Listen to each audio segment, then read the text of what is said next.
Frankenstein, or The Modern Prometheus, by Mary Shelley. Letter 1. To Mrs. Saville, England, St. Petersburg, December 11th, 17. You will rejoice to hear that no disaster has accompanied the commencement of an enterprise which you have regarded with such evil forebodings. I arrived here yesterday, and my first task is to assure my dear sister of my welfare and increasing confidence in the success of my undertaking. I am already far north of London, and as I walk in the streets of Petersburg, I feel a cold northern breeze play upon my cheeks, which braces my nerves and fills me with delight. Do you understand this feeling? This breeze, which has traveled from the regions towards which I am advancing, gives me a foretaste of those icy climes. Inspirited by this wind of promise, my daydreams become more fervent and vivid. I try in vain to be persuaded that the pole is the seat of frost and desolation. It ever presents itself to my imagination as the region of beauty and delight. There, Margaret, the sun is forever visible, its broad disk just skirting the horizon and diffusing a perpetual splendor. There, for with your leave, my sister, I will put some trust in preceding navigators. Their snow and frost are banished, and, sailing over a calm sea, we may be wafted to a land surpassing in wonders and in beauty every region hitherto discovered on the habitable globe. Its productions and features may be without example, as the phenomena of the heavenly bodies undoubtedly are in those undiscovered solitudes. What may not be expected in a country of eternal light? I may there discover the wondrous power which attracts the needle and may regulate 1,000 celestial observations that require only this voyage to render their seeming eccentricities consistent forever. I shall satiate my ardent curiosity with the sight of a part of the world never before visited, and may tread a land never before imprinted by the foot of man. These are my enticements, and they are sufficient to conquer all fear of danger or death and to induce me to commence this laborious voyage with the joy a child feels when he embarks in a little boat, with his holiday mates, on an expedition of discovery up his native river. But supposing all these conjectures to be false, you cannot contest the inestimable benefit which I shall confer on all mankind, to the last generation, by discovering a passage near the pole to those countries, to reach which at present so many months are requisite, or by ascertaining the secret of the magnet, which, if at all possible, can only be effected by an undertaking such as mine.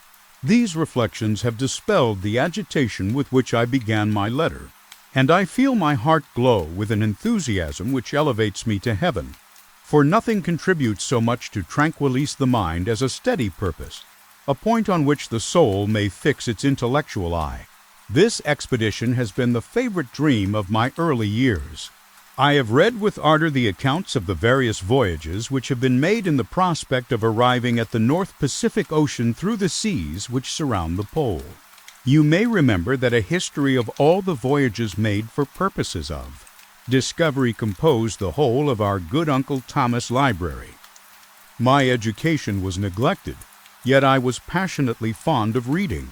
These volumes were my study day and night, and my familiarity with them increased that regret which I had felt. As a child, on learning that my father's dying injunction had forbidden my uncle to allow me to embark in a seafaring life, these visions faded when I perused, for the first time, those poets whose effusions entranced my soul and lifted it to heaven. I also became a poet and for 1 year lived in a paradise of my own creation. I imagined that I also might obtain a niche in the temple where the names of Homer and Shakespeare are consecrated. You are well acquainted with my failure and how heavily I bore the disappointment. But just at that time I inherited the fortune of my cousin, and my thoughts were turned into the channel of their earlier bent. 6 years have passed since I resolved on my present undertaking. I can, even now, remember the hour from which I dedicated myself to this great enterprise. I commenced by inuring my body to hardship. I accompanied the whale fishers on several expeditions to the North Sea. I voluntarily endured cold, famine, thirst, and want of sleep. I often worked harder than the common sailors during the day and devoted my nights to the study of mathematics, the theory of medicine, and those branches of physical science from which a naval adventurer might derive the greatest practical advantage. Twice I actually hired myself as an undermate in a Greenland whaler and acquitted myself to admiration. I must own I felt a little proud when my captain offered me the second dignity in the vessel and entreated me to remain with the greatest earnestness. So valuable did he consider my services. And now, dear Margaret, do I not deserve to accomplish some great purpose? My life might have been passed in ease and luxury, but I preferred glory to every enticement that wealth placed in my path. Oh, that some encouraging voice would answer in the affirmative.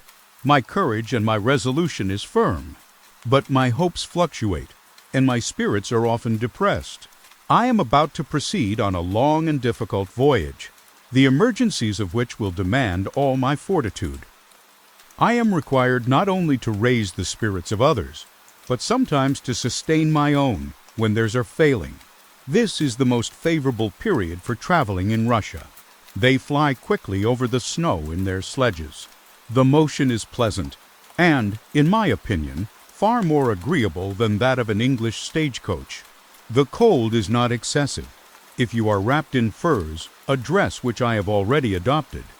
For there is a great difference between walking the deck and remaining seated motionless for hours, when no exercise prevents the blood from actually freezing in your veins. I have no ambition to lose my life on the post road between St. Petersburg and Archangel. I shall depart for the latter town in a fortnight or 3 weeks, and my intention is to hire a ship there, which can easily be done by paying the insurance for the owner, and to engage as many sailors as I think necessary among those who are accustomed to the whale fishing. I do not intend to sail until the month of June. And when shall I return? Oh, dear sister, how can I answer this question? If I succeed, many, many months, perhaps years will pass before you and I may meet. If I fail, you will see me again soon, or never. Farewell, my dear, excellent Margaret. Heaven shower down blessings on you, and save me, that I may again and again testify my gratitude for all your love and kindness. Your affectionate brother, R. Walton. Letter 2 to Mrs. Saville, England. Archangel, the 28th of March, 17. How slowly the time passes here, encompassed as I am by frost and snow. Yet a second step is taken towards my enterprise. I have hired a vessel and am occupied in collecting my sailors. Those whom I have already engaged appear to be men on whom I can depend and are certainly possessed of dauntless courage. But I have one want which I have never yet been able to satisfy, and the absence of the object of which I now feel as a most severe evil. I have no friend, Margaret. When I am glowing with the enthusiasm of success, there will be none to participate my joy. If I am assailed by disappointment, no one will endeavor to sustain me in dejection. I shall commit my thoughts to paper, it is true, but that is a poor medium for the communication of feeling. I desire the company of a man who could sympathize with me, whose eyes would reply to mine. You may deem me romantic, my dear sister, but I bitterly feel the want of a friend. I have no one near me, gentle yet courageous, possessed of a cultivated as well as of a capacious mind, whose tastes are like my own, to approve or amend my plans. How would such a friend repair the faults of your poor brother? I am too ardent in execution and too impatient of difficulties. But it is a still greater evil to me that I am self-educated. For the first 14 years of my life I ran wild on a common and read nothing but our Uncle Thomas books of voyages. At that age I became acquainted with the celebrated poets of our own country. But it was only when it had ceased to be in my power to derive its most important benefits from such a conviction that I perceived the necessity of becoming acquainted with more languages than that of my native country. Now I am 28 and am in reality more illiterate than many schoolboys of 15. It is true that I have thought more and that my daydreams are more extended and magnificent, but they want, as the painters call it, keeping. and I greatly need a friend who would have sense enough not to despise me as romantic, and affection enough for me to endeavor to regulate my mind. Well, these are useless complaints. I shall certainly find no friend on the wide ocean, nor even here in Archangel, among merchants and seamen. Yet some feelings, unallied to the dross of human nature, beat even in these rugged bosoms. My lieutenant, for instance, is a man of wonderful courage and enterprise. He is madly desirous of glory, or rather, to word my phrase more characteristically, of advancement in his profession. He is an Englishman, and in the midst of national and professional prejudices, unsoftened by cultivation, retains some of the noblest endowments of humanity. I first became acquainted with him on board a whale vessel. Finding that he was unemployed in this city, I easily engaged him to assist in my enterprise. The master is a person of an excellent disposition and is remarkable in the ship for his gentleness and the mildness of his discipline. This circumstance, added to his well-known integrity and dauntless courage, made me very desirous to engage him. A youth passed in solitude, my best years spent under your gentle and feminine fosterage, has so refined the groundwork of my character that I cannot overcome an intense distaste to the usual brutality exercised on board this ship. I have never believed it to be necessary, and when I heard of a mariner equally noted for his kindliness of heart and the respect and obedience paid to him by his crew, I felt myself peculiarly fortunate in being able to secure his services. I heard of him first in rather a romantic manner, from a lady who owes to him the happiness of her life. This, briefly, is his story. Some years ago he loved a young Russian lady of moderate fortune, and having amassed a considerable sum in prize money, the father of the girl consented to the match. He saw his mistress once before the destined ceremony, but she was bathed in tears, and throwing herself at his feet, entreated him to spare her, confessing at the same time that she loved another, but that he was poor, and that her father would never consent to the union. My generous friend reassured the suppliant, and on being informed of the name of her lover, instantly abandoned his pursuit. He had already bought a farm with his money, on which he had designed to pass the remainder of his life, but he bestowed the whole on his rival, together with the remains of his prize money to purchase stock, and then himself solicited the young woman's father to consent to her marriage with her lover. But the old man decidedly refused, thinking himself bound in honor to my friend, who, when he found the father inexorable, quitted his country, nor returned until he heard that his former mistress was married according to her inclinations. What a noble fellow, you will exclaim. He is so, but then he is wholly uneducated. He is as silent as a Turk, and a kind of ignorant carelessness attends him, which, while it renders his conduct the more astonishing, detracts from the interest and sympathy which otherwise he would command. Yet do not suppose, because I complain a little, or because I can conceive a consolation for my toils which I may never know, that I am wavering in my resolutions. Those are as fixed as fate, and my voyage is only now delayed until the weather shall permit my embarkation. The winter has been dreadfully severe, but the spring promises well, and it is considered as a remarkably early season, so that perhaps I may sail sooner than I expected. I shall do nothing rashly. You know me sufficiently to confide in my prudence and considerateness whenever the safety of others is committed to my care. I cannot describe to you my sensations on the near prospect of my undertaking. It is impossible to communicate to you a conception of the trembling sensation, half pleasurable and half fearful, with which I am preparing to depart. I am going to unexplored regions, to the land of mist and snow, but I shall kill no albatross. Therefore do not be alarmed for my safety, or if I should come back to you as worn and woeful as the ancient mariner. You will smile at my illusion, but I will disclose a secret.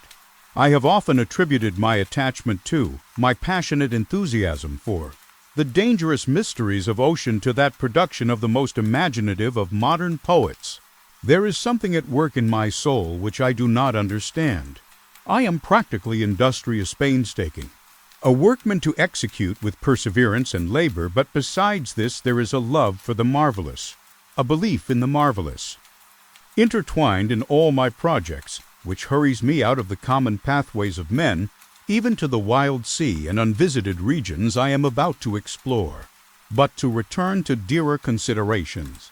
Shall I meet you again, after having traversed immense seas, and returned by the most southern cape of Africa or America? I dare not expect such success, yet I cannot bear to look on the reverse of the picture. Continue for the present to write to me by every opportunity. I may receive your letters on some occasions when I need them most to support my spirits. I love you very tenderly. Remember me with affection. Should you never hear from me again, your affectionate brother, Robert Walton. Letter 3. To Mrs. Saville, England, July 7th, 17. My dear sister, I write a few lines in haste to say that I am safe and well advanced on my voyage. This letter will reach England by a merchantman now on its homeward voyage from Archangel, more fortunate than I, who may not see my native land, perhaps for many years. I am, however, in good spirits. My men are bold and apparently firm of purpose, nor do the floating sheets of ice that continually pass us, indicating the dangers of the region towards which we are advancing, appear to dismay them. We have already reached a very high latitude, but it is the height of summer, and although not so warm as in England, the southern gales, which blow us speedily towards those shores which I so ardently desire to attain, breathe a degree of renovating warmth which I had not expected. No incidents have hitherto befallen us that would make a figure in a letter. 1 or 2 stiff gales and the springing of a leak are accidents which experienced navigators scarcely remember to record, and I shall be well content if nothing worse happen to us during our voyage. Adieu, my dear Margaret. Be assured that for my own sake, as well as yours, I will not rashly encounter danger. I will be cool, persevering, and prudent. But success shall crown my endeavors. Wherefore not?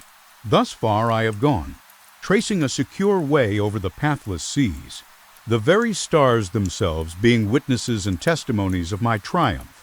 Why not still proceed over the untamed yet obedient element? What can stop the determined heart and resolved will of man? My swelling heart involuntarily pours itself out thus. But I must finish. Heaven bless my beloved sister, R.W. Letter 4. To Mrs. Saville, England, August 5th, 17. So strange an accident has happened to us that I cannot forbear recording it, although it is very probable that you will see me before these papers can come into your possession. Last Monday, July 31st, we were nearly surrounded by ice, which closed in the ship on all sides, scarcely leaving her the sea room in which she floated. Our situation was somewhat dangerous, especially as we were compassed round by a very thick fog. We accordingly lay to, hoping that some change would take place in the atmosphere and weather. About 2 o'clock the mist cleared away, and we beheld, stretched out in every direction, vast and irregular plains of ice, which seemed to have no end. Some of my comrades groaned, and my own mind began to grow watchful with anxious thoughts, when a strange sight suddenly attracted our attention and diverted our solicitude from our own situation. We perceived a low carriage, fixed on a sledge and drawn by dogs, pass on towards the north at the distance of half a mile. A being which had the shape of a man, but apparently of gigantic stature, sat in the sledge and guided the dogs. We watched the rapid progress of the traveler with our telescopes until he was lost among the distant inequalities of the ice. This appearance excited our unqualified wonder.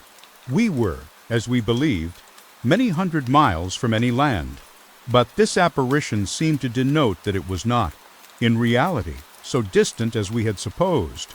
Shut in, however, by ice, it was impossible to follow his track, which we had observed with the greatest attention. About 2 hours after this occurrence we heard the ground sea, and before night the ice broke and freed our ship.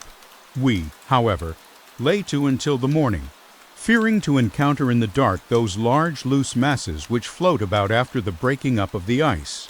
I profited of this time to rest for a few hours. In the morning, however, as soon as it was light, I went upon deck and found all the sailors busy on one side of the vessel, apparently talking to someone in the sea. It was, in fact, a sledge, like that we had seen before, which had drifted towards us in the night on a large fragment of ice. Only one dog remained alive, but there was a human being within it whom the sailors were persuading to enter the vessel. He was not, as the other travelers seemed to be, a savage inhabitant of some undiscovered island, but a European. When I appeared on deck, the master said, "Here is our captain, and he will not allow you to perish on the open sea." On perceiving me, the stranger addressed me in English, although with a foreign accent. "Before I come on board your vessel," said he, "will you have the kindness to inform me whither you are bound?" You may conceive my astonishment on hearing such a question addressed to me from a man on the brink of destruction, and to whom I should have supposed that my vessel would have been a resource which he would not have exchanged for the most precious wealth the earth can afford. I replied, however, that we were on a voyage of discovery towards the northern pole. Upon hearing this, he appeared satisfied and consented to come on board. Good God, Margaret, if you had seen the man who thus capitulated for his safety, your surprise would have been boundless. His limbs were nearly frozen, and his body dreadfully emaciated by fatigue and suffering. I never saw a man in so wretched a condition. We attempted to carry him into the cabin, but as soon as he had quitted the fresh air, he fainted. We accordingly brought him back to the deck and restored him to animation by rubbing him with brandy and forcing him to swallow a small quantity. As soon as he showed signs of life, we wrapped him up in blankets and placed him near the chimney of the kitchen stove. By slow degrees he recovered and ate a little soup, which restored him wonderfully. 2 days passed in this manner before he was able to speak, and I often feared that his sufferings had deprived him of understanding. When he had in some measure recovered, I removed him to my own cabin and attended on him as much as my duty would permit. I never saw a more interesting creature. His eyes have generally an expression of wildness, and even madness, but there are moments when, if anyone performs an act of kindness towards him or does him any the most trifling service, his whole countenance is lighted up, as it were, with a beam of benevolence and sweetness that I never saw equaled. But he is generally melancholy and despairing, and sometimes he gnashes his teeth, as if impatient of the weight of woes that oppresses him. When my guest was a little recovered, I had great trouble to keep off the men, who wished to ask him 1,000 questions, but I would not allow him to be tormented by their idle curiosity. In a state of body and mind whose restoration evidently depended upon entire repose. Once, however, the lieutenant asked why he had come so far upon the ice in so strange a vehicle. His countenance instantly assumed an aspect of the deepest gloom, and he replied, "To seek one who fled from me." "And did the man whom you pursued travel in the same fashion?" "Yes." "Then I fancy we have seen him, for the day before we picked you up we saw some dogs drawing a sledge, with a man in it, across the ice." This aroused the stranger's attention, and he asked a multitude of questions concerning the route which the Diegeman, as he called him, had pursued. Soon after, when he was alone with me, he said, "I have, doubtless, excited your curiosity, as well as that of these good people. But you are too considerate to make inquiries, certainly. It would indeed be very impertinent and inhuman in me to trouble you with any inquisitiveness of mine. And yet you rescued me from a strange and perilous situation. You have benevolently restored me to life." Soon after this he inquired if I thought that the breaking up of the ice had destroyed the other sledge. I replied that I could not answer with any degree of certainty, for the ice had not broken until near midnight, and the traveler might have arrived at a place of safety before that time. But of this I could not judge. From this time a new spirit of life animated the decaying frame of the stranger. He manifested the greatest eagerness to be upon deck to watch for the sledge which had before appeared. But I have persuaded him to remain in the cabin, for he is far too weak to sustain the rawness of the atmosphere. I have promised that someone should watch for him and give him instant notice if any new object should appear in sight. Such is my journal of what relates to this strange occurrence up to the present day. The stranger has gradually improved in health, but is very silent and appears uneasy when anyone except myself enters his cabin. Yet his manners are so conciliating and gentle that the sailors are all interested in him, although they have had very little communication with him. For my own part, I begin to love him as a brother, and his constant and deep grief fills me with sympathy and compassion. He must have been a noble creature in his better days, being even now in wreck so attractive and amiable. I said in one of my letters, my dear Margaret, that I should find no friend on the wide ocean. Yet I have found a man who, before his spirit had been broken by misery, I should have been happy to have possessed as the brother of my heart. I shall continue my journal concerning the stranger at intervals, should I have any fresh incidents to record. August 13th, 17. My affection for my guest increases every day. He excites at once my admiration and my pity to an astonishing degree. How can I see so noble a creature destroyed by misery without feeling the most poignant grief? He is so gentle, yet so wise. His mind is so cultivated, and when he speaks, although his words are culled with the choicest art, yet they flow with rapidity and unparalleled eloquence.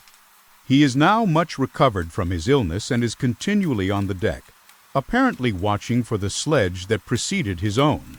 Yet, although unhappy, he is not so utterly occupied by his own misery but that he interests himself deeply in the projects of others. He has frequently conversed with me on mine, which I have communicated to him without disguise. He entered attentively into all my arguments in favor of my eventual success and into every minute detail of the measures I had taken to secure it. I was easily led by the sympathy which he evinced to use the language of my heart, to give utterance to the burning ardor of my soul, and to say, with all the fervor that warmed me, how gladly I would sacrifice my fortune, my existence, my every hope to the furtherance of my enterprise. One man's life or death were but a small price to pay for the acquirement of the knowledge which I sought, for the dominion I should acquire and transmit over the elemental foes of our race. As I spoke, a dark gloom spread over my listener's countenance. At first I perceived that he tried to suppress his emotion. He placed his hands before his eyes, and my voice quivered and failed me as I beheld tears trickle fast from between his fingers. A groan burst from his heaving breast. I paused. At length he spoke in broken accents. "Unhappy man, do you share my madness? Have you drunk also of the intoxicating draught? Hear me, let me reveal my tale, and you will dash the cup from your lips." Such words, you may imagine, strongly excited my curiosity. But the paroxysm of grief that had seized the stranger overcame his weakened powers, and many hours of repose and tranquil conversation were necessary to restore his composure. Having conquered the violence of his feelings, he appeared to despise himself for being the slave of passion, and quelling the dark tyranny of despair, he led me again to converse concerning myself personally. He asked me the history of my earlier years. The tale was quickly told, but it awakened various trains of reflection. I spoke of my desire of finding a friend, of my thirst for a more intimate sympathy with a fellow mind than had ever fallen to my lot, and expressed my conviction that a man could boast of little happiness who did not enjoy this blessing. "I agree with you," replied the stranger. "We are unfashioned creatures, but half made up, if one wiser, better, dearer than ourselves, such a friend ought to be. Do not lend his aid to perfectionate our weak and faulty natures. I once had a friend, the most noble of human creatures, and am entitled, therefore, to judge respecting friendship. You have hope and the world before you, and have no cause for despair. But I have lost everything and cannot begin life anew." As he said this, his countenance became expressive of a calm, settled grief that touched me to the heart. But he was silent and presently retired to his cabin. Even broken in spirit as he is, no one can feel more deeply than he does the beauties of nature, the starry sky, the sea, and every sight afforded by these wonderful regions seems still to have the power of elevating his soul from earth. Such a man has a double existence. He may suffer misery and be overwhelmed by disappointments. Yet when he has retired into himself, he will be like a celestial spirit that has a halo around him, within whose circle no grief or folly ventures. Will you smile at the enthusiasm I express concerning this divine wanderer? You would not if you saw him. You have been tutored and refined by books and retirement from the world, and you are therefore somewhat fastidious. But this only renders you the more fit to appreciate the extraordinary merits of this wonderful man. Sometimes I have endeavored to discover what quality it is which he possesses that elevates him so immeasurably above any other person I ever knew. I believe it to be an intuitive discernment, a quick but never-failing power of judgment, a penetration into the causes of things, unequaled for clearness and precision. Add to this a facility of expression and a voice whose varied intonations are soul-subduing music. August 19th, 17. Yesterday the stranger said to me, "You may easily perceive, Captain Walton, that I have suffered great and unparalleled misfortunes. I had determined at one time that the memory of these evils should die with me, but you have won me to alter my determination.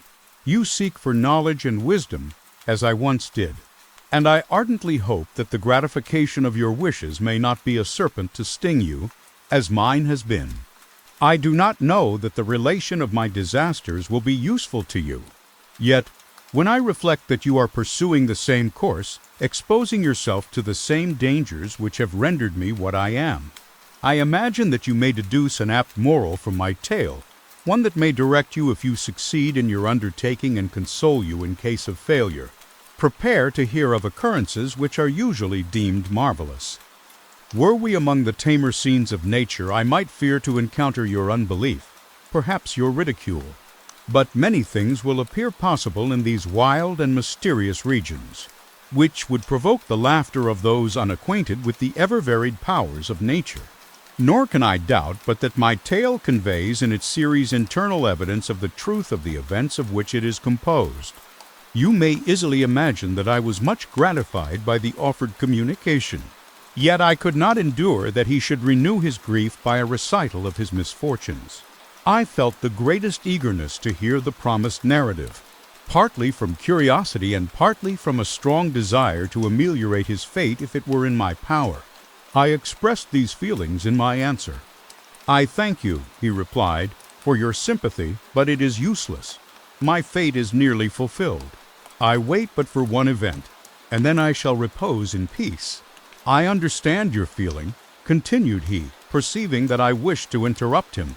"But you are mistaken, my friend, if thus you will allow me to name you. Nothing can alter my destiny. Listen to my history, and you will perceive how irrevocably it is determined." He then told me that he would commence his narrative the next day when I should be at leisure. This promise drew from me the warmest thanks. I have resolved every night, when I am not imperatively occupied by my duties, to record, as nearly as possible in his own words, what he has related during the day. If I should be engaged, I will at least make notes.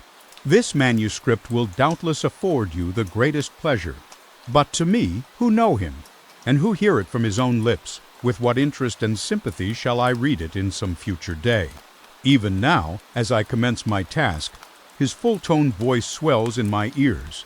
His lustrous eyes dwell on me with all their melancholy sweetness. I see his thin hand raised in animation, while the lineaments of his face are irradiated by the soul within. Strange and harrowing must be his story. Frightful the storm which embraced the gallant vessel on its course and wrecked it. Thus, Chapter 1. I am by birth a Genevese, and my family is one of the most distinguished of that republic. My ancestors had been for many years counselors and syndics, and my father had filled several public situations with honor and reputation. He was respected by all who knew him for his integrity and indefatigable attention to public business. He passed his younger days perpetually occupied by the affairs of his country. A variety of circumstances had prevented his marrying early, nor was it until the decline of life that he became a husband and the father of a family. As the circumstances of his marriage illustrate his character, I cannot refrain from relating them. One of his most intimate friends was a merchant who, from a flourishing state, fell, through numerous mischances, into poverty. This man, whose name was Beaufort, was of a proud and unbending disposition and could not bear to live in poverty and oblivion in the same country where he had formerly been distinguished for his rank and magnificence. Having paid his debts, therefore, in the most honorable manner, he retreated with his daughter to the town of Lucerne, where he lived unknown and in wretchedness. My father loved Beaufort with the truest friendship and was deeply grieved by his retreat in these unfortunate circumstances. He bitterly deplored the false pride which led his friend to a conduct so little worthy of the affection that united them. He lost no time in endeavoring to seek him out, with the hope of persuading him to begin the world again through his credit and assistance. Beaufort had taken effectual measures to conceal himself, and it was 10 months before my father discovered his abode. Overjoyed at this discovery, he hastened to the house, which was situated in a mean street near the Rus, but when he entered, misery and despair alone welcomed him. Beaufort had saved but a very small sum of money from the wreck of his fortunes, but it was sufficient to provide him with sustenance for some months, and in the meantime he hoped to procure some respectable employment in a merchant's house. The interval was, consequently, spent in inaction. His grief only became more deep and rankling when he had leisure for reflection. And at length it took so fast hold of his mind that at the end of 3 months he lay on a bed of sickness, incapable of any exertion. His daughter attended him with the greatest tenderness, but she saw with despair that their little fund was rapidly decreasing and that there was no other prospect of support. But Caroline Beaufort possessed a mind of an uncommon mold, and her courage rose to support her in her adversity. She procured plain work.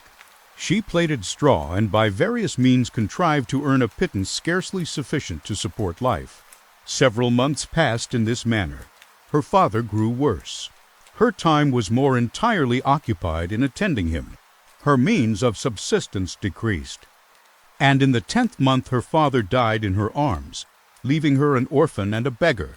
This last blow overcame her, and she knelt by Beaufort's coffin weeping bitterly when my father entered the chamber. He came like a protecting spirit to the poor girl, who committed herself to his care, and after the interment of his friend he conducted her to Geneva and placed her under the protection of a relation. 2 years after this event Caroline became his wife. There was a considerable difference between the ages of my parents, but this circumstance seemed to unite them only closer in bonds of devoted affection. There was a sense of justice in my father's upright mind which rendered it necessary that he should approve highly to love strongly. Perhaps during former years he had suffered from the late discovered unworthiness of one beloved and so was disposed to set a greater value on tried worth. There was a show of gratitude and worship in his attachment to my mother, differing wholly from the doting fondness of age, for it was inspired by reverence for her virtues and a desire to be the means of, in some degree, recompensing her for the sorrows she had endured, but which gave inexpressible grace to his behavior to her. Everything was made to yield to her wishes and her convenience.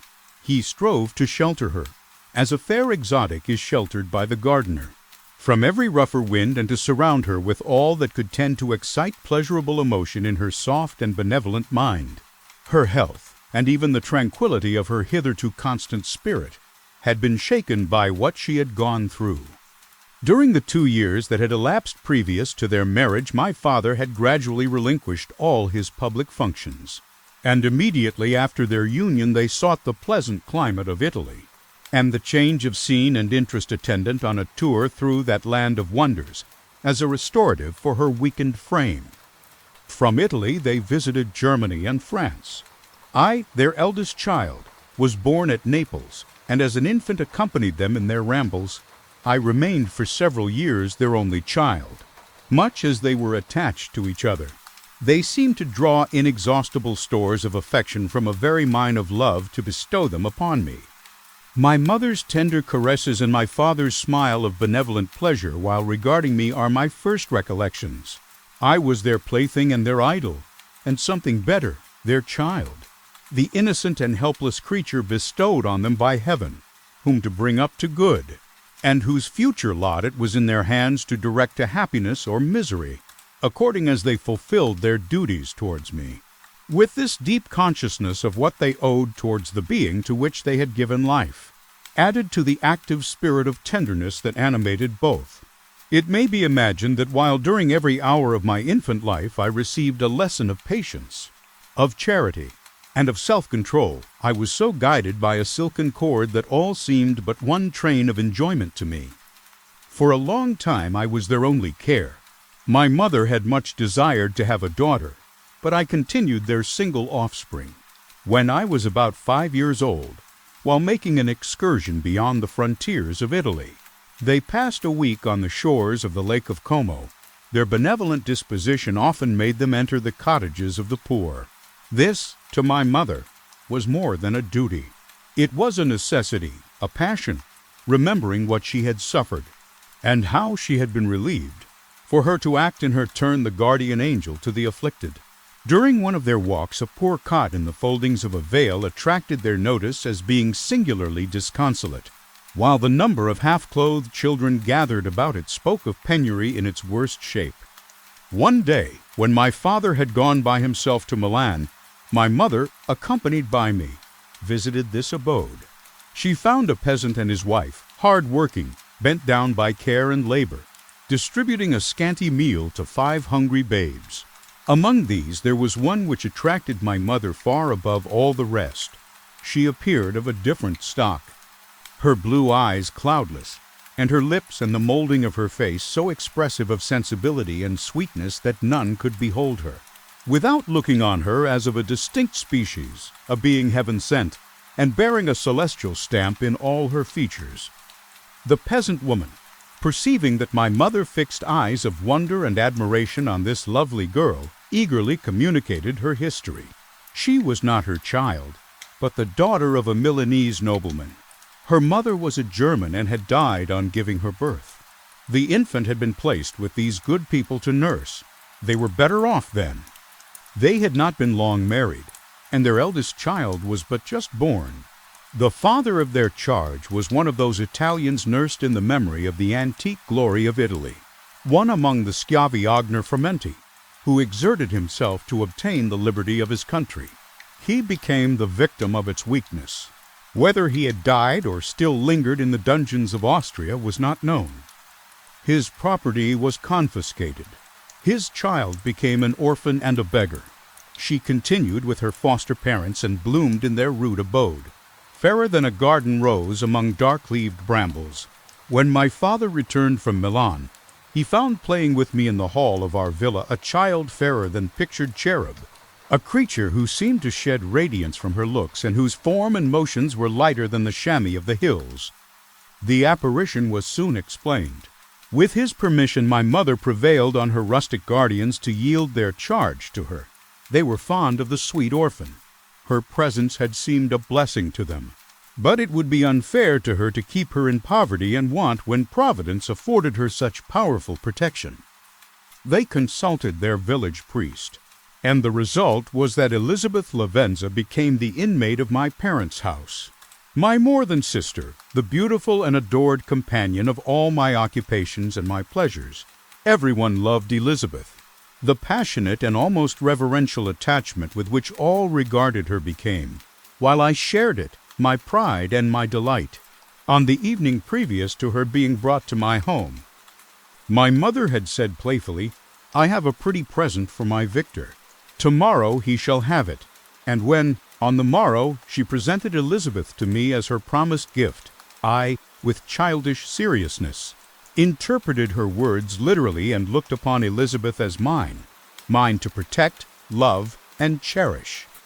All praises bestowed on her I received as made to a possession of my own. We called each other familiarly by the name of cousin. No word, No expression could body forth the kind of relation in which she stood to me, my more than sister, since till death she was to be mine only.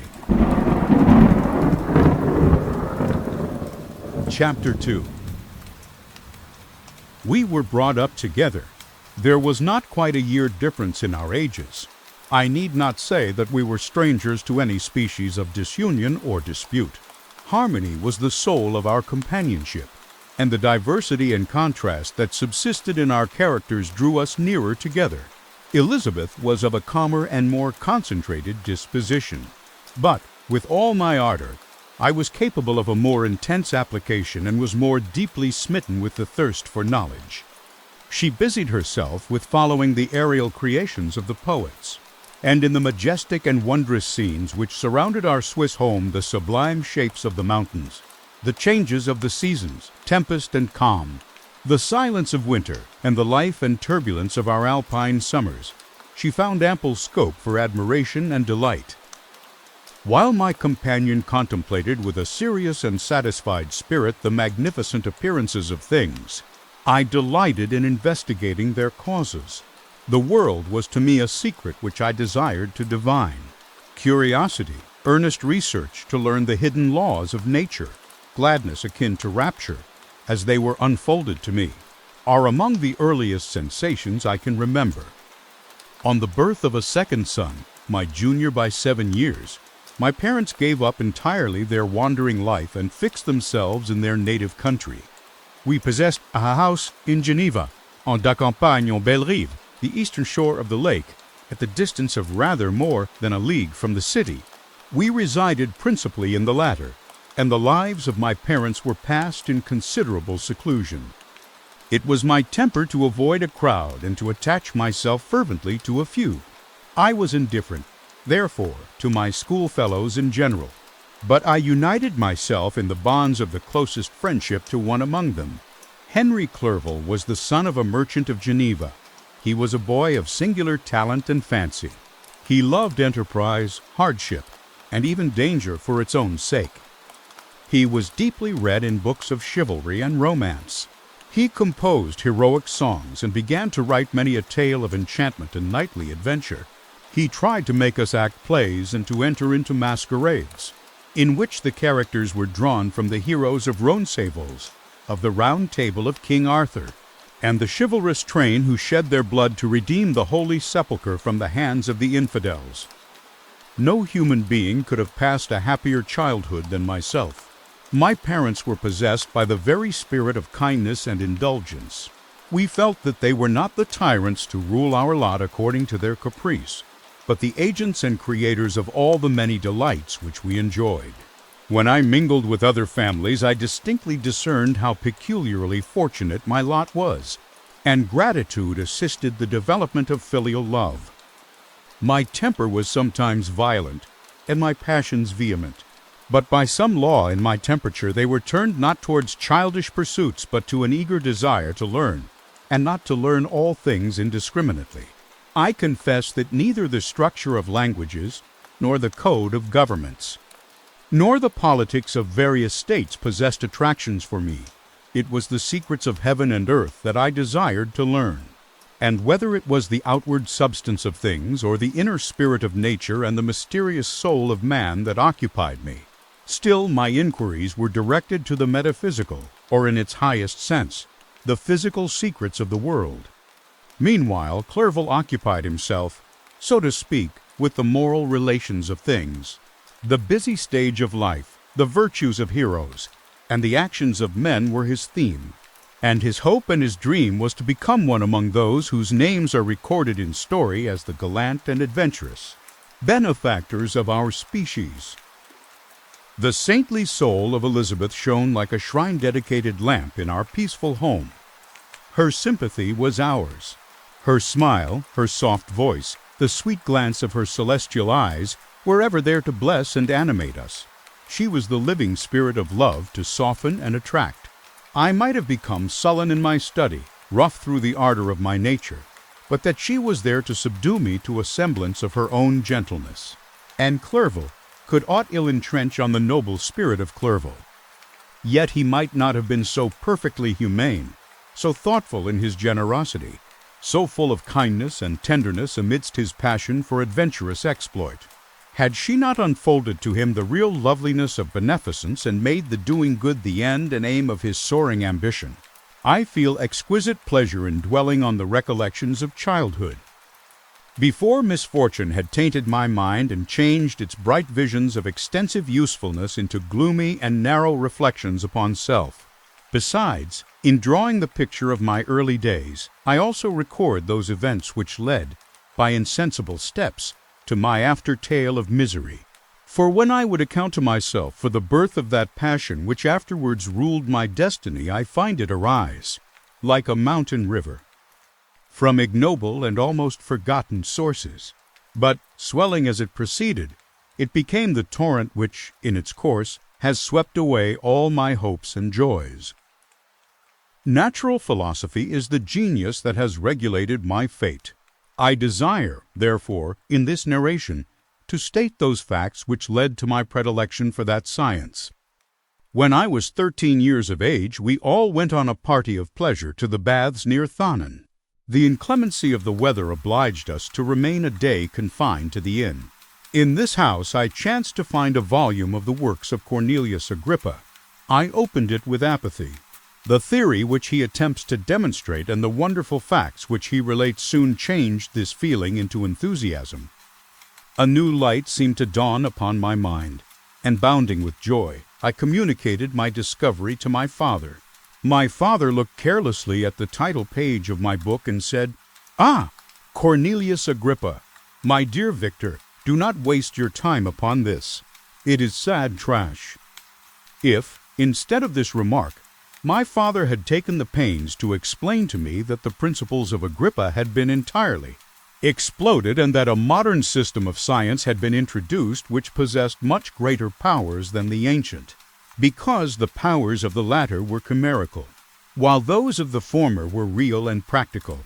Under such circumstances, I should certainly have thrown Agrippa aside and have contented my imagination, warmed as it was, by returning with greater ardor to my former studies. It is even possible that the train of my ideas would never have received the fatal impulse that led to my ruin. But the cursory glance my father had taken of my volume by no means assured me that he was acquainted with its contents, and I continued to read with the greatest avidity. When I returned home, my first care was to procure the whole works of this author, and afterwards of Paracelsus and Albertus Magnus. I read and studied the wild fancies of these writers with delight.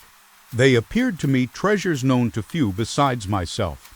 I have described myself as always having been imbued with a fervent longing to penetrate the secrets of nature, in spite of the intense labor and wonderful discoveries of modern philosophers. I always came from my studies discontented and unsatisfied. Sir Isaac Newton is said to have avowed that he felt like a child picking up shells beside the great and unexplored ocean of truth. Those of his successors in each branch of natural philosophy with whom I was acquainted appeared even to my boy's apprehensions, as tyros engaged in the same pursuit. The untaught peasant beheld the elements around him and was acquainted with their practical uses. The most learned philosopher knew little more. He had partially unveiled the face of nature, but her immortal lineaments were still a wonder and a mystery. He might dissect, anatomize, and give names. But, not to speak of a final cause, causes in their secondary and tertiary grades were utterly unknown to him. I had gazed upon the fortifications and impediments that seemed to keep human beings from entering the citadel of nature, and rashly and ignorantly I had repined. But here were books, and here were men who had penetrated deeper and knew more. I took their word for all that they averred, and I became their disciple. It may appear strange that such should arise in the 18th century, but while I followed the routine of education in the schools of Geneva, I was, to a great degree, self-taught with regard to my favorite studies. My father was not scientific, and I was left to struggle with a child's blindness, added to a student's thirst for knowledge. Under the guidance of my new preceptors, I entered with the greatest diligence into the search of the philosopher's stone and the elixir of life. but the latter soon obtained my undivided attention. Wealth was an inferior object, but what glory would attend the discovery if I could banish disease from the human frame and render man invulnerable to any but a violent death? Nor were these my only visions. The raising of ghosts or devils was a promise liberally accorded by my favorite authors, the fulfillment of which I most eagerly sought. And if my incantations were always unsuccessful, I attributed the failure rather to my own inexperience and mistake than to a want of skill or fidelity in my instructors. And thus for a time I was occupied by exploded systems, mingling like an unadept. 1,000 contradictory theories and floundering desperately in a very slough of multifarious knowledge, guided by an ardent imagination and childish reasoning, till an accident again changed the current of my ideas. When I was about 15 years old, we had retired to our house near Belrive, when we witnessed a most violent and terrible thunderstorm. It advanced from behind the mountains of Jura, and the thunder burst at once with frightful loudness from various quarters of the heavens. I remained, while the storm lasted, watching its progress with curiosity and delight. As I stood at the door, on a sudden I beheld a stream of fire issue from an old and beautiful oak which stood about 20 yards from our house. And so soon as the dazzling light vanished, the oak had disappeared, and nothing remained but a blasted stump. When we visited it the next morning, we found the tree shattered in a singular manner. It was not splintered by the shock, but entirely reduced to thin ribbons of wood. I never beheld anything so utterly destroyed. Before this, I was not unacquainted with the more obvious laws of electricity. On this occasion, a man of great research in natural philosophy was with us, and excited by this catastrophe, he entered on the explanation of a theory which he had formed on the subject of electricity and galvanism, which was at once new and astonishing to me. All that he said threw greatly into the shade Cornelius Agrippa, Albertus Magnus, and Paracelsus, the lords of my imagination. But by some fatality, the overthrow of these men disinclined me to pursue my accustomed studies. It seemed to me as if nothing would or could ever be known.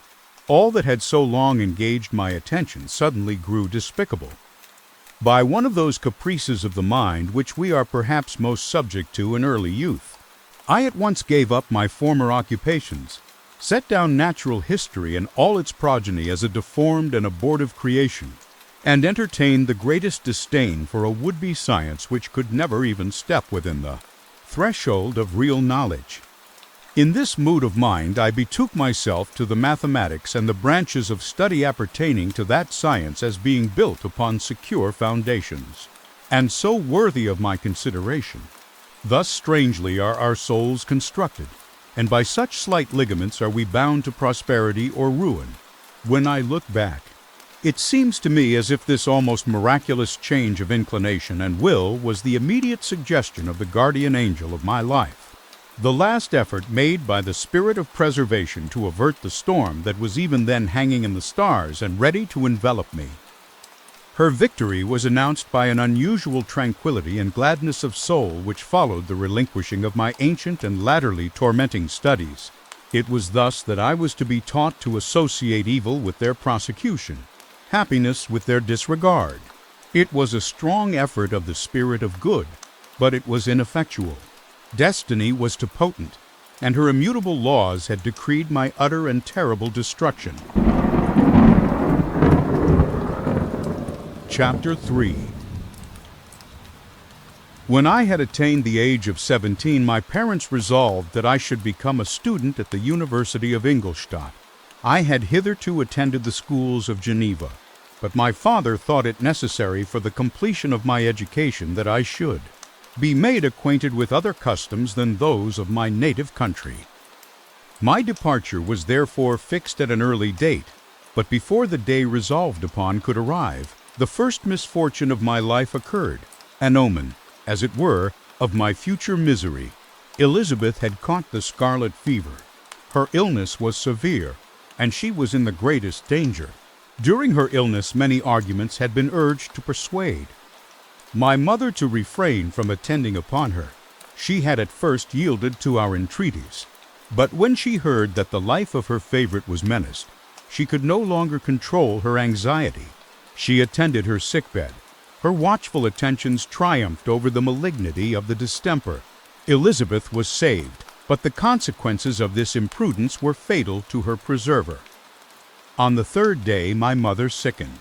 Her fever was accompanied by the most alarming symptoms, and the looks of her medical attendants prognosticated the worst event.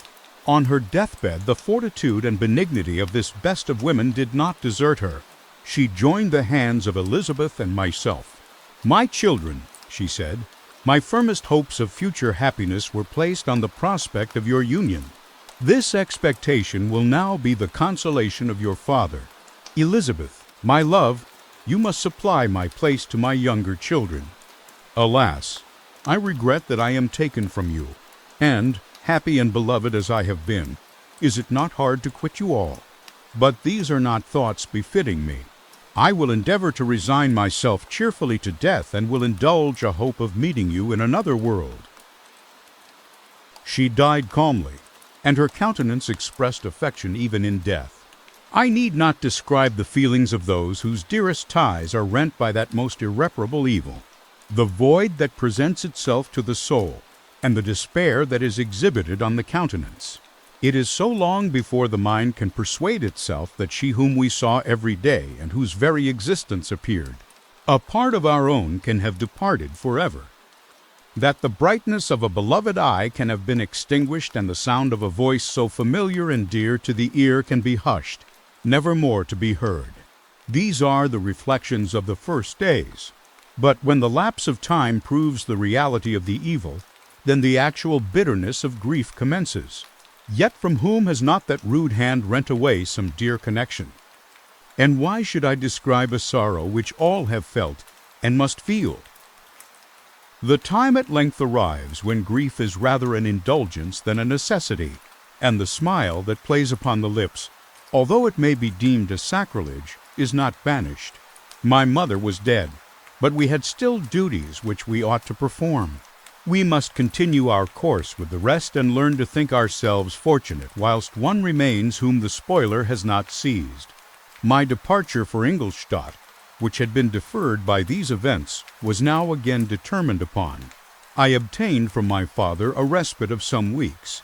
It appeared to me sacrilege so soon to leave the repose, akin to death, of the house of mourning, and to rush into the thick of life. I was new to sorrow, but it did not the less alarm me. I was unwilling to quit the sight of those that remained to me, and above all, I desired to see my sweet Elizabeth in some degree consoled.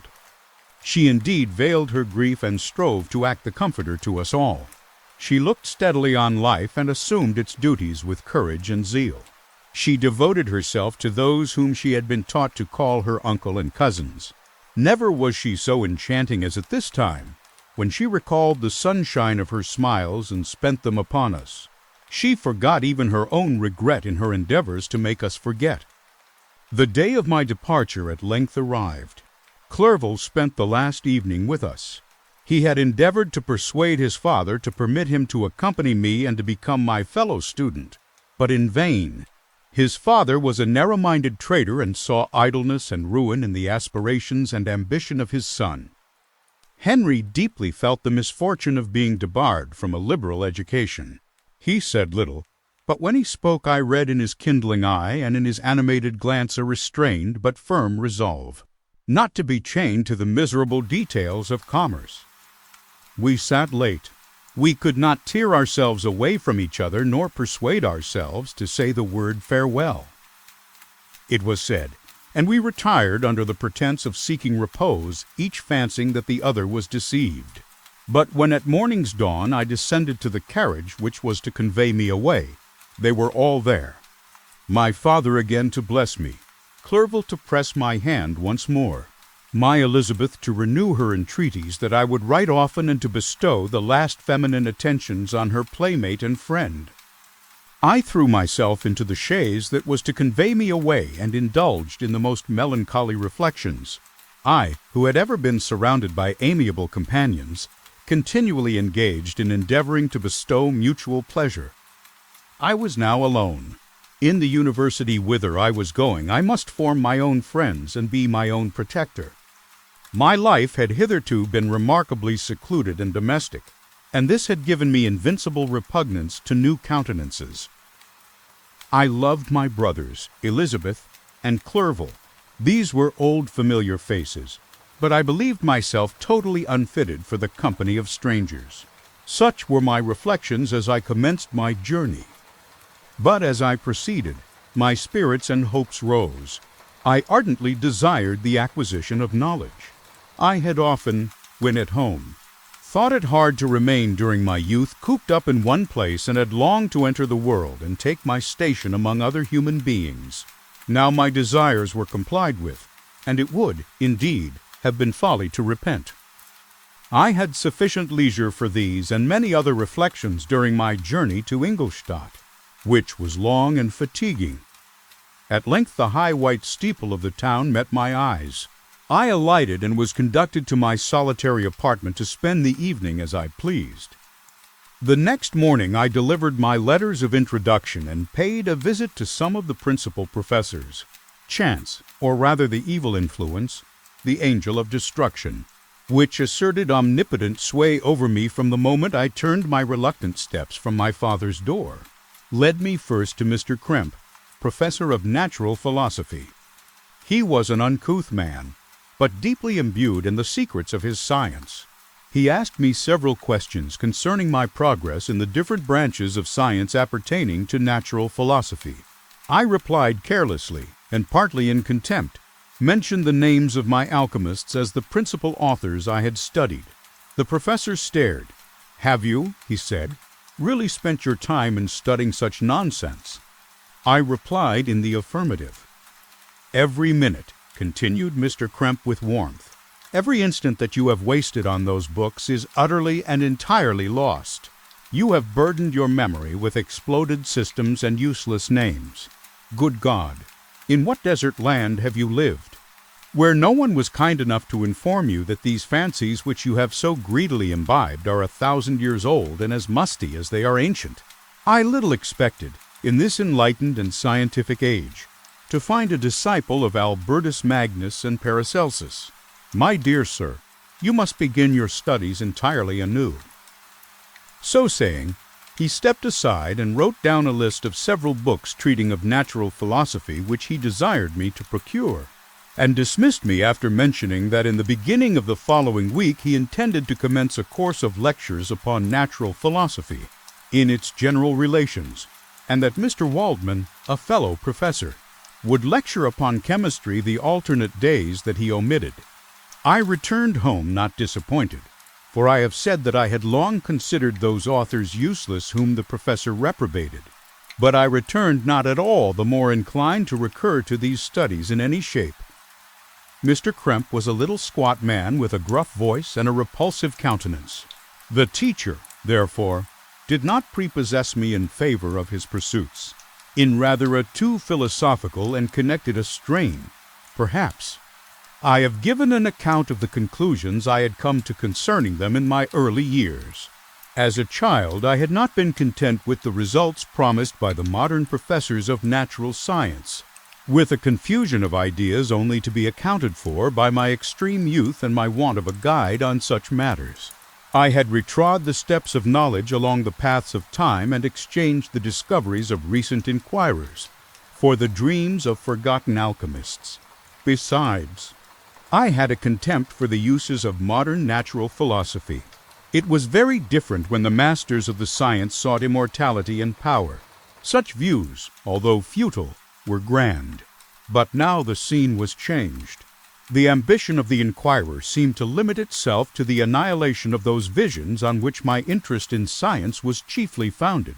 I was required to exchange chimeras of boundless grandeur for realities of little worth.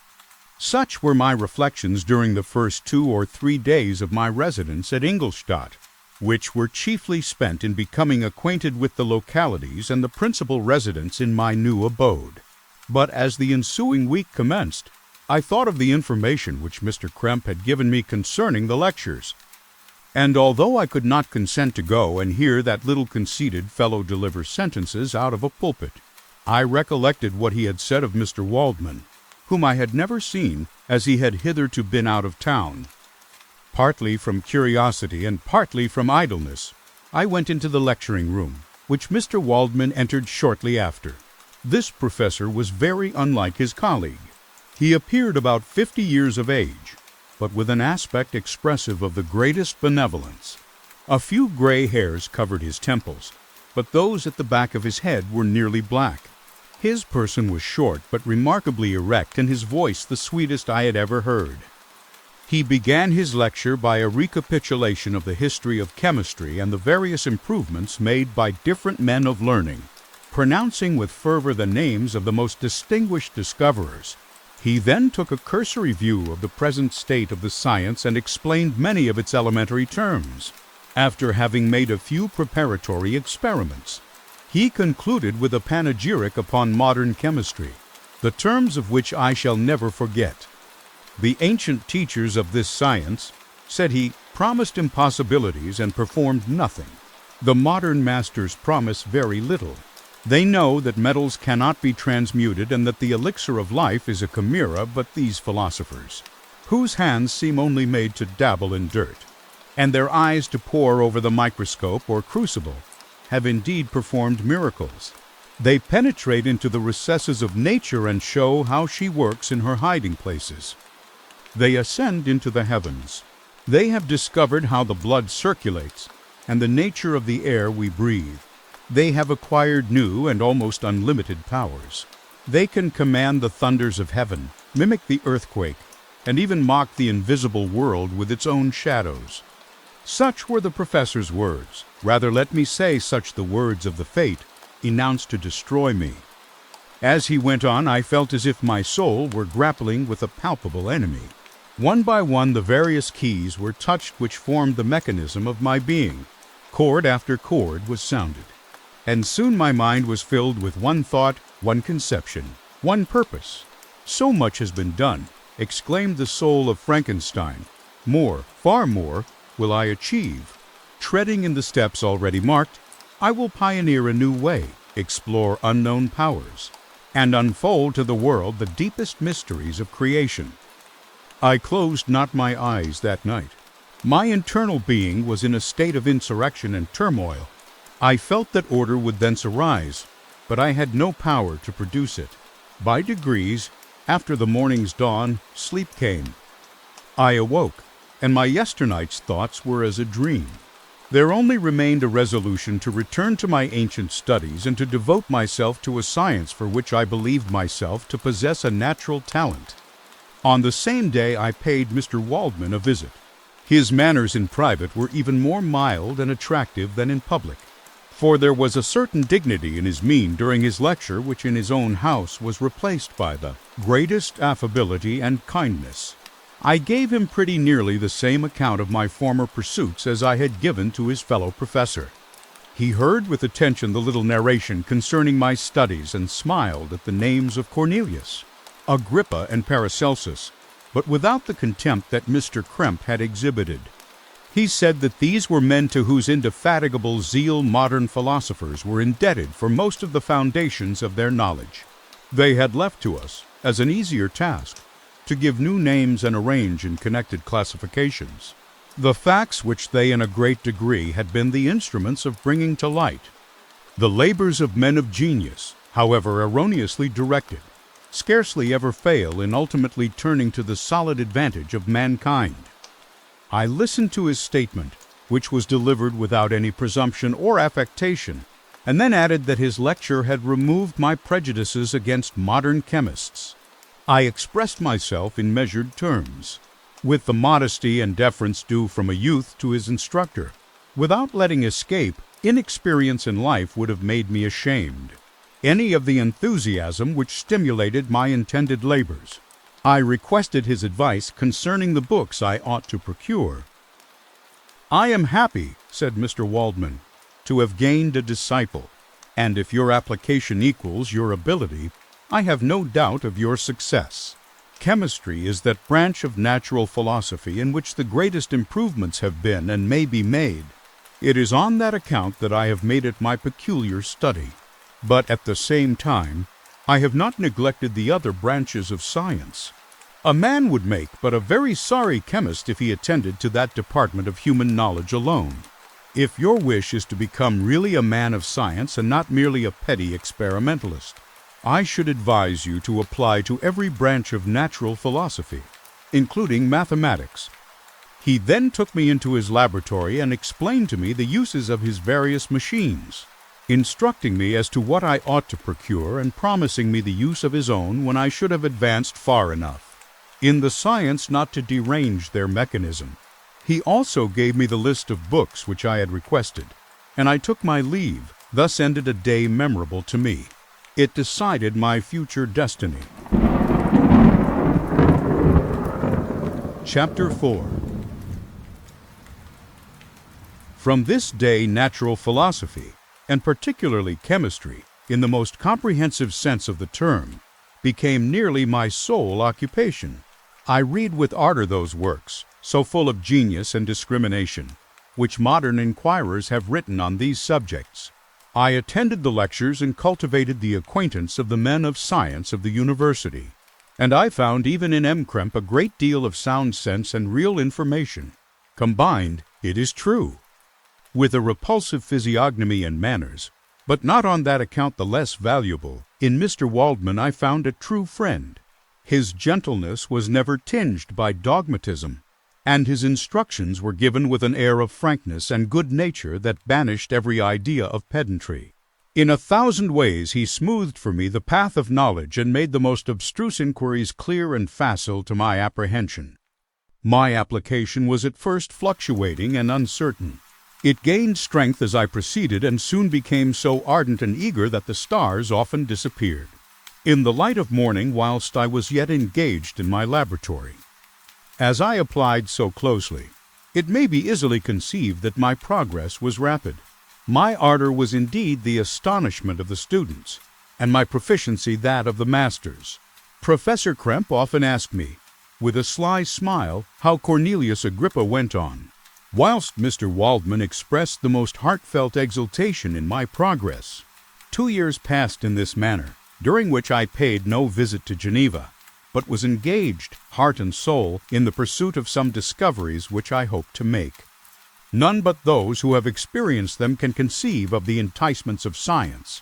In other studies you go as far as others have gone before you, and there is nothing more to know. But in a scientific pursuit there is continual food for discovery and wonder. A mind of moderate capacity which closely pursues one study must infallibly arrive at great proficiency in that study. And I, who continually sought the attainment of one object of pursuit and was solely wrapped up in this, improved so rapidly that at the end of 2 years I made some discoveries in the improvement of some chemical instruments, which procured me great esteem and admiration at the university. When I had arrived at this point and had become as well acquainted with the theory and practice of natural philosophy as depended on the lessons of any of the professors at Ingolstadt, my residence there being no longer conducive to my improvements, I thought of returning to my friends in my native town, when an incident happened that protracted my stay. One of the phenomena which had peculiarly attracted my attention was the structure of the human frame, and, indeed, any animal endued with life. Whence, I often asked myself, did the principle of life proceed? It was a bold question, and one which has ever been considered as a mystery. Yet with how many things are we upon the brink of becoming acquainted, if cowardice or carelessness did not restrain our inquiries? I revolved these circumstances in my mind and determined thenceforth to apply myself more particularly to those branches of natural philosophy which relate to physiology. Unless I had been animated by an almost supernatural enthusiasm, my application to this study would have been irksome and almost intolerable. To examine the causes of life, we must first have recourse to death. I became acquainted with the science of anatomy, but this was not sufficient. I must also observe the natural decay and corruption of the human body. In my education my father had taken the greatest precautions that my mind should be impressed with no supernatural horrors. I do not ever remember to have trembled at a tale of superstition or to have feared the apparition of a spirit. Darkness had no effect upon my fancy, and a churchyard was to me merely the receptacle of bodies deprived of life, which, from being the seat of beauty and strength, had become food for the worm. Now I was led to examine the cause and progress of this decay and forced to spend days and nights in vaults and charnel houses. My attention was fixed upon every object the most insupportable to the delicacy of the human feelings. I saw how the fine form of man was degraded and wasted. I beheld the corruption of death succeed to the blooming cheek of life. I saw how the worm inherited the wonders of the eye and brain. I paused, examining and analyzing all the minutiae of causation, as exemplified in the change from life to death, and death to life, until from the midst of this darkness a sudden light broke in upon me. A light so brilliant and wondrous, yet so simple that while I became dizzy with the immensity of the prospect which it illustrated, I was surprised that among so many men of genius who had directed their inquiries towards the same science, that I alone should be reserved to discover so astonishing a secret. Remember, I am not recording the vision of a madman. The sun does not more certainly shine in the heavens than that which I now affirm is true. Some miracle might have produced it, yet the stages of the discovery were distinct and probable. After days and nights of incredible labor and fatigue, I succeeded in discovering the cause of generation and life. Nay, more, I became myself capable of bestowing animation upon lifeless matter. The astonishment which I had at first experienced on this discovery soon gave place to delight and rapture. After so much time spent in painful labor, to arrive at once at the summit of my desires was the most gratifying consummation of my toils. But this discovery was so great and overwhelming that all the steps by which I had been progressively led to it were obliterated, and I beheld only the result. What had been the study and desire of the wisest men since the creation of the world was now within my grasp. Not that, like a magic scene. It all opened upon me at once. The information I had obtained was of a nature rather to direct my endeavors so soon as I should point them towards the object of my search than to exhibit that object already accomplished. I was like the Arabian who had been buried with the dead and found a passage to life, aided only by one glimmering and seemingly ineffectual light. I see by your eagerness and the wonder and hope which your eyes express, my friend, that you expect to be informed of the secret with which I am acquainted. That cannot be. Listen patiently until the end of my story, and you will easily perceive why I am reserved upon that subject. I will not lead you on, unguarded and ardent as I then was, to your destruction and infallible misery. Learn from me, if not by my precepts, at least by my example. How dangerous is the acquirement of knowledge, and how much happier that man is who believes his native town to be the world, than he who aspires to become greater than his nature will allow. When I found so astonishing a power placed within my hands, I hesitated a long time concerning the manner in which I should employ it. Although I possessed the capacity of bestowing animation, yet to prepare a frame for the reception of it, with all its intricacies of fibers, muscles, and veins, still remained a work of inconceivable difficulty and labor. I doubted at first whether I should attempt the creation of a being like myself, or one of simpler organization, but my imagination was too much exalted by my first success to permit me to doubt of my ability to give life to an animal as complex and wonderful as man. The materials at present within my command hardly appeared adequate to so arduous an undertaking, but I doubted not that I should ultimately succeed. I prepared myself for a multitude of reverses. My operations might be incessantly baffled, and at last my work be imperfect. Yet when I considered the improvement which every day takes place in science and mechanics, I was encouraged to hope my present attempts would at least lay the foundations of future success. Nor could I consider the magnitude and complexity of my plan as any argument of its impracticability. It was with these feelings that I began the creation of a human being. As the minuteness of the parts formed a great hindrance to my speed, I resolved, contrary to my first intention, to make the being of a gigantic stature, that is to say, about 8 feet in height and proportionably large. After having formed this determination and having spent some months in successfully collecting and arranging my materials, I began. No one can conceive the variety of feelings which bore me onwards, like a hurricane, in the first enthusiasm of success. Life and death appeared to me ideal bounds, which I should first break through and pour a torrent of light into our dark world. A new species would bless me as its creator and source. Many happy and excellent natures would owe their being to me. No father could claim the gratitude of his child so completely as I should deserve theirs. Pursuing these reflections, I thought that if I could bestow animation upon lifeless matter, I might in process of time, although I now found it impossible, renew life where death had apparently devoted the body to corruption. These thoughts supported my spirits, while I pursued my undertaking with unremitting ardor. My cheek had grown pale with study, and my person had become emaciated with confinement. Sometimes, on the very brink of certainty, I failed. Yet still I clung to the hope which the next day or the next hour might realize. One secret which I alone possessed was the hope to which I had dedicated myself. And the moon gazed on my midnight labors, while, with unrelaxed and breathless eagerness, I pursued nature to her hiding places. Who shall conceive the horrors of my secret toil as I dabbled among the unhallowed damps of the grave or tortured the living animal to animate the lifeless clay? My limbs now tremble, and my eyes swim with the remembrance.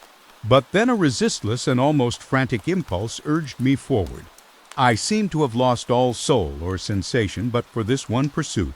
It was indeed but a passing trance that only made me feel with renewed acuteness so soon as, the unnatural stimulus ceasing to operate, I had returned to my old habits. I collected bones from charnel houses and disturbed, with profane fingers, the tremendous secrets of the human frame in a solitary chamber, or rather cell, at the top of the house, and separated from all the other apartments by a gallery and staircase. I kept my workshop of filthy creation. My eyeballs were starting from their sockets in attending to the details of my employment. The dissecting room and the slaughterhouse furnished many of my materials, and often did my human nature turn with loathing from my occupation. Whilst still urged on by an eagerness which perpetually increased, I brought my work near to a conclusion. The summer months passed while I was thus engaged, heart and soul, in one pursuit. It was a most beautiful season. Never did the fields bestow a more plentiful harvest or the vines yield a more luxuriant vintage. But my eyes were insensible to the charms of nature, and the same feelings which made me neglect the scenes around me caused me also to forget those friends who were so many miles absent, and whom I had not seen for so long a time. I knew my silence disquieted them, and I well remembered the words of my father. I know that while you are pleased with yourself, you will think of us with affection, and we shall hear regularly from you. You must pardon me if I regard any interruption in your correspondence as a proof that your other duties are equally neglected. I knew well, therefore, what would be my father's feelings, but I could not tear my thoughts from my employment, loathsome in itself, but which had taken an irresistible hold of my imagination.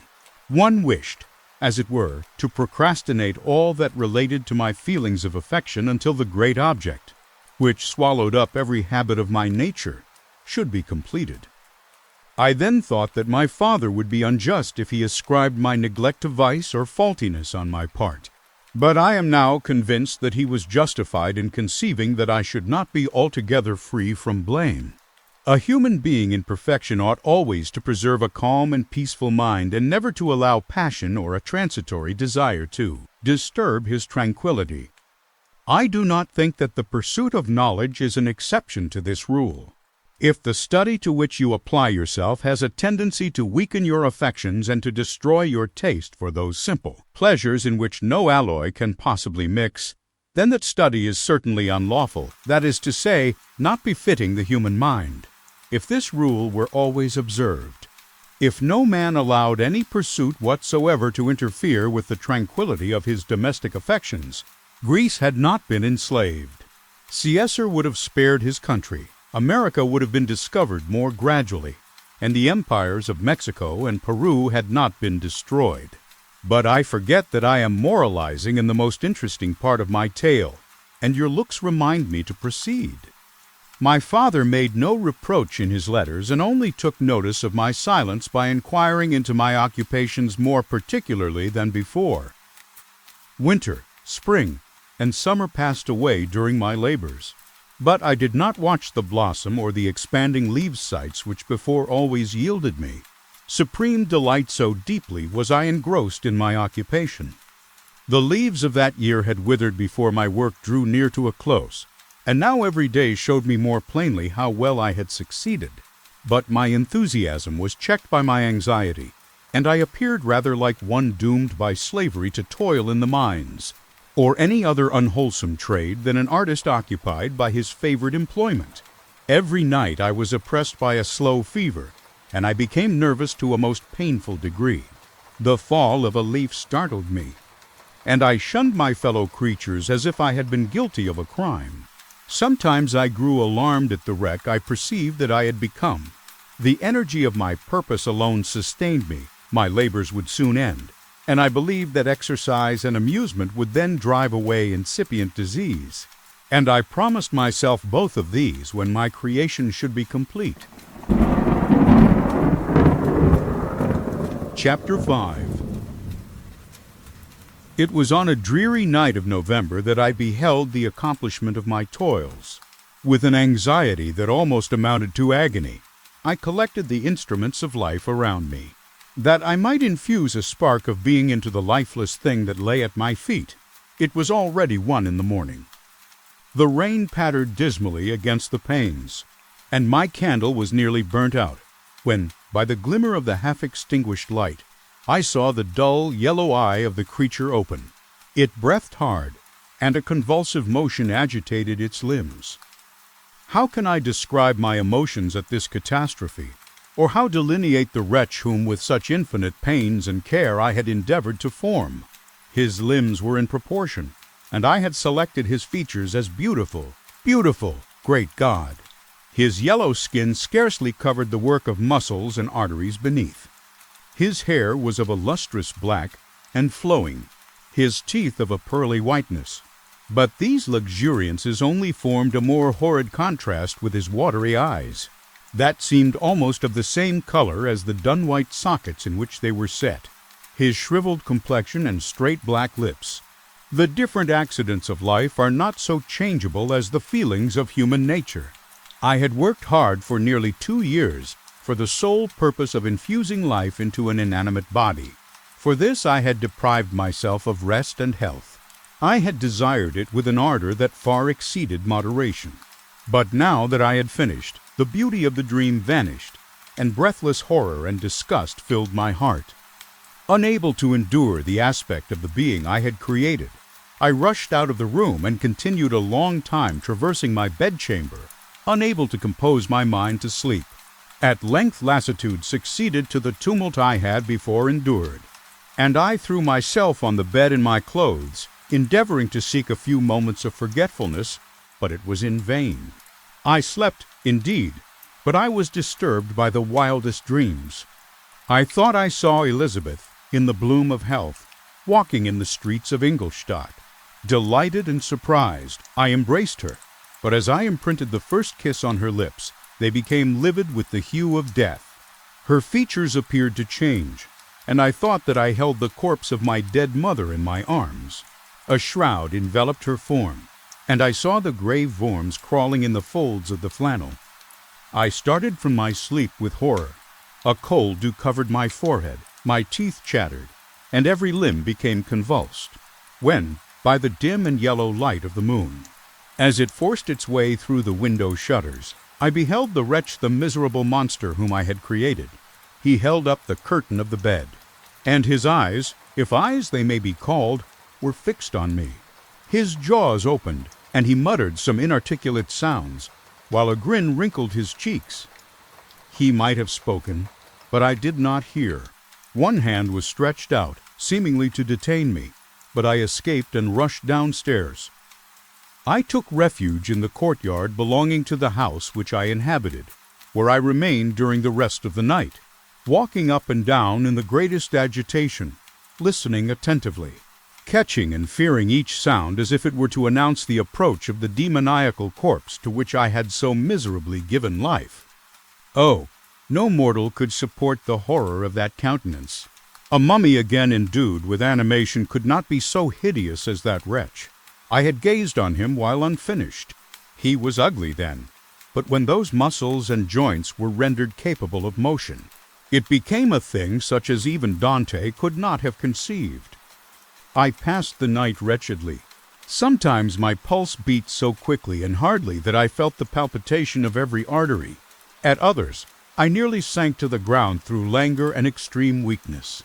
Mingled with this horror, I felt the bitterness of disappointment. Dreams that had been my food and pleasant rest for so long a space were now become a hell to me. And the change was so rapid, the overthrow so complete. Morning, dismal and wet, at length dawned and discovered to my sleepless and aching eyes the church of Ingolstadt, its white steeple and clock, which indicated the 6th hour. The porter opened the gates of the court, which had that night been my asylum, and I issued into the streets, pacing them with quick steps, as if I sought to avoid the wretch whom I feared every turning of the street would present to my view. I did not dare return to the apartment which I inhabited, but felt impelled to hurry on. Although drenched by the rain which poured from a black and comfortless sky, I continued walking in this manner for some time, endeavoring by bodily exercise to ease the load that weighed upon my mind. I traversed the streets without any clear conception of where I was or what I was doing. My heart palpitated in the sickness of fear, and I hurried on with irregular steps, not daring to look about me, like one who, on a lonely road, doth walk in fear and dread, and, having once turned round, walks on, and turns no more his head, because he knows a frightful fiend, doth close behind him tread. Coleridge's Ancient Mariner. Continuing thus, I came at length opposite to the inn at which the various diligences and carriages usually stopped. Here I paused, I knew not why, but I remained some minutes with my eyes fixed on a coach that was coming towards me from the other end of the street. As it drew nearer, I observed that it was the Swiss diligence. It stopped just where I was standing, and on the door being opened, I perceived Henry Clerval, who, on seeing me, instantly sprung out. "My dear Frankenstein," exclaimed he, "how glad I am to see you! How fortunate that you should be here at the very moment of my alighting! Nothing could equal my delight on seeing Clerval. His presence brought back to my thoughts my father, Elizabeth, and all those scenes of home so dear to my recollection. I grasped his hand, and in a moment forgot my horror and misfortune. I felt suddenly, and for the first time during many months, calm and serene joy. I welcomed my friend, therefore, in the most cordial manner, and we walked towards my college. Clerval continued talking for some time about our mutual friends and his own good fortune in being permitted to come to Ingolstadt. "You may easily believe," said he, "how great was the difficulty to persuade my father that all necessary knowledge was not comprised in the noble art of bookkeeping, and, indeed, I believe I left him incredulous to the last. For his constant answer to my unwearied entreaties was the same as that of the Dutch schoolmaster in the Vicar of Wakefield. I have 10,000 florins a year without Greek. I eat heartily without Greek, but his affection for me at length overcame his dislike of learning, and he has permitted me to undertake a voyage of discovery to the land of knowledge. It gives me the greatest delight to see you. But tell me how you left my father, brothers, and Elizabeth." "Very well, and very happy, only a little uneasy that they hear from you so seldom. By the by, I mean to lecture you a little upon their account myself. But, my dear Frankenstein," continued he, stopping short and gazing full in my face, "I did not before remark how very ill you appear, so thin and pale. You look as if you had been watching for several nights." "You have guessed right. I have lately been so deeply engaged in one occupation that I have not allowed myself sufficient rest. As you see, But I sincerely hope, that all these employments are now at an end and that I am at length free. I trembled excessively. I could not endure to think of, and far less to allude to, the occurrences of the preceding night. I walked with a quick pace, and we soon arrived at my college. I then reflected, and the thought made me shiver, that the creature whom I had left in my apartment might still be there, alive and walking about. I dreaded to behold this monster, but I feared still more that Henry should see him, and treating him. Therefore, to remain a few minutes at the bottom of the stairs, I darted up towards my own room. My hand was already on the lock of the door before I recollected myself. I then paused, and a cold shivering came over me. I threw the door forcibly open, as children are accustomed to do when they expect a spectre to stand in waiting for them on the other side. But nothing appeared. I stepped fearfully in. The apartment was empty, and my bedroom was also freed from its hideous guest. I could hardly believe that so great a good fortune could have befallen me. But when I became assured that my enemy had indeed fled, I clapped my hands for joy and ran down to Clerval. We ascended into my room, and the servant presently brought breakfast.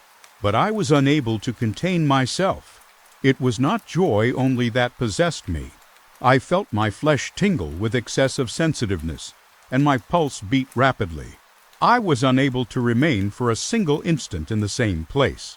I jumped over the chairs, clapped my hands, and laughed aloud.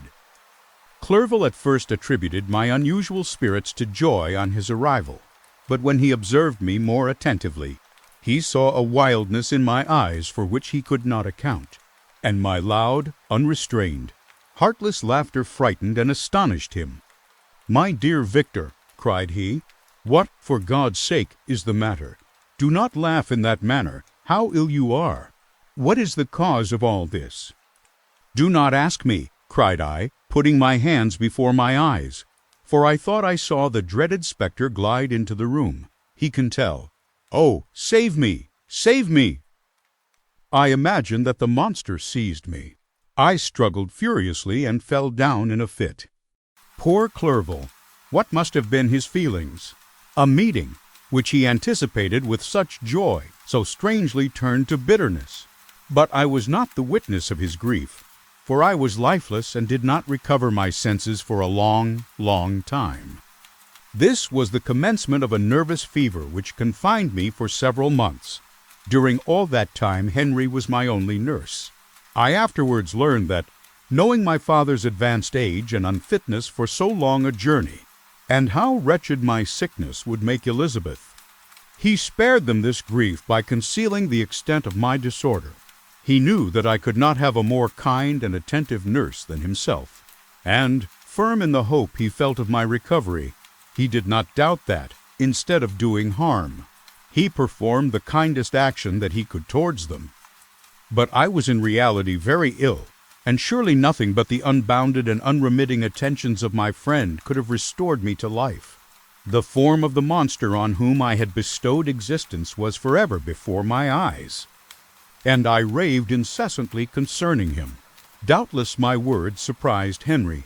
He at first believed them to be the wanderings of my disturbed imagination, but the pertinacity with which I continually recurred to the same subject by very slow degrees, and with frequent relapses that alarmed and grieved my friend, I recovered. I remember the first time I became capable of observing outward objects with any kind of pleasure. I perceived that the fallen leaves had disappeared and that the young buds were shooting forth from the trees that shaded my window. It was a divine spring, and the season contributed greatly to my convalescence. I felt also sentiments of joy and affection revive in my bosom. My gloom disappeared, and in a short time I became as cheerful as before I was attacked by the fatal passion. "Dearest Clerval," exclaimed I, "how kind, how very good you are to me! This whole winter, instead of being spent in study, as you promised yourself, has been consumed in my sick room. How shall I ever repay you? I feel the greatest remorse for the disappointment of which I have been the occasion, but you will forgive me." You will repay me entirely if you do not discompose yourself, but get well as fast as you can. And since you appear in such good spirits, I may speak to you on one subject, may I not? I trembled. One subject. What could it be? Could he allude to an object on whom I dared not even think? Compose yourself, said Clerval, who observed my change of color. I will not mention it if it agitates you, but your father and cousin would be very happy if they received a letter from you in your own handwriting. They hardly know how ill you have been and are uneasy at your long silence. Is that all, my dear Henry? How could you suppose that my first thought would not fly towards those dear friends whom I love and who are so deserving of my love? If this is your present temper, my friend, you will perhaps be glad to see a letter that has been lying here some days for you. It is from your cousin, I believe. Chapter 6. Clerval then put the following letter into my hands. It was from my own Elizabeth. My dearest cousin, you have been ill, very ill, and even the constant letters of dear kind Henry are not sufficient to reassure me on your account. You are forbidden to write, to hold a pen. Yet one word from you, dear Victor, is necessary to calm our apprehensions.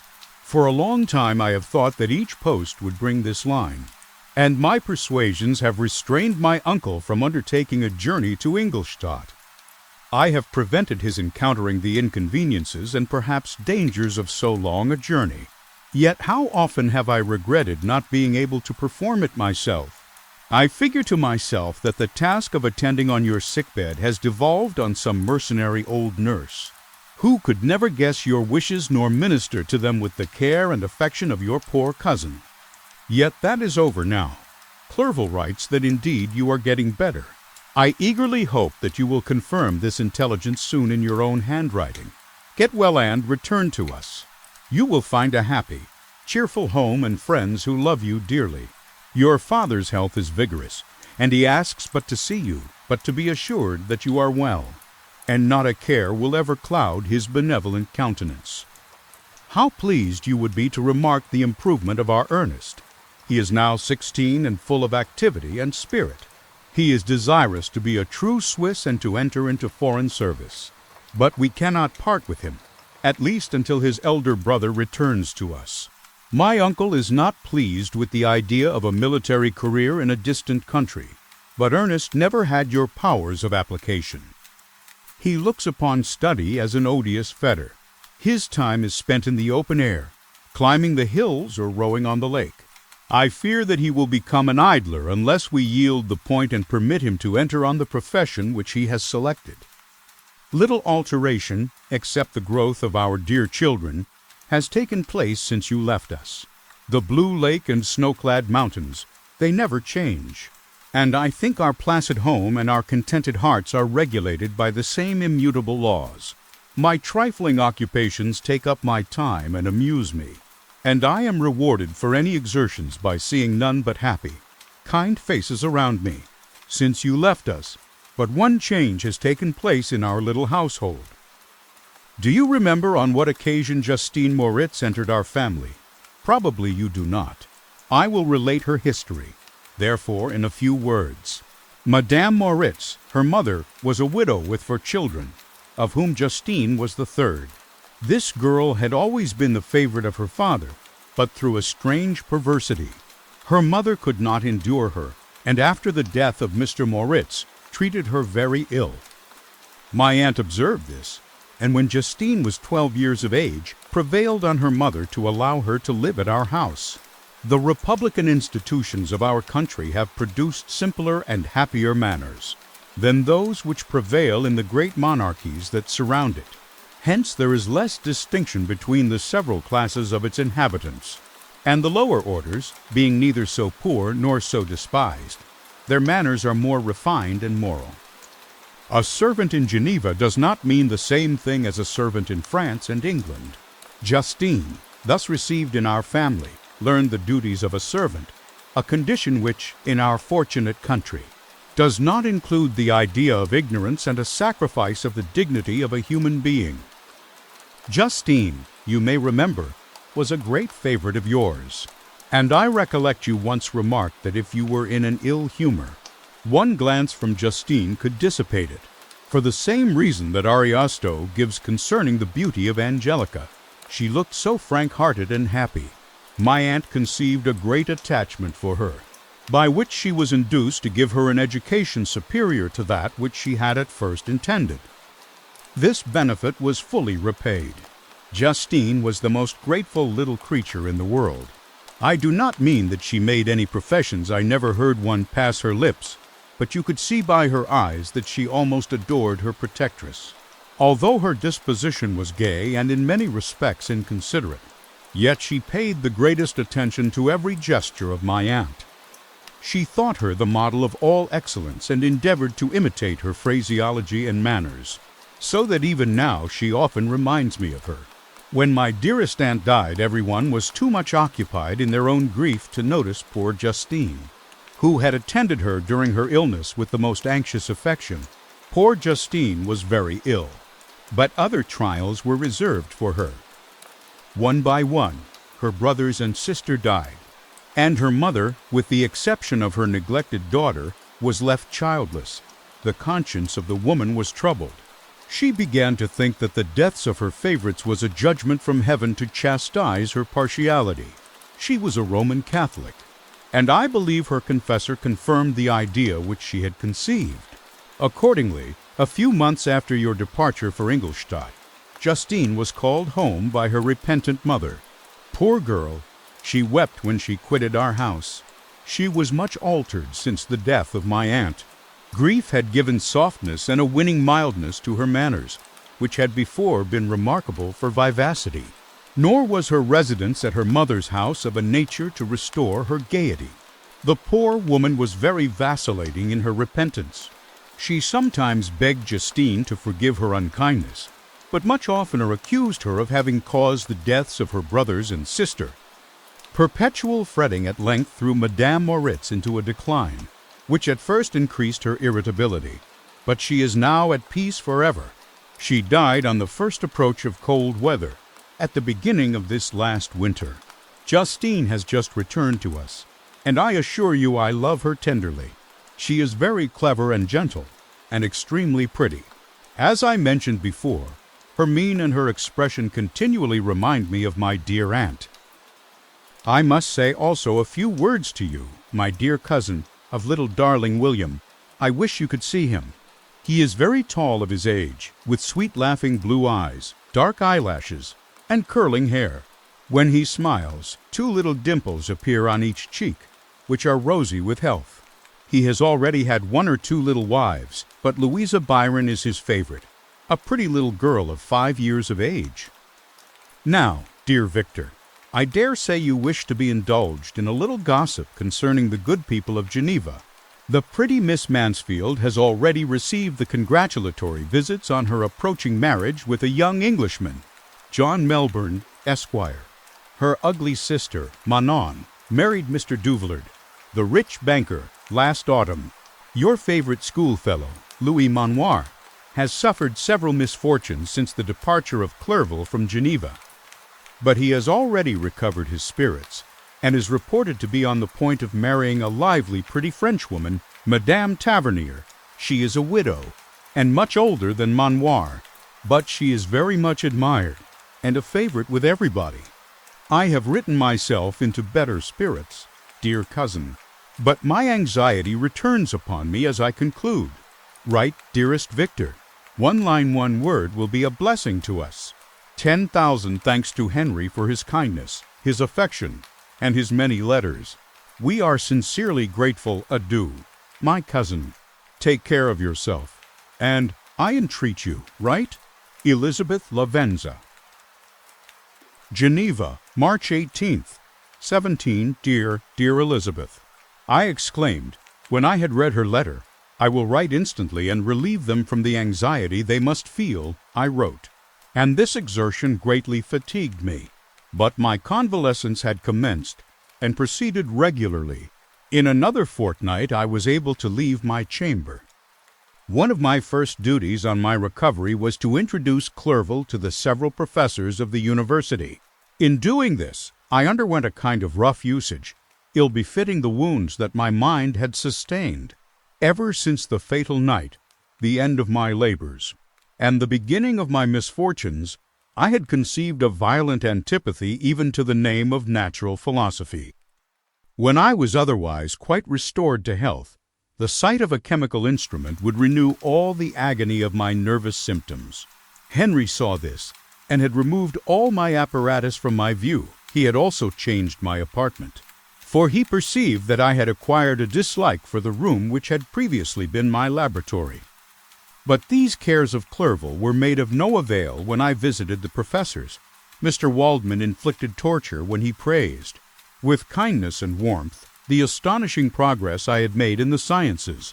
He soon perceived that I disliked the subject, but not guessing the real cause, he attributed my feelings to modesty, and changed the subject from my improvement to the science itself, with a desire, as I evidently saw, of drawing me out.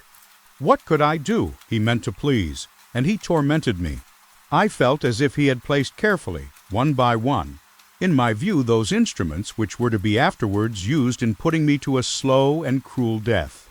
I writhed under his words, yet dared not exhibit the pain I felt.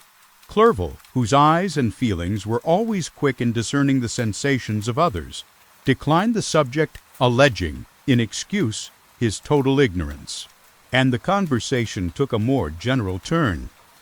I thanked my friend from my heart, but I did not speak. I saw plainly that he was surprised, but he never attempted to draw my secret from me, and although I loved him with a mixture of affection and reverence that knew no bounds, yet I could never persuade myself to confide in him that event which was so often present to my recollection, but which I feared the detail to another would only impress more deeply. Mr. Krempe was not equally docile, and in my condition at that time, of almost insupportable sensitiveness. His harsh, blunt encomiums gave me even more pain than the benevolent approbation of Mr. Waldman. "Dian the fellow!" cried he. "Why, Mr. Clerval, I assure you he has outstripped us all. Stare if you please. But it is nevertheless true. A youngster who, but a few years ago, believed in Cornelius Agrippa as firmly as in the Gospel, has now set himself at the head of the university. And if he is not soon pulled down, we shall all be out of countenance. I," continued he, observing my face expressive of suffering, "Mr. Frankenstein is modest, an excellent quality in a young man. Young men should be diffident of themselves. You know, Mr. Clerval, I was myself when young, but that wears out in a very short time." Mr. Krempe had now commenced an eulogy on himself, which happily turned the conversation from a subject that was so annoying to me. Clerval had never sympathized in my tastes for natural science, and his literary pursuits differed wholly from those which had occupied me.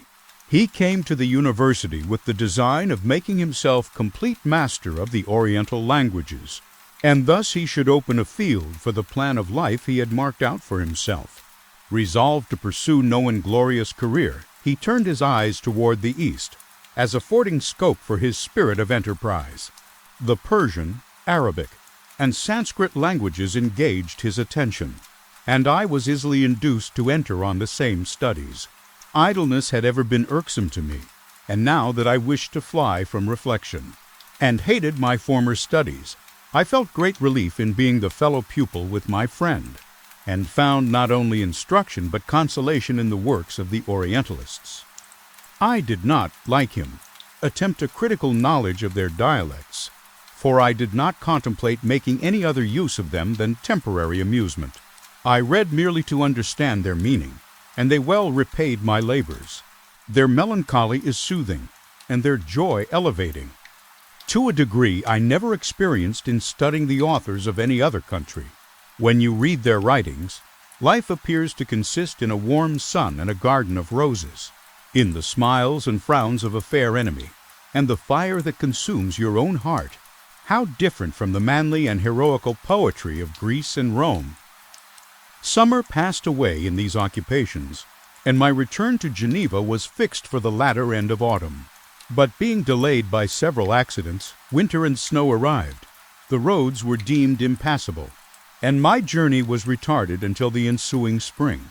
I felt this delay very bitterly, for I longed to see my native town and my beloved friends. My return had only been delayed so long from an unwillingness to leave Clerval in a strange place before he had become acquainted with any of its inhabitants. The winter, however, was spent cheerfully, and although the spring was uncommonly late, when it came its beauty compensated for its dilatoriness. The month of May had already commenced, and I expected the letter daily which was to fix the date of my departure, when Henry proposed a pedestrian tour in the environs of Ingolstadt, that I might bid a personal farewell to the country I had so long inhabited. I acceded with pleasure to this proposition. I was fond of exercise, and Clerval had always been my favorite companion in the ramble of this nature that I had taken among the scenes of my native country. We passed a fortnight in these perambulations. My health and spirits had long been restored, and they gained additional strength from the salubrious air I breathed, the natural incidents of our progress, and the conversation of my friend. Study had before secluded me from the intercourse of my fellow creatures, and rendered me unsocial. But Clerval called forth the better feelings of my heart. He again taught me to love the aspect of nature, and the cheerful faces of children. Excellent friend, how sincerely you did love me, and endeavor to elevate my mind until it was on a level with your own. A selfish pursuit had cramped and narrowed me, until your gentleness and affection warmed and opened my senses. I became the same happy creature who, a few years ago, loved and beloved by all, had no sorrow or care. When happy, inanimate nature had the power of bestowing on me the most delightful sensations. A serene sky and verdant fields filled me with ecstasy. The present season was indeed divine.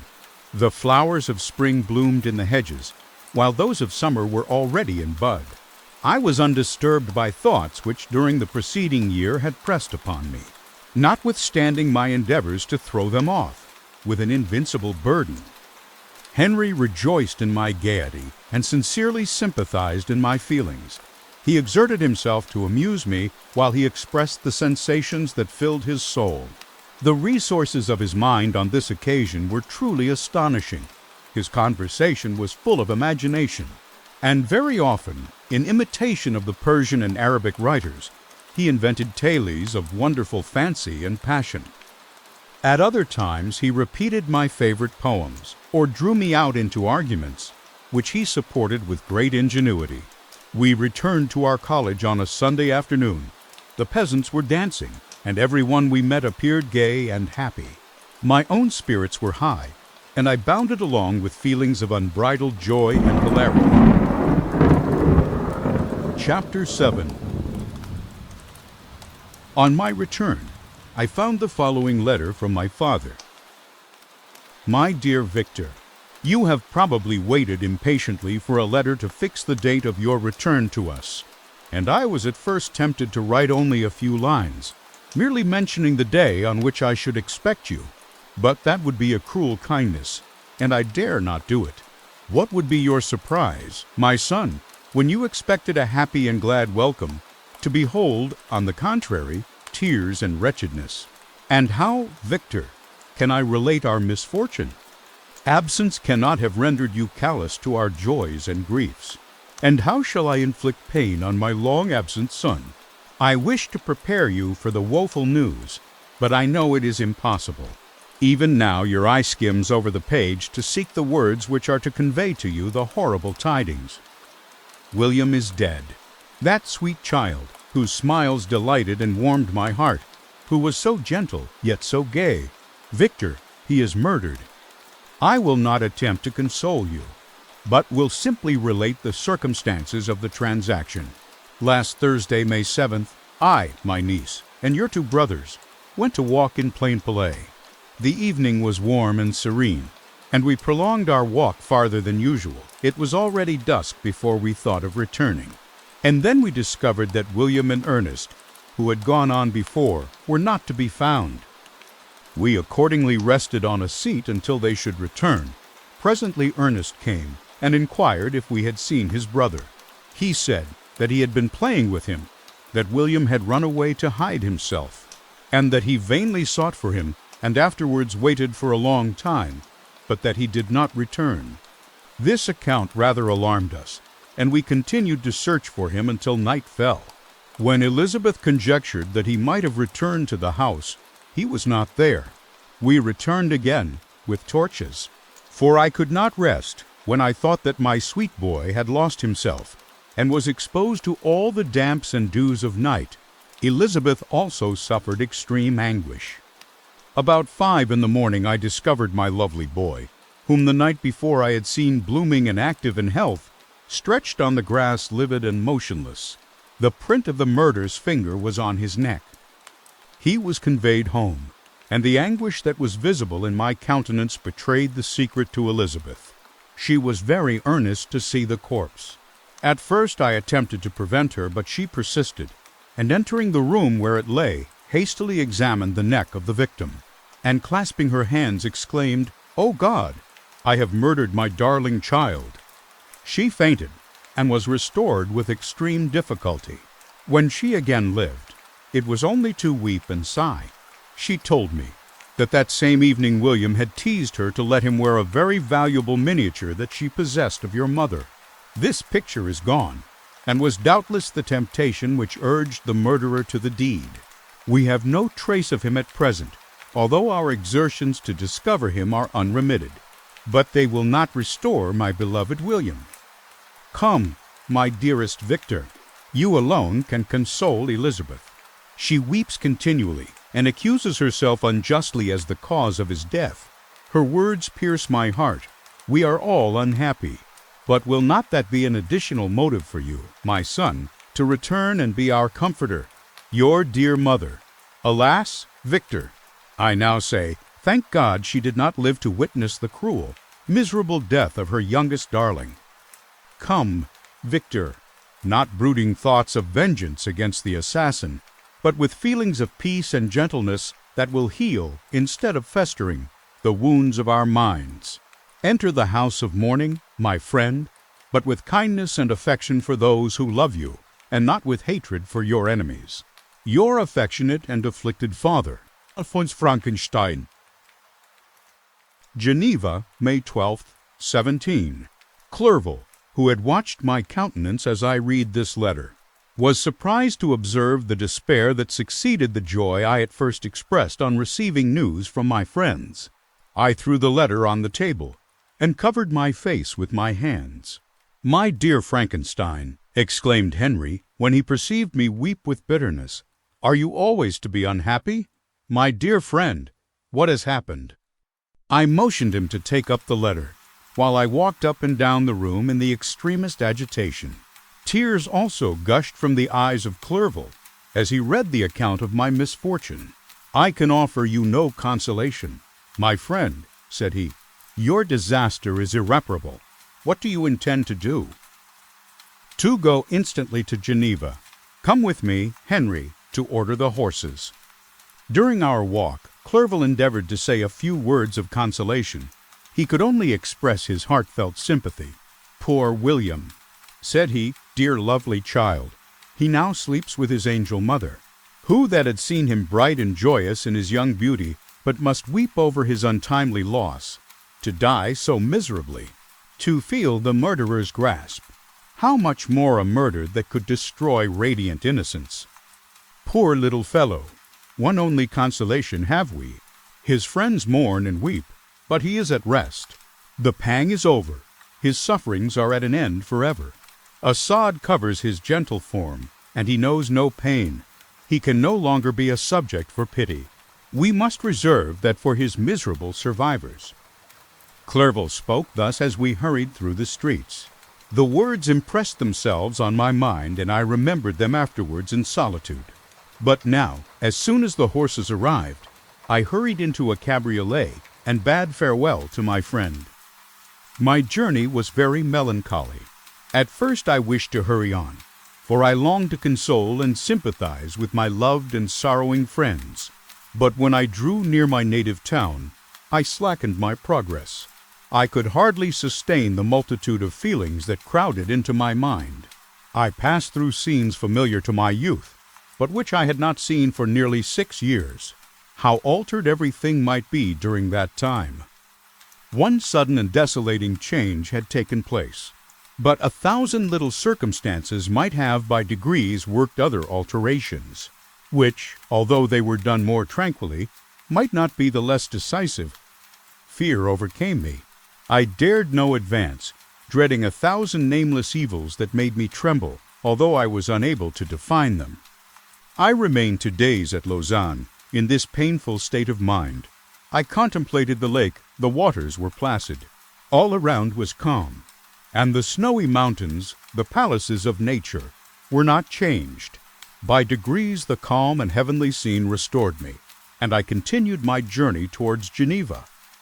The road ran by the side of the lake, which became narrower as I approached my native town. I discovered more distinctly the black sides of Jura and the bright summit of Mont Blanc. I wept like a child.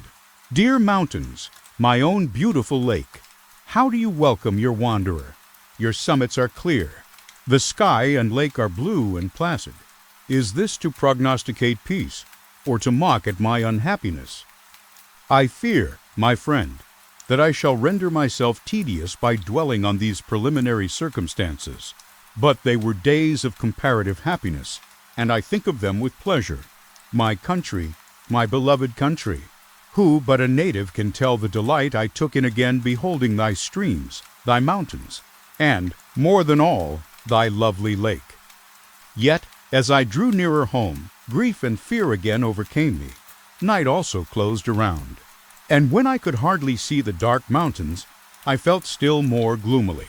The picture appeared a vast and dim scene of evil, and I foresaw obscurely that I was destined to become the most wretched of human beings. Alas, I prophesied truly, and failed only in one single circumstance, that in all the misery I imagined and dreaded, I did not conceive the 100th part of the anguish I was destined to endure. It was completely dark when I arrived in the environs of Geneva. The gates of the town were already shut, and I was obliged to pass the night at Sechirin, a village at the distance of half a league from the city. The sky was serene, and, as I was unable to rest, I resolved to visit the spot where my poor William had been murdered. As I could not pass through the town, I was obliged to cross the lake in a boat to arrive at Plainpalais. During this short voyage, I saw the lightning playing on the summit of Mont Blanc in the most beautiful figures.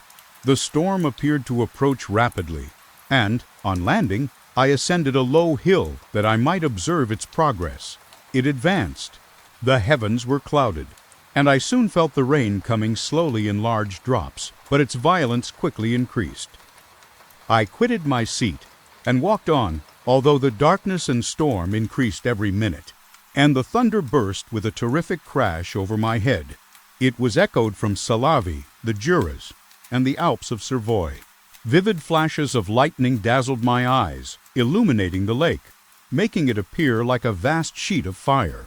Then for an instant everything seemed of a pitchy darkness, until the eye recovered itself from the preceding flash.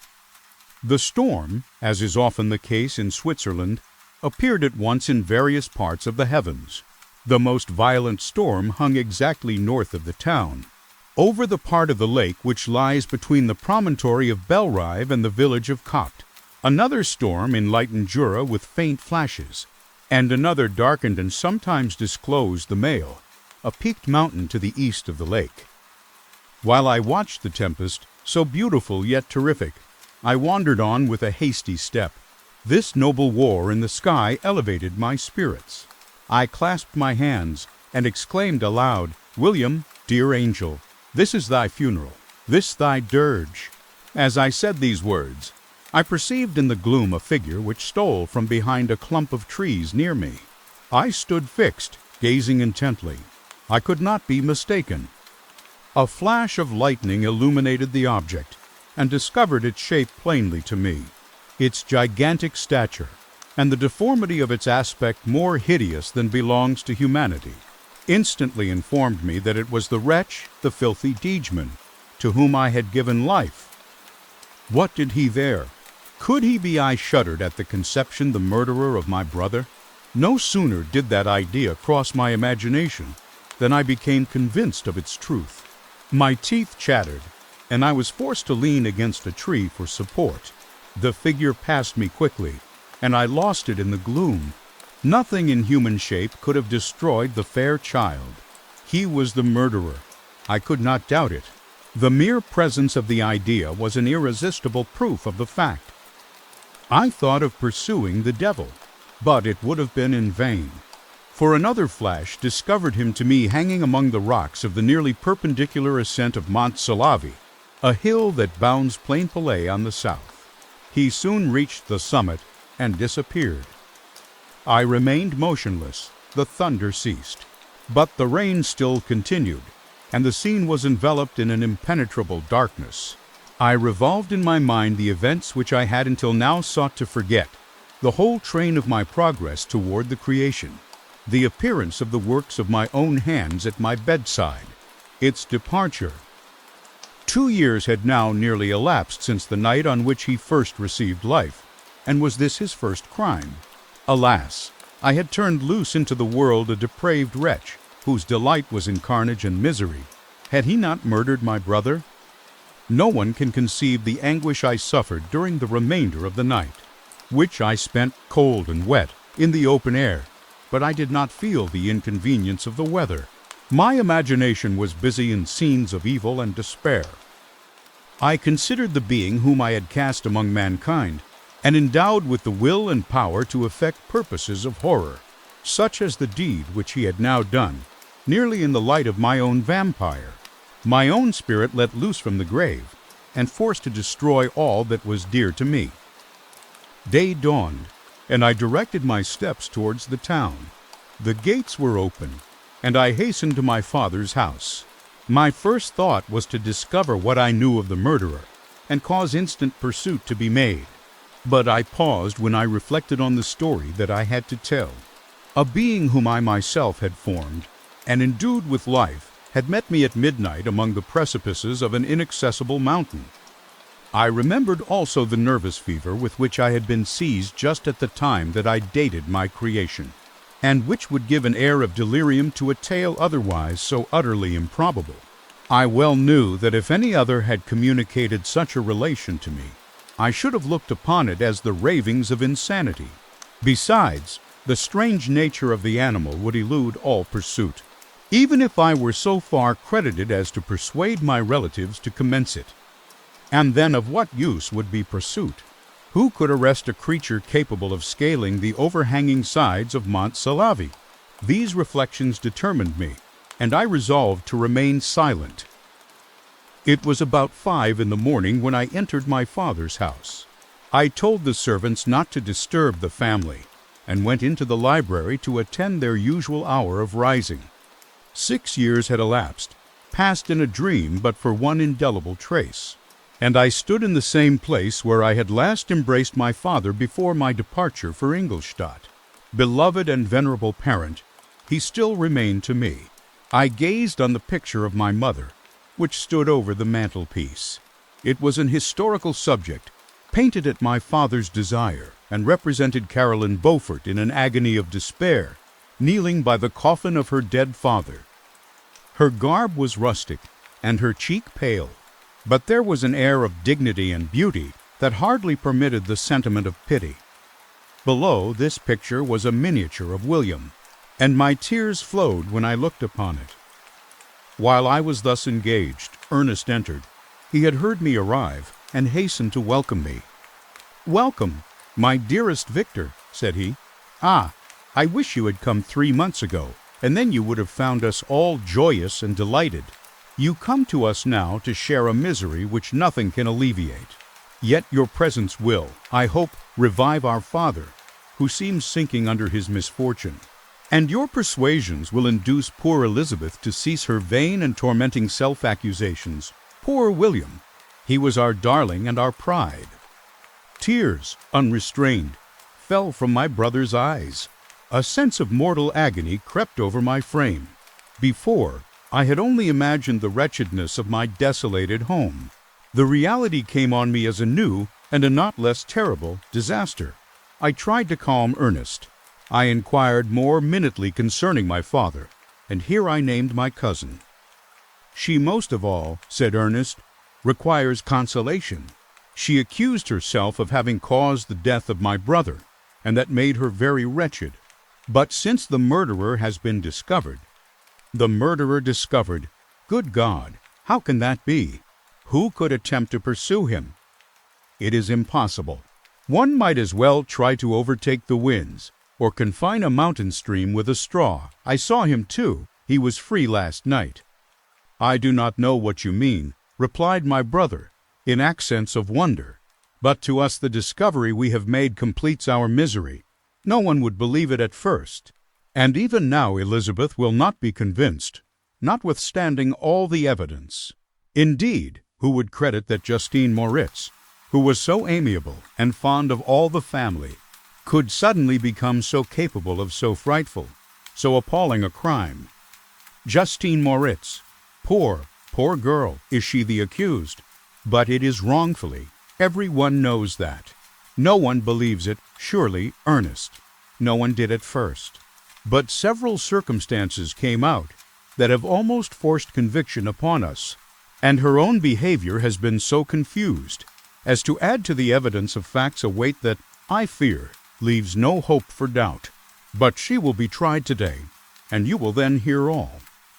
He then related that, the morning on which the murder of poor William had been discovered, Justine had been taken ill and confined to her bed for several days. During this interval, one of the servants, happening to examine the apparel she had worn on the night of the murder, had discovered in her pocket the picture of my mother, which had been judged to be the temptation of the murderer. The servant instantly showed it to one of the others, who, without saying a word to any of the family, went to a magistrate, and, upon their deposition, Justine was apprehended. On being charged with the fact, the poor girl confirmed the suspicion in a great measure by her extreme confusion of manner. This was a strange tale, but it did not shake my faith, and I replied earnestly, "You are all mistaken. I know the murderer, Justine, poor, good Justine, is innocent." At that instant my father entered. I saw unhappiness deeply impressed on his countenance, but he endeavored to welcome me cheerfully, and, after we had exchanged our mournful greeting, would have introduced some other topic than that of our disaster, had not Ernest exclaimed, "Good God, Papa, Victor says that he knows who was the murderer of poor William." "We do also, unfortunately," replied my father, "for indeed I had rather have been forever ignorant than have discovered so much depravity and ungratitude in one I valued so highly." "My dear father, you are mistaken. Justine is innocent. If she is, God forbid that she should suffer as guilty. She is to be tried today, and I sincerely hope, that she will be acquitted." This speech calmed me. I was firmly convinced in my own mind that Justine, and indeed every human being, was guiltless of this murder. I had no fear, therefore, that any circumstantial evidence could be brought forward strong enough to convict her. My tale was not one to announce publicly. Its astounding horror would be looked upon as madness by the vulgar. Did anyone indeed exist, except I, the Creator, who would believe, unless his senses convinced him, in the existence of the living monument of presumption and rash ignorance which I had let loose upon the world? We were soon joined by Elizabeth. Time had altered her since I last beheld her. It had endowed her with loveliness surpassing the beauty of her childish years. There was the same candor, the same vivacity, but it was allied to an expression more full of sensibility and intellect. She welcomed me with the greatest affection. "Your arrival, my dear cousin," said she, "fills me with hope. You perhaps will find some means to justify my poor guiltless Justine. Alas, who is safe if she be convicted of crime? I rely on her innocence as certainly as I do upon my own. Our misfortune is doubly hard to us. We have not only lost that lovely darling boy, but this poor girl, whom I sincerely love, is to be torn away by even a worse fate. If she is condemned, I never shall know joy more. But she will not, I am sure she will not. And then I shall be happy again, even after the sad death of my little William. She is innocent, my Elizabeth, said I, and that shall be proved. Fear nothing, but let your spirits be cheered by the assurance of her acquittal. How kind and generous you are! Every one else believes in her guilt, and that made me wretched. For I knew that it was impossible, and to see every one else prejudiced in so deadly a manner rendered me hopeless and despairing. She wept. Dearest niece, said my father, dry your tears. If she is, as you believe, innocent, rely on the justice of our laws, and the activity with which I shall prevent the slightest shadow of partiality. Chapter 8. We passed a few sad hours until 11 o'clock, when the trial was to commence. My father and the rest of the family being obliged to attend as witnesses, I accompanied them to the court. During the whole of this wretched mockery of justice I suffered living torture. It was to be decided whether the result of my curiosity and lawless devices would cause the death of two of my fellow beings. One a smiling babe full of innocence and joy, the other far more dreadfully murdered, with every aggravation of infamy that could make the murder memorable in horror. Justine also was a girl of merit and possessed qualities which promised to render her life happy. Now all was to be obliterated in an ignominious grave, and I the cause. 1,000 times rather would I have confessed myself guilty of the crime ascribed to Justine, but I was absent when it was committed, and such a declaration would have been considered as the ravings of a madman and would not have exculpated her who suffered through me. The appearance of Justine was calm. She was dressed in mourning, and her countenance, always engaging, was rendered, by the solemnity of her feelings, exquisitely beautiful. Yet she appeared confident in innocence and did not tremble, although gazed on and execrated by thousands. For all the kindness which her beauty might otherwise have excited was obliterated in the minds of the spectators by the imagination of the enormity she was supposed to have committed. She was tranquil, yet her tranquillity was evidently constrained, and as her confusion had before been adduced as a proof of her guilt, she worked up her mind to an appearance of courage. When she entered the court, she threw her eyes round it and quickly discovered where we were seated. A tear seemed to dim her eye when she saw us, but she quickly recovered herself, and a look of sorrowful affection seemed to attest her utter guiltlessness. The trial began, and after the advocate against her had stated the charge, several witnesses were called. Several strange facts combined against her, which might have staggered anyone who had not such proof of her innocence as I had. She had been out the whole of the night on which the murder had been committed, and towards morning had been perceived by a market-woman not far from the spot where the body of the murdered child had been afterwards found. The woman asked her what she did there, but she looked very strangely and only returned a confused and unintelligible answer. She returned to the house about 8 o'clock, and when one inquired where she had passed the night, she replied that she had been looking for the child and demanded earnestly if anything had been heard concerning him. When shown the body, she fell into violent hysterics and kept her bed for several days. The picture was then produced which the servant had found in her pocket, and when Elizabeth, in a faltering voice, proved that it was the same which, an hour before the child had been missed, she had placed round his neck, a murmur of horror and indignation filled the court. Justine was called on for her defense. As the trial had proceeded, her countenance had altered. Surprise, horror, and misery were strongly expressed. Sometimes she struggled with her tears, but when she was desired to plead, she collected her powers and spoke in an audible, although variable voice. "God knows," she said, "how entirely I am innocent, but I do not pretend that my protestations should acquit me. I rest my innocence on a plain and simple explanation of the facts which have been adduced against me, and I hope the character I have always borne will incline my judges to a favorable interpretation, where any circumstance appears doubtful or suspicious." She then related that, by the permission of Elizabeth, she had passed the evening of the night on which the murder had been committed at the house of an aunt at Chain, a village situated at about a league from Geneva. On her return, at about 9 o'clock, she met a man who asked her if she had seen anything of the child who was lost. She was alarmed by this account and passed several hours in looking for him when the gates of Geneva were shut. And she was forced to remain several hours of the night in a barn belonging to a cottage, being unwilling to call up the inhabitants, to whom she was well known. Most of the night she spent here watching. Towards morning she believed that she slept for a few minutes. Some steps disturbed her, and she awoke. It was dawn, and she quitted her asylum, that she might again endeavor to find my brother. If she had gone near the spot where his body lay, it was without her knowledge. That she had been bewildered when questioned by the market-woman was not surprising, since she had passed a sleepless night and the fate of poor William was yet uncertain. Concerning the picture she could give no account.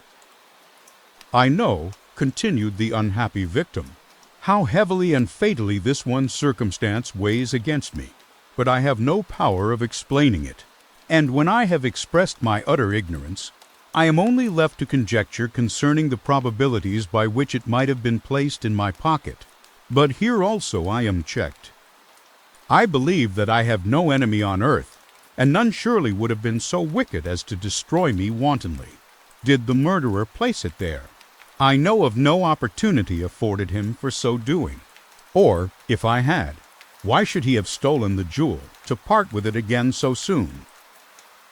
I commit my cause to the justice of my judges, yet I see no room for hope. I beg permission to have a few witnesses examined concerning my character, and if their testimony shall not overweigh my supposed guilt, I must be condemned, although I would pledge my salvation on my innocence. Several witnesses were called who had known her for many years, and they spoke well of her. But fear and hatred of the crime of which they supposed her guilty rendered them timorous and unwilling to come forward. Elizabeth saw even this last resource, her excellent dispositions and irreproachable conduct, about to fail the accused, when, although violently agitated, she desired permission to address the court. "I am," said she, "the cousin of the unhappy child who was murdered, or rather his sister, for I was educated by and have lived with his parents ever since and even long before his birth. It may therefore be judged indecent in me to come forward on this occasion. But when I see a fellow creature about to perish through the cowardice of her pretended friends, I wish to be allowed to speak, that I may say what I know of her character. I am well acquainted with the accused. I have lived in the same house with her, at one time for 5 and at another for nearly 2 years. During all that period she appeared to me the most amiable and benevolent of human creatures. She nursed Madame Frankenstein, my aunt, in her last illness, with the greatest affection and care, and afterwards attended her own mother during a tedious illness, in a manner that excited the admiration of all who knew her, after which she again lived in my uncle's house, where she was beloved by all the family. She was warmly attached to the child, who is now dead, and acted towards him like a most affectionate mother. For my own part, I do not hesitate to say that, notwithstanding all the evidence produced against her, I believe and rely on her perfect innocence. She had no temptation for such an action. As to the bauble on which the chief proof rests, if she had earnestly desired it, I should have willingly given it to her. So much do I esteem and value her." A murmur of approbation followed Elizabeth's simple and powerful appeal, but it was excited by her generous interference, and not in favor of poor Justine, on whom the public indignation was turned with renewed violence, charging her with the blackest ingratitude. She herself wept as Elizabeth spoke, but she did not answer. My own agitation and anguish was extreme during the whole trial. I believed in her innocence. I knew it. Could the degeman who had, I did not for a minute doubt, murdered my brother also in his hellish sport, have betrayed the innocent to death and ignominy? I could not sustain the horror of my situation. And when I perceived that the popular voice and the countenances of the judges had already condemned my unhappy victim, I rushed out of the court in agony. The tortures of the accused did not equal mine. She was sustained by innocence, but the fangs of remorse tore my bosom and would not forego their hold. I passed a night of unmingled wretchedness. In the morning I went to the court. My lips and throat were parched. I dared not ask the fatal question, but I was known, and the officer guessed the cause of my visit. The ballots had been thrown. They were all black, and Justine was condemned. I cannot pretend to describe what I then felt. I had before experienced sensations of horror, and I have endeavored to bestow upon them adequate expressions, but words cannot convey an idea of the heart-sickening despair that I then endured. The person to whom I addressed myself added that Justine had already confessed her guilt. That evidence, he observed, was hardly required in so glaring a case, but I am glad of it, and, indeed, none of our judges like to condemn a criminal upon circumstantial evidence, be it ever so decisive. This was strange and unexpected intelligence. What could it mean? Had my eyes deceived me? And was I really as mad as the whole world would believe me to be if I disclosed the object of my suspicions? I hastened to return home, and Elizabeth eagerly demanded the result. "My cousin," replied I, "it is decided as you may have expected. All judges had rather that 10 innocent should suffer than that 1 guilty should escape. But she has confessed." This was a dire blow to poor Elizabeth, who had relied with firmness upon Justine's innocence. "Alas," said she, "how shall I ever again believe in human goodness? Justine, whom I loved and esteemed as my sister, how could she put on those smiles of innocence only to betray? Her mild eyes seemed incapable of any severity or guile, and yet she has committed a murder." Soon after we heard that the poor victim had expressed a desire to see my cousin, my father wished her not to go, but said that he left it to her own judgment and feelings to decide. "Yes," said Elizabeth, "I will go, although she is guilty, and you, Victor, shall accompany me. I cannot go alone." The idea of this visit was torture to me, yet I could not refuse. We entered the gloomy prison chamber and beheld Justine sitting on some straw at the farther end. Her hands were manacled, and her head rested on her knees. She rose on seeing us enter, and when we were left alone with her, she threw herself at the feet of Elizabeth, weeping bitterly. My cousin wept also. "Oh, Justine," said she, "why did you rob me of my last consolation? I relied on your innocence, and although I was then very wretched, I was not so miserable as I am now. And do you also believe that I am so very, very wicked? Do you also join with my enemies to crush me, to condemn me as a murderer?" Her voice was suffocated with sobs. "Rise, my poor girl," said Elizabeth. "Why do you kneel, if you are innocent? I am not one of your enemies. I believed you guiltless, notwithstanding every evidence, until I heard that you had yourself declared your guilt. That report, you say, is false. And be assured, dear Justine, that nothing can shake my confidence in you for a moment but your own confession." I did confess, but I confessed a lie. I confessed that I might obtain absolution. But now that falsehood lies heavier at my heart than all my other sins, the God of heaven forgive me. Ever since I was condemned, my confessor has besieged me. He threatened and menaced, until I almost began to think that I was the monster that he said I was. He threatened excommunication and hell fire in my last moments if I continued obdurate. Dear lady, I had none to support me. All looked on me as a wretch doomed to ignominy and perdition. What could I do? In an evil hour I subscribed to a lie, and now only am I truly miserable." She paused, weeping, and then continued, "I thought with horror, my sweet lady, that you should believe your Justine, whom your blessed aunt had so highly honored, and whom you loved, was a creature capable of a crime which none but the devil himself could have perpetrated. Dear William, dearest blessed child, I soon shall see you again in heaven, where we shall all be happy. and that consoles me, going as I am to suffer ignominy and death. Oh, Justine, forgive me for having for one moment distrusted you. Why did you confess? But do not mourn, dear girl. Do not fear, I will proclaim. I will prove your innocence. I will melt the stony hearts of your enemies by my tears and prayers. You shall not die. You, my playfellow, my companion, my sister, perish on the scaffold. No, no, I never could survive so horrible a misfortune. Justine shook her head mournfully. I do not fear to die, she said. That pang is past.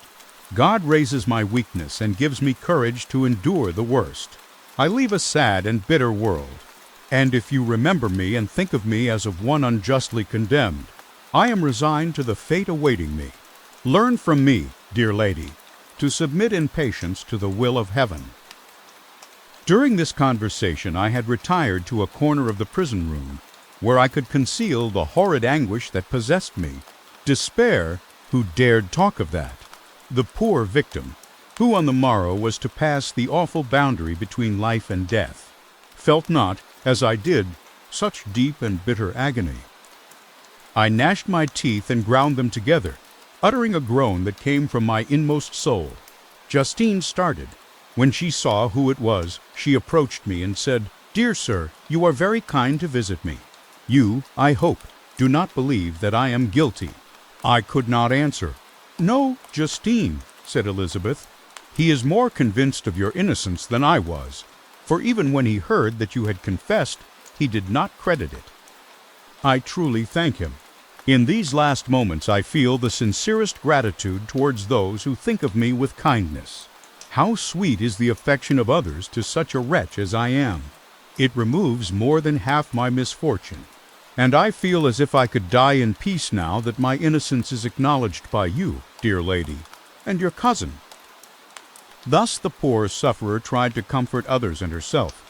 She indeed gained the resignation she desired. But I, the true murderer, felt the never-dying worm alive in my bosom, which allowed of no hope or consolation. Elizabeth also wept and was unhappy, but hers also was the misery of innocence, which, like a cloud that passes over the fair moon, for a while hides but cannot tarnish its brightness. Anguish and despair had penetrated into the core of my heart. I bore a hell within me which nothing could extinguish. We stayed several hours with Justine, and it was with great difficulty that Elizabeth could tear herself away. I wish, cried she, that I were to die with you. I cannot live in this world of misery. Justine assumed an air of cheerfulness, while she with difficulty repressed her bitter tears. She embraced Elizabeth and said in a voice of half-suppressed emotion, Farewell, sweet lady, dearest Elizabeth, my beloved and only friend. May heaven, in its bounty, bless and preserve you. May this be the last misfortune that you will ever suffer. Live and be happy, and make others so. And on the morrow Justine died. Elizabeth's heart-rending eloquence failed to move the judges from their settled conviction in the criminality of the saintly sufferer. My passionate and indignant appeals were lost upon them. And when I received their cold answers and heard the harsh, unfeeling reasoning of these men, my purposed avowal died away on my lips. Thus I might proclaim myself a madman, but not revoke the sentence passed upon my wretched victim. She perished on the scaffold as a murderess. From the tortures of my own heart, I turned to contemplate the deep and voiceless grief of my Elizabeth. This also was my doing, and my father's woe, and the desolation of that late so smiling home, all was the work of my thrice accursed hands. The weep, unhappy ones, but these are not your last tears. Again shall you raise the funeral wail, and the sound of your lamentations shall again and again be heard. Frankenstein, your son, your kinsman, your early, much-loved friend, he who would spend each vital drop of blood for your sakes, who has no thought nor sense of joy except as it is mirrored also in your dear countenances, who would fill the air with blessings and spend his life in serving you, he bids you weep, to shed countless tears, happy beyond his hopes, if thus inexorable fate be satisfied. and if the destruction pause before the peace of the grave have succeeded to your sad torments. Thus spoke my prophetic soul, as, torn by remorse, horror, and despair, I beheld those I loved spend vain sorrow upon the graves of William and Justine, the first hapless victims to my unhallowed arts. Chapter 9. Nothing is more painful to the human mind than, after the feelings have been worked up by a quick succession of events, the dead calmness of inaction and certainty which follows and deprives the soul both of hope and fear. Justine died, she rested, and I was alive. The blood flowed freely in my veins, but a weight of despair and remorse pressed on my heart which nothing could remove. Sleep fled from my eyes. I wandered like an evil spirit, for I had committed deeds of mischief beyond description horrible, and more, much more I persuaded myself was yet behind. Yet my heart overflowed with kindness and the love of virtue. I had begun life with benevolent intentions and thirsted for the moment when I should put them in practice and make myself useful to my fellow beings. Now all was blasted. Instead of that serenity of conscience which allowed me to look back upon the past with self-satisfaction, and from thence to gather promise of new hopes, I was seized by remorse and the sense of guilt, which hurried me away to a hell of intense tortures such as no language can describe. This state of mind preyed upon my health, which had perhaps never entirely recovered from the first shock it had sustained. I shunned the face of man. All sound of joy or complacency was torture to me. Solitude was my only consolation, deep, dark, death-like solitude. My father observed with pain the alteration perceptible in my disposition and habits, and endeavored by arguments deduced from the feelings of his serene conscience and guiltless life to inspire me with fortitude and awaken in me the courage to dispel the dark cloud which brooded over me. "Do you think, Victor," said he, "that I do not suffer also? No one could love a child more than I loved your brother." Tears came into his eyes as he spoke. "But is it not a duty to the survivors that we should refrain from augmenting their unhappiness by an appearance of immoderate grief? It is also a duty owed to yourself, for excessive sorrow prevents improvement or enjoyment, or even the discharge of daily usefulness, without which no man is fit for society." This advice, although good, was totally inapplicable to my case. I should have been the first to hide my grief and console my friends if remorse had not mingled its bitterness, and terror its alarm, with my other sensations. Now I could only answer my father with a look of despair and endeavor to hide myself from his view. About this time we retired to our house at Belrive. This change was particularly agreeable to me. The shutting of the gates regularly at 10 o'clock and the impossibility of remaining on the lake after that hour had rendered our residence within the walls of Geneva very irksome to me. I was now free. Often, after the rest of the family had retired for the night, I took the boat and passed many hours upon the water. Sometimes, with my sails set, I was carried by the wind, and sometimes, after rowing into the middle of the lake, I left the boat to pursue its own course and gave way to my own miserable reflections.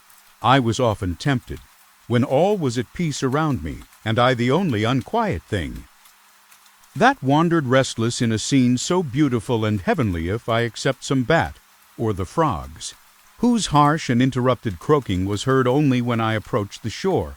Often, I say, I was tempted to plunge into the silent lake, that the waters might close over me and my calamities forever. But I was restrained when I thought of the heroic and suffering Elizabeth, whom I tenderly loved and whose existence was bound up in mine. I thought also of my father and surviving brother. Should I by my base desertion leave them exposed and unprotected to the malice of the fiend whom I had let loose among them? At these moments I wept bitterly and wished that peace would revisit my mind only that I might afford them consolation and happiness. But that could not be. Remorse extinguished every hope. I had been the author of unalterable evils, and I lived in daily fear lest the monster whom I had created should perpetrate some new wickedness. I had an obscure feeling that all was not over and that he would still commit some signal crime, which by its enormity should almost efface the recollection of the past. There was always scope for fear so long as anything I loved remained behind. My abhorrence of this fiend cannot be conceived. When I thought of him, I gnashed my teeth. My eyes became inflamed, and I ardently wished to extinguish that life which I had so thoughtlessly bestowed. When I reflected on his crimes and malice, my hatred and revenge burst all bounds of moderation. I would have made a pilgrimage to the highest peak of the Andes, could I, when there, have precipitated him to their base. I wished to see him again, that I might wreak the utmost extent of abhorrence on his head and avenge the deaths of William and Justine. Our house was the house of mourning. My father's health was deeply shaken by the horror of the recent events. Elizabeth was sad and desponding. She no longer took delight in her ordinary occupations. All pleasure seemed to her sacrilege toward the dead. Eternal woe and tears she then thought was the just tribute she should pay to innocence so blasted and destroyed. She was no longer that happy creature who in earlier youth wandered with me on the banks of the lake and talked with ecstasy of our future prospects. The first of those sorrows which are sent to wean us from the earth had visited her, and its dimming influence quenched her dearest smiles. "When I reflect, my dear cousin," said she, "on the miserable death of Justine Moritz, I no longer see the world and its works as they before appeared to me. Before, I looked upon the accounts of vice and injustice that I read in books or heard from others as tales of ancient days or imaginary evils. At least they were remote and more familiar to reason than to the imagination. But now misery has come home, and men appear to me as monsters thirsting for each other's blood. Yet I am certainly unjust. Everybody believed that poor girl to be guilty, and if she could have committed the crime for which she suffered, assuredly she would have been the most depraved of human creatures. For the sake of a few jewels, to have murdered the son of her benefactor and friend, a child whom she had nursed from its birth, and appeared to love as if it had been her own. I could not consent to the death of any human being, but certainly I should have thought such a creature unfit to remain in the society of men. But she was innocent. I feel she was innocent. You are of the same opinion, and that confirms me. Alas, Victor, when falsehood can look so like the truth, who can assure themselves of certain happiness? I feel as if I were walking on the edge of a precipice, towards which thousands are crowding and endeavoring to plunge me into the abyss. William and Justine were assassinated, and the murderer escapes. He walks about the world free, and perhaps respected. But even if I were condemned to suffer on the scaffold for the same crimes, I would not change places with such a wretch. I listened to this discourse with the extremest agony. I, not indeed, but in effect, was the true murderer. Elizabeth read my anguish in my countenance, and kindly taking my hand, said, "My dearest friend, you must calm yourself. These events have affected me, God knows how deeply, but I am not so wretched as you are. There is an expression of despair, and sometimes of revenge, in your countenance that makes me tremble. Dear Victor, banish these dark passions. Remember the friends around you, who center all their hopes in you. Have we lost the power of rendering you happy? While we love, while we are true to each other, here in this land of peace and beauty, your native country, we may reap every tranquil blessing. What can disturb our peace?" And could not such words from her whom I fondly prized before every other gift of fortune suffice to chase away the fiend that lurked in my heart? Even as she spoke, I drew near to her, as if in terror, lest at that very moment the destroyer had been near to rob me of her. Thus not the tenderness of friendship, nor the beauty of earth, nor of heaven, could redeem my soul from woe. The very accents of love were ineffectual. I was encompassed by a cloud which no beneficial influence could penetrate. The wounded deer dragging its fainting limbs to some untrodden brake, there to gaze upon the arrow which had pierced it, and to die was but a type of me.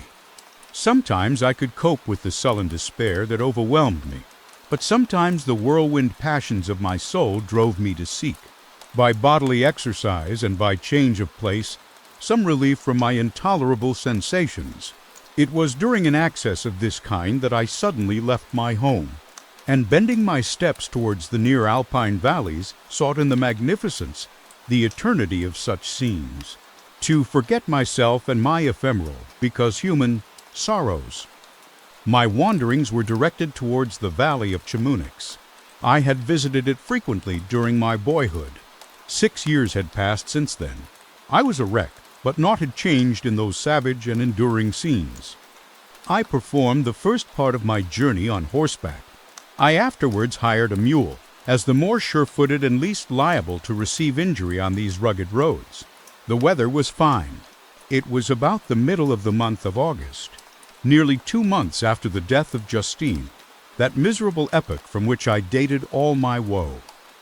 The weight upon my spirit was sensibly lightened as I plunged yet deeper in the ravine of Arve, the immense mountains and precipices that overhung me on every side, the sound of the river raging among the rocks, and the dashing of the waterfalls around spoke of a power mighty as omnipotence, and I ceased to fear or to bend before any being less almighty than that, which had created and ruled the elements, here displayed in their most terrific guise. Still, as I ascended higher, the valley assumed a more magnificent and astonishing character. Ruined castles hanging on the precipices of piny mountains, the impetuous Arve, and cottages every here and there peeping forth from among the trees formed a scene of singular beauty.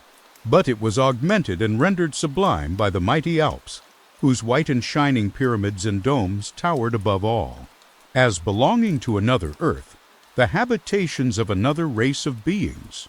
I passed the bridge of Pellissier, where the ravine, which the river forms, opened before me, and I began to ascend the mountain that overhangs it.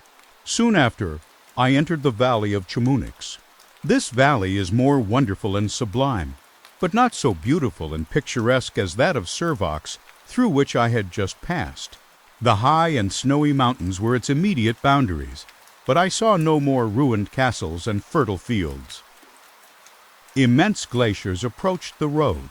I heard the rumbling thunder of the falling avalanche and marked the smoke of its passage. Mont Blanc, the supreme and magnificent Mont Blanc, raised itself from the surrounding aiguilles, and its tremendous deme overlooked the valley. A tingling, long-lost sense of pleasure often came across me during this journey. Some turn in the road, some new object suddenly perceived and recognized, reminded me of days gone by, and were associated with the light-hearted gaiety of boyhood. The very winds whispered in soothing accents, and maternal nature bade me weep no more. Then again the kindly influence ceased to act. I found myself fettered again to grief and indulging in all the misery of reflection. Then I spurred on my animal, striving so to forget the world, my fears, and more than all, myself, or, in a more desperate fashion, I alighted and threw myself on the grass, weighed down by horror and despair. At length I arrived at the village of Chamonix. Exhaustion succeeded to the extreme fatigue both of body and of mind which I had endured. For a short space of time I remained at the window, watching the pallid lightnings that played above Mont Blanc and listening to the rushing of the Arve, which pursued its noisy way beneath. The same lulling sounds acted as a lullaby to my too keen sensations. When I placed my head upon my pillow, sleep crept over me. I felt it as it came and blessed the giver of oblivion. Chapter 10. I spent the following day roaming through the valley. I stood beside the sources of the Arveiron, which take their rise in a glacier that with slow pace is advancing down from the summit of the hills to barricade the valley. The abrupt sides of vast mountains were before me. The icy wall of the glacier overhung me. A few shattered pines were scattered around. And the solemn silence of this glorious presence chamber of imperial nature was broken only by the brawling waves or the fall of some vast fragment. The thunder sound of the avalanche, or the cracking, reverberated along the mountains, of the accumulated ice, which, through the silent working of immutable laws, was ever and anon rent and torn, as if it had been but a plaything in their hands. These sublime and magnificent scenes afforded me the greatest consolation that I was capable of receiving. They elevated me from all littleness of feeling, and although they did not remove my grief, they subdued and tranquilized it. In some degree, also, they diverted my mind from the thoughts over which it had brooded for the last month. I retired to rest at night. My slumbers, as it were, waited on and ministered to by the assemblance of grand shapes which I had contemplated during the day. They congregated round me. The unstained snowy mountain top, the glittering pinnacle, the pine woods, and ragged bare ravine, the eagle soaring amidst the clouds, they all gathered round me and bade me be at peace. Where had they fled when the next morning I awoke? All of soul inspiriting fled with sleep, and dark melancholy clouded every thought. The rain was pouring in torrents, and thick mists hid the summits of the mountains, so that I even saw not the faces of those mighty friends. Still I would penetrate their misty veil and seek them in their cloudy retreats. What were rain and storm to me?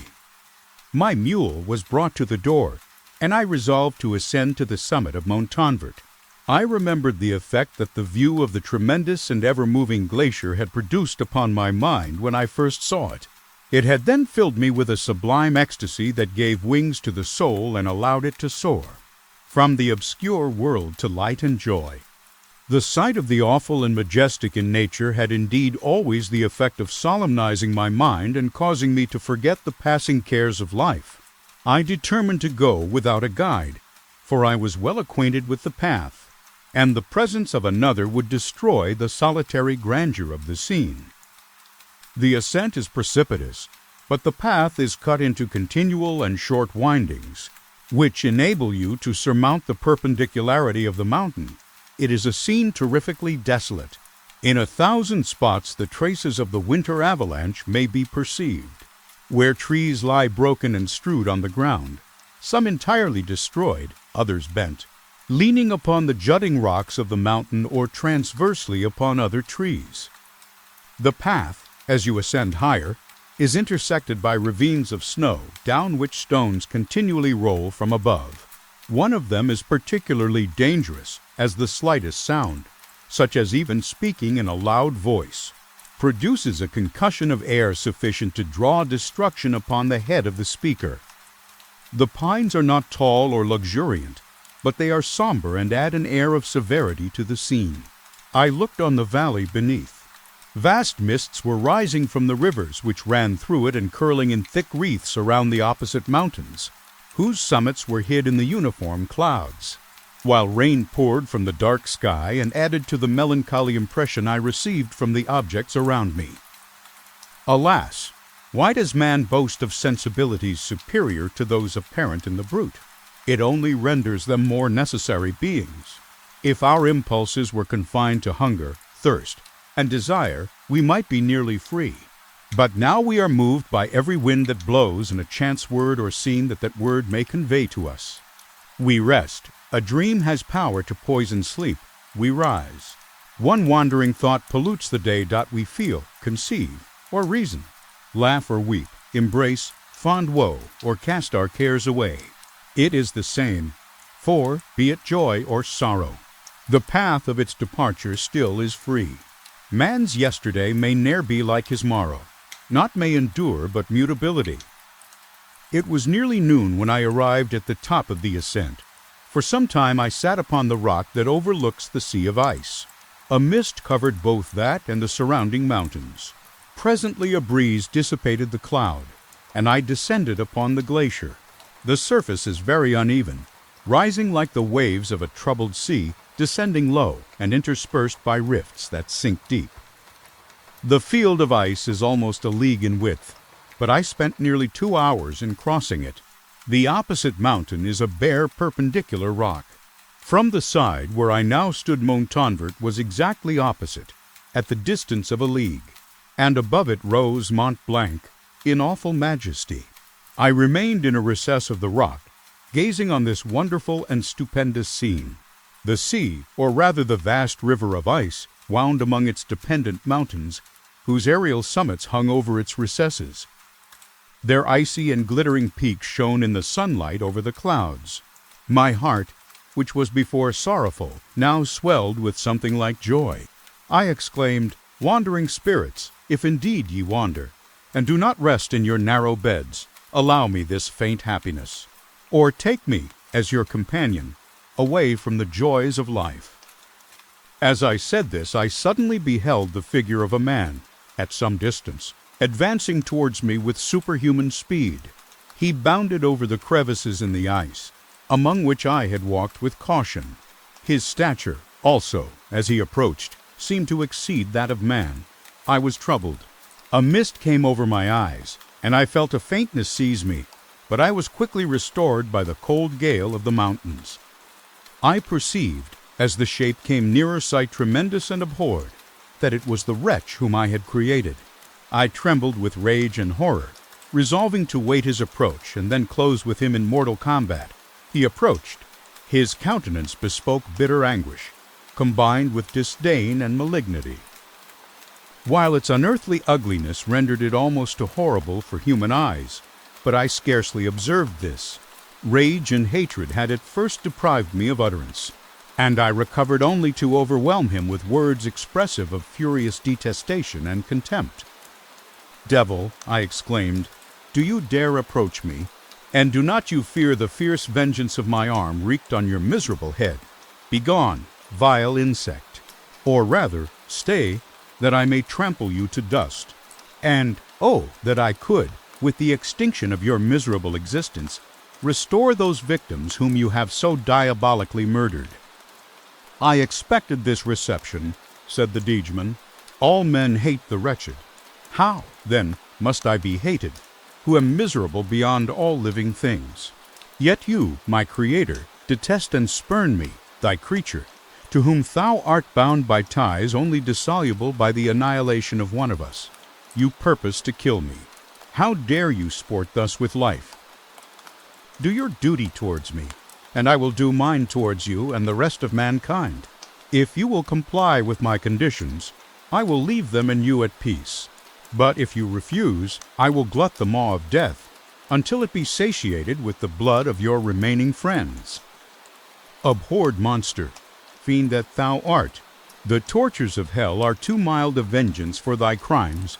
Wretched devil, you reproach me with your creation. Come on, then, that I may extinguish the spark which I so negligently bestowed." My rage was without bounds. I sprang on him, impelled by all the feelings which can arm one being against the existence of another. He easily eluded me and said, "Be calm. I entreat you to hear me before you give vent to your hatred on my devoted head. Have I not suffered enough, that you seek to increase my misery? Life, although it may only be an accumulation of anguish, is dear to me, and I will defend it. Remember, thou hast made me more powerful than thyself. My height is superior to thine, my joints more supple, but I will not be tempted to set myself in opposition to thee. I am thy creature, and I will be even mild and docile to my natural lord and king if thou wilt also perform thy part, the which thou owest me. O Frankenstein, be not equitable to every other and trample upon me alone, to whom thy justice, and even thy clemency and affection, is most due. Remember that I am thy creature. I ought to be thy Adam, but I am rather the fallen angel, whom thou drivest from joy for no misdeed. Everywhere I see bliss, from which I alone am irrevocably excluded. I was benevolent and good. Misery made me a fiend. Make me happy, and I shall again be virtuous.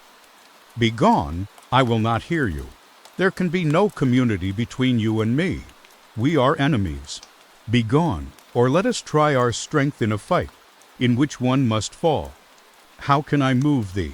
Will no entreaties cause thee to turn a favorable eye upon thy creature, who implores thy goodness and compassion? Believe me, Frankenstein, I was benevolent. My soul glowed with love and humanity. But am I not alone, miserably alone?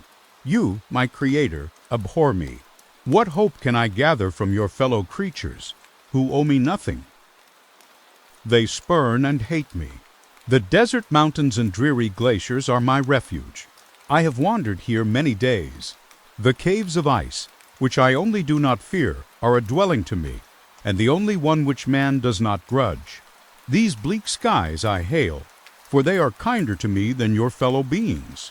If the multitude of mankind knew of my existence, they would do as you do, and arm themselves for my destruction. Shall I not then hate them who abhor me? I will keep no terms with my enemies. I am miserable, and they shall share my wretchedness. Yet it is in your power to recompense me, and deliver them from an evil which it only remains for you to make so great, that not only you and your family, but thousands of others shall be swallowed up in the whirlwinds of its rage. Let your compassion be moved, and do not disdain me. Listen to my tale when you have heard that, abandon or commiserate me, as you shall judge that I deserve, but hear me. The guilty are allowed, by human laws, bloody as they are, to speak in their own defense before they are condemned. Listen to me, Frankenstein. You accuse me of murder, and yet you would, with a satisfied conscience, destroy your own creature. Oh, praise the eternal justice of man. Yet I ask you not to spare me. Listen to me, and then, if you can, and if you will, destroy the work of your hands. Why do you call to my remembrance? I rejoined, circumstances of which I shudder to reflect, that I have been the miserable origin and author. Cursed be the day, abhorred devil, in which you first saw light. Cursed, although I curse myself, be the hands that formed you. You have made me wretched beyond expression. You have left me no power to consider whether I am just to you or not. Begone! Relieve me from the sight of your detested form. Thus I relieve thee, my Creator, he said, and placed his hated hands before my eyes, which I flung from me with violence. Thus I take from thee a sight which you abhor. Still thou canst listen to me and grant me thy compassion. By the virtues that I once possessed, I demand this from you. Hear my tale. It is long and strange, and the temperature of this place is not fitting to your fine sensations. Come to the hut upon the mountain. The sun is yet high in the heavens. Before it descends to hide itself behind your snowy precipices and illuminate another world, you will have heard my story and can decide. On you it rests, whether I quit forever the neighborhood of man and lead a harmless life, or become the scourge of your fellow creatures and the author of your own speedy ruin. As he said this, he led the way across the ice. I followed. My heart was full, and I did not answer him. But as I proceeded, I weighed the various arguments that he had used and determined at least to listen to his tale. I was partly urged by curiosity, and compassion confirmed my resolution. I had hitherto supposed him to be the murderer of my brother, and I eagerly sought a confirmation or denial of this opinion.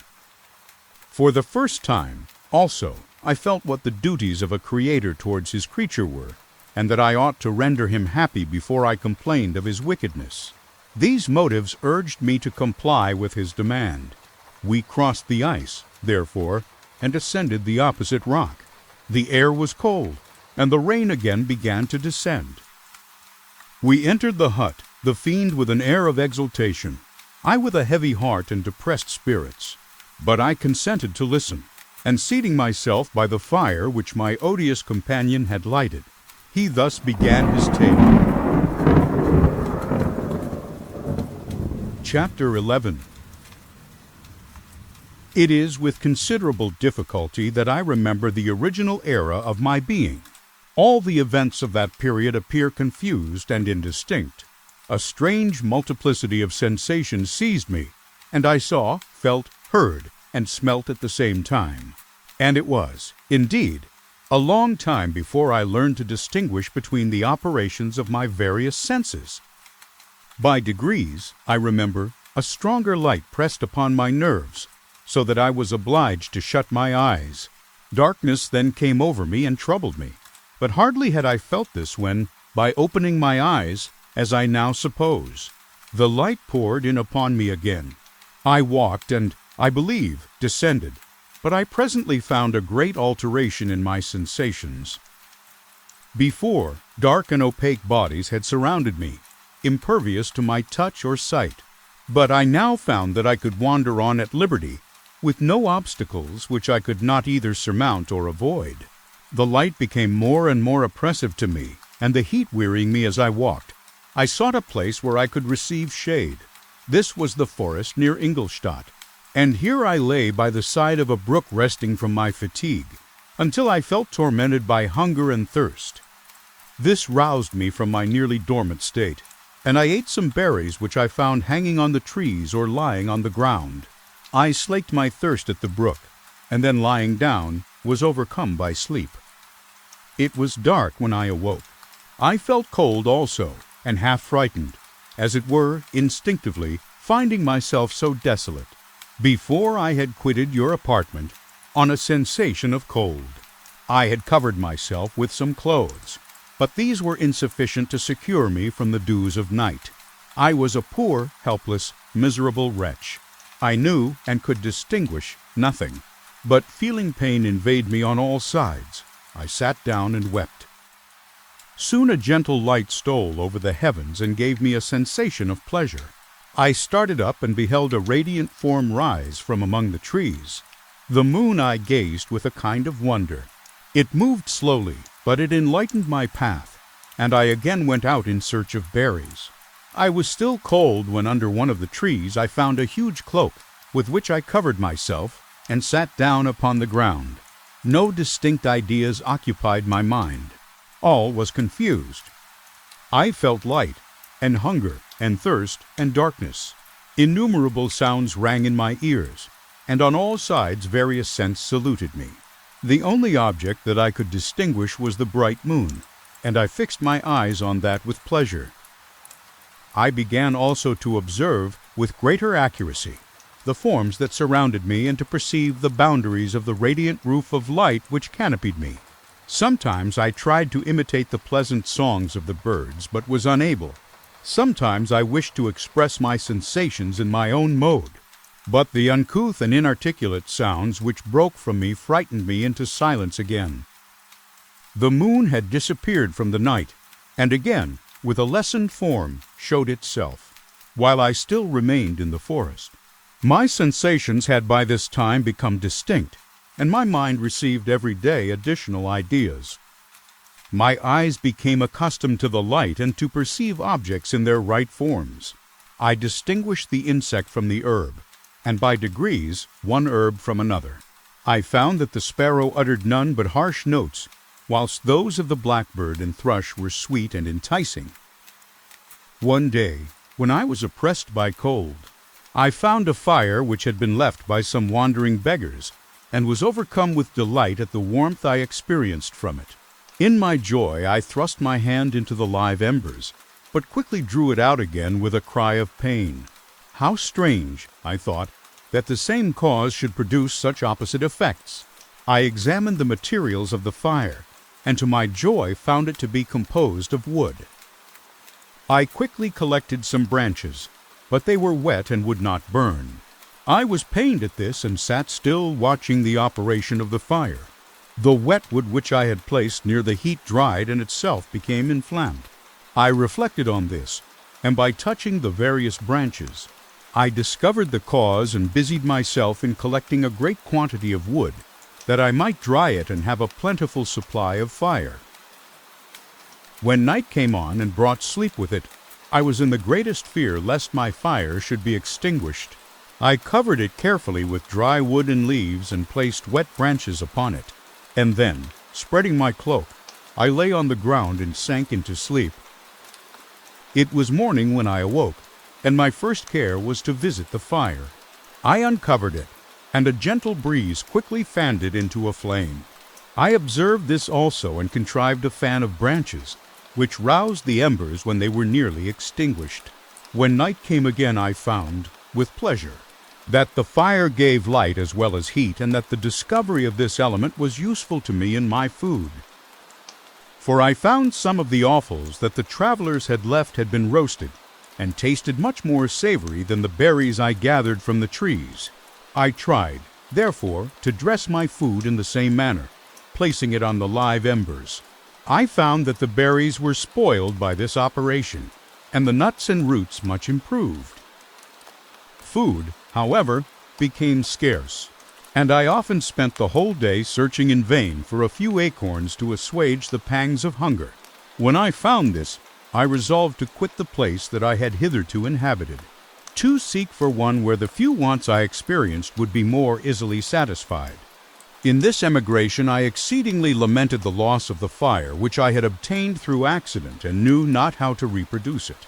I gave several hours to the serious consideration of this difficulty, but I was obliged to relinquish all attempt to supply it, and wrapping myself up in my cloak, I struck across the wood towards the setting sun. I passed 3 days in these rambles and at length discovered the open country. A great fall of snow had taken place the night before, and the fields were of one uniform white.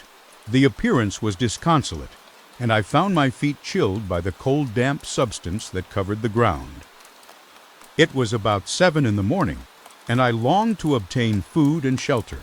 At length I perceived a small hut on a rising ground, which had doubtless been built for the convenience of some shepherd. This was a new sight to me, and I examined the structure with great curiosity. Finding the door open, I entered. An old man sat in it, near a fire over which he was preparing his breakfast. He turned on hearing a noise, and perceiving me, shrieked loudly, and quitting the hut, ran across the fields with a speed of which his debilitated form hardly appeared capable. His appearance, different from any I had ever before seen, and his flight somewhat surprised me. But I was enchanted by the appearance of the hut. Here the snow and rain could not penetrate, the ground was dry, and it presented to me then as exquisite and divine a retreat as.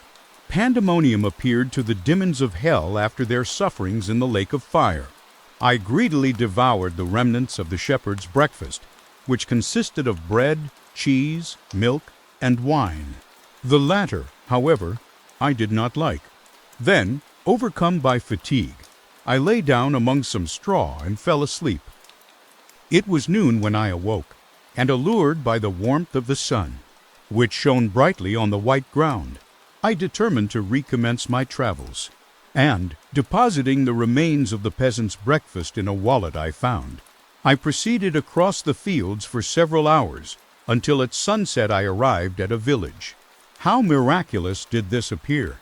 The huts, the neater cottages, and stately houses engaged my admiration by turns. The vegetables in the gardens, the milk and cheese that I saw placed at the windows of some of the cottages, allured my appetite.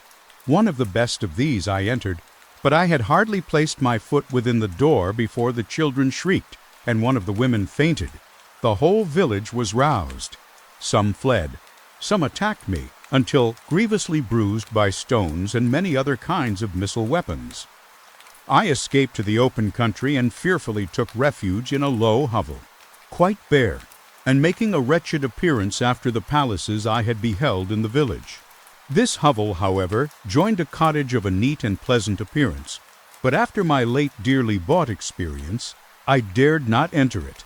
My place of refuge was constructed of wood, but so low that I could with difficulty sit upright in it. No wood, however, was placed on the earth, which formed the floor, but it was dry, and although the wind entered it by innumerable chinks, I found it an agreeable asylum from the snow and rain. Here, then, I retreated and lay down happy to have found a shelter, however miserable from the inclemency of the season, and still more from the barbarity of man. As soon as morning dawned I crept from my kennel, that I might view the adjacent cottage and discover if I could remain in the habitation I had found. It was situated against the back of the cottage and surrounded, on the sides which were exposed by a pigsty and a clear pool of water. One part was open, and by that I had crept in, but now I covered every crevice by which I might be perceived with stones and wood, yet in such a manner that I might move them on occasion to pass out. All the light I enjoyed came through the sty, and that was sufficient for me. Having thus arranged my dwelling and carpeted it with clean straw, I retired, for I saw the figure of a man at a distance, and I remembered too well my treatment the night before to trust myself in his power. I had first, however, provided for my sustenance for that day by a loaf of coarse bread, which I purloined, and a cup with which I could drink more conveniently than from my hand of the pure water which flowed by my retreat. The floor was a little raised, so that it was kept perfectly dry, and by its vicinity to the chimney of the cottage it was tolerably warm.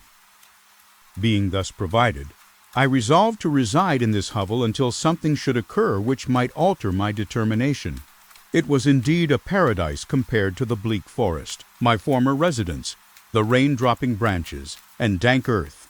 I ate my breakfast with pleasure and was about to remove a plank to procure myself a little water when I heard a step, and looking through a small chink, I beheld a young creature with a pail on her head, passing before my hovel. The girl was young and of gentle demeanor, unlike what I have since found cottagers and farmhouse servants to be. Yet she was meanly dressed, a coarse blue petticoat and a linen jacket being her only garb. Her fair hair was plaited but not adorned. She looked patient yet sad. I lost sight of her, and in about a quarter of an hour she returned bearing the pail, which was now partly filled with milk. As she walked along, seemingly incommoded by the burden, a young man met her, whose countenance expressed a deeper despondence, uttering a few sounds with an air of melancholy. He took the pail from her head and bore it to the cottage himself. She followed, and they disappeared. Presently I saw the young man again, with some tools in his hand, cross the field behind the cottage, and the girl was also busied, sometimes in the house and sometimes in the yard. On examining my dwelling, I found that one of the windows of the cottage had formerly occupied a part of it, but the panes had been filled up with wood. In one of these was a small and almost imperceptible chink through which the eye could just penetrate. Through this crevice a small room was visible, whitewashed and clean but very bare of furniture. In one corner, near a small fire, sat an old man, leaning his head on his hands in a disconsolate attitude.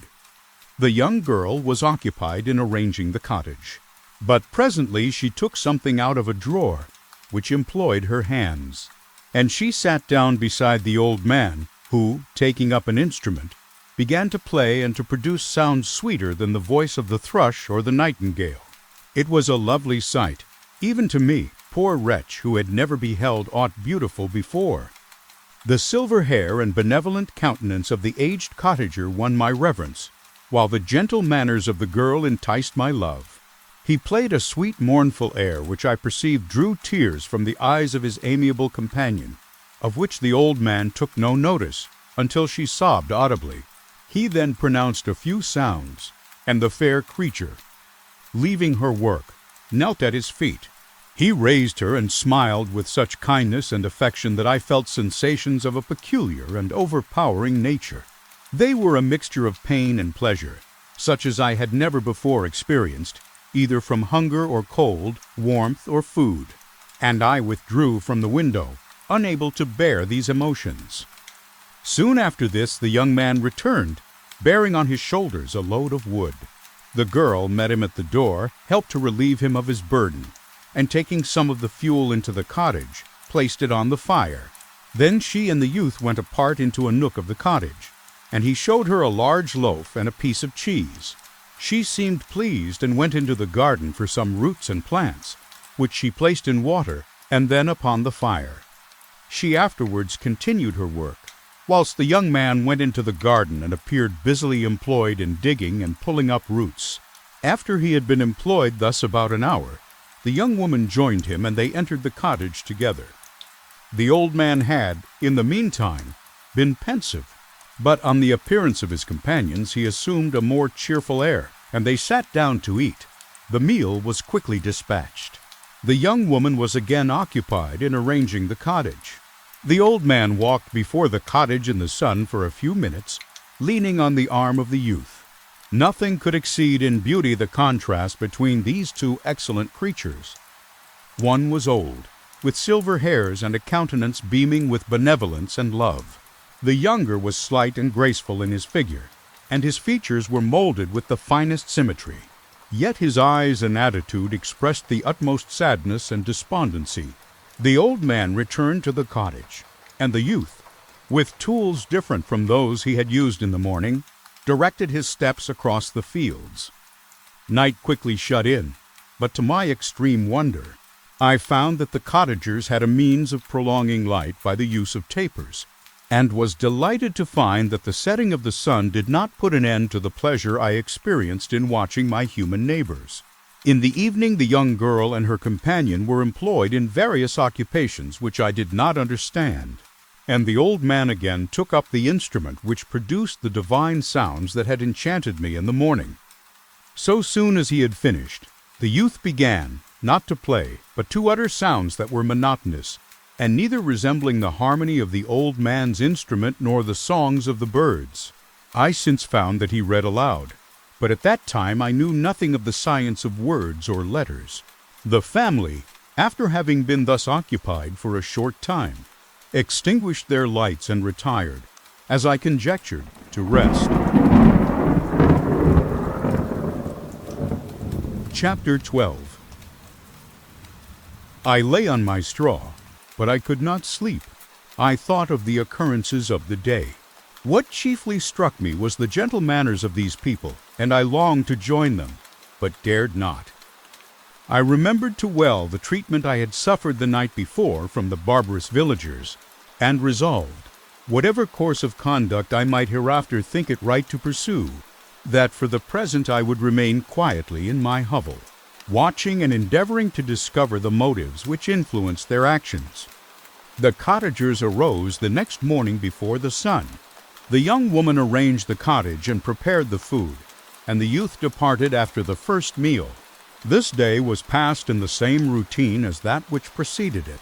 The young man was constantly employed out of doors, and the girl in various laborious occupations within. The old man, whom I soon perceived to be blind, employed his leisure hours on his instrument or in contemplation.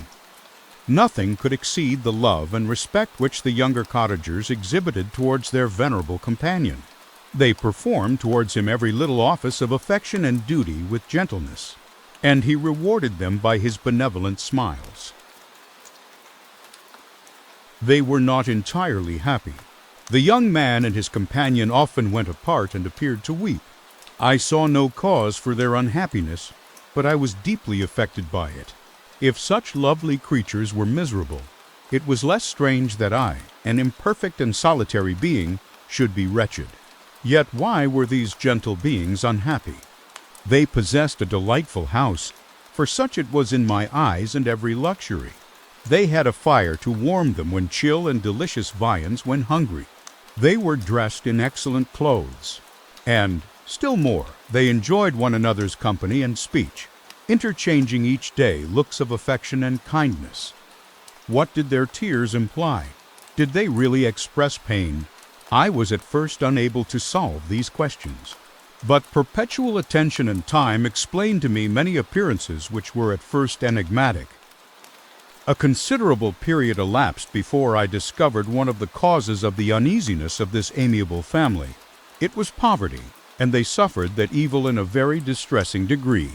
Their nourishment consisted entirely of the vegetables of their garden and the milk of one cow, which gave very little during the winter, when its masters could scarcely procure food to support it. They often, I believe, suffered the pangs of hunger very poignantly, especially the two younger cottagers, for several times they placed food before the old man when they reserved none for themselves. This trait of kindness moved me sensibly.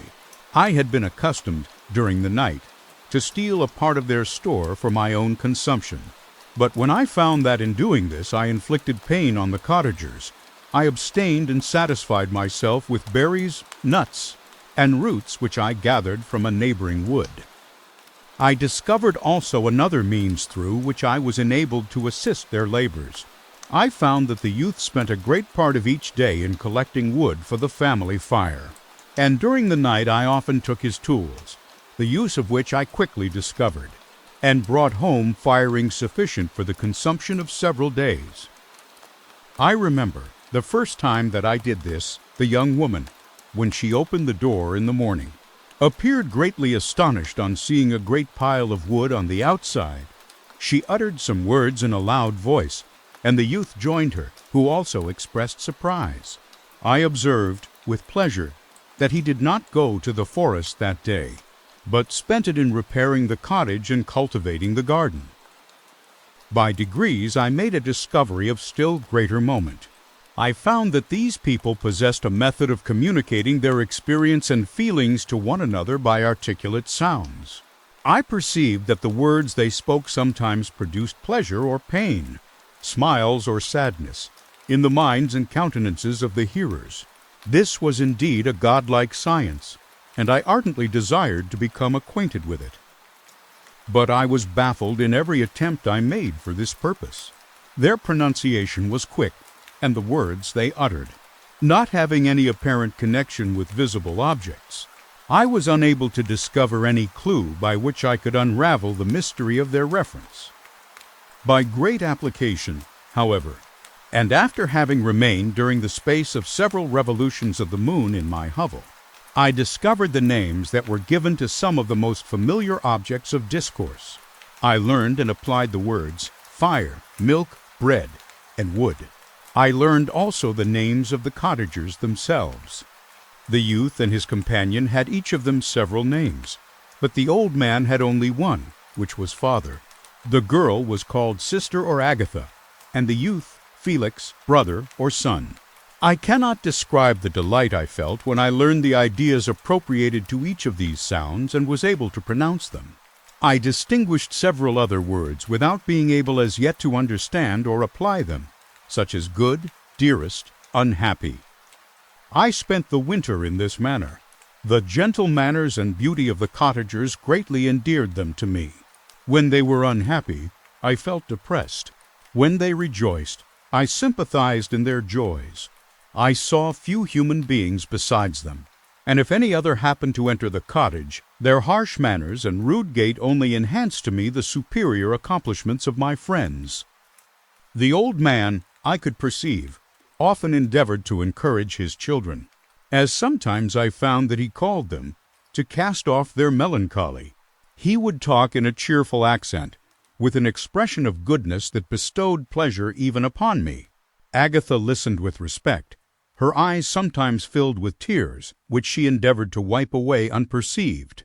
But I generally found that her countenance and tone were more cheerful after having listened to the exhortations of her father. It was not thus with Felix. He was always the saddest of the group, and even to my unpracticed senses, he appeared to have suffered more deeply than his friends. But if his countenance was more sorrowful, his voice was more cheerful than that of his sister, especially when he addressed the old man. I could mention innumerable instances which, although slight, marked the dispositions of these amiable cottagers. In the midst of poverty and want, Felix carried with pleasure to his sister the first little white flower that peeped out from beneath the snowy ground, early in the morning, before she had risen. He cleared away the snow that obstructed her path to the milk-house, drew water from the well, and brought the wood from the outhouse, where, to his perpetual astonishment, he found his store always replenished by an invisible hand. In the day, I believe, he worked sometimes for a neighboring farmer, because he often went forth and did not return until dinner, yet brought no wood with him. At other times he worked in the garden, but as there was little to do in the frosty season, he read to the old man and Agatha. This reading had puzzled me extremely at first, but by degrees I discovered that he uttered many of the same sounds when he read as when he talked. I conjectured, therefore, that he found on the paper signs for speech which he understood, and I ardently longed to comprehend these also. But how was that possible when I did not even understand the sounds for which they stood as signs? I improved, however, sensibly in this science, but not sufficiently to follow up any kind of conversation, although I applied my whole mind to the endeavor, for I easily perceived that, although I eagerly longed to discover myself to the cottagers, I ought not to make the attempt until I had first become master of their language. which knowledge might enable me to make them overlook the deformity of my figure. For with this also the contrast perpetually presented to my eyes had made me acquainted. I had admired the perfect forms of my cottagers, their grace, beauty, and delicate complexions. But how was I terrified when I viewed myself in a transparent pool! At first I started back, unable to believe that it was indeed I who was reflected in the mirror. And when I became fully convinced that I was in reality the monster that I am, I was filled with the bitterest sensations of despondence and mortification. Alas, I did not yet entirely know the fatal effects of this miserable deformity. As the sun became warmer and the light of day longer, the snow vanished, and I beheld the bare trees and the black earth. From this time Felix was more employed, and the heart-moving indications of impending famine disappeared. Their food, as I afterwards found, was coarse, but it was wholesome, and they procured a sufficiency of it. Several new kinds of plants sprang up in the garden, which they dressed, and these signs of comfort increased daily as the season advanced. The old man, leaning on his son, walked each day at noon, when it did not rain, as I found it was called when the heavens poured forth its waters. This frequently took place, but a high wind quickly dried the earth, and the season became far more pleasant than it had been. My mode of life in my hovel was uniform. During the morning I attended the motions of the cottagers, and when they were dispersed in various occupations, I slept. The remainder of the day was spent in observing my friends. When they had retired to rest, if there was any moon or the night was starlight, I went into the woods and collected my own food and fuel for the cottage. When I returned, as often as it was necessary, I cleared their path from the snow and performed those offices that I had seen done by Felix. I afterwards found that these labors, performed by an invisible hand, greatly astonished them, and once or twice I heard them, on these occasions, utter the words good spirit, wonderful. But I did not then understand the signification of these terms. My thoughts now became more active, and I longed to discover the motives and feelings of these lovely creatures. I was inquisitive to know why Felix appeared so miserable and Agatha so sad. I thought, foolish wretch, that it might be in my power to restore happiness to these deserving people. When I slept or was absent, the forms of the venerable blind father, the gentle Agatha, and the excellent Felix flitted before me. I looked upon them as superior beings who would be the arbiters of my future destiny. I formed in my imagination 1,000 pictures of presenting myself to them, and their reception of me. I imagined that they would be disgusted, until, by my gentle demeanor and conciliating words, I should first win their favor and afterwards their love. These thoughts exhilarated me and led me to apply with fresh ardor to the acquiring the art of language.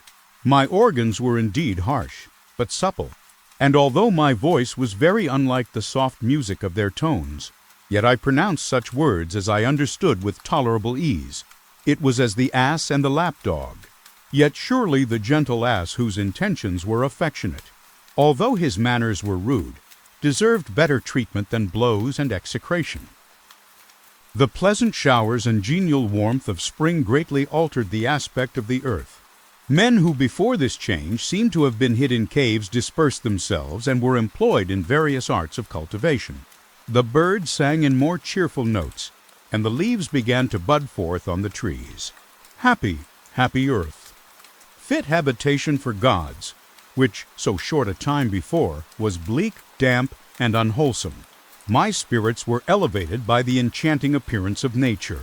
The past was blotted from my memory, the present was tranquil, and the future gilded by bright rays of hope and anticipations of joy.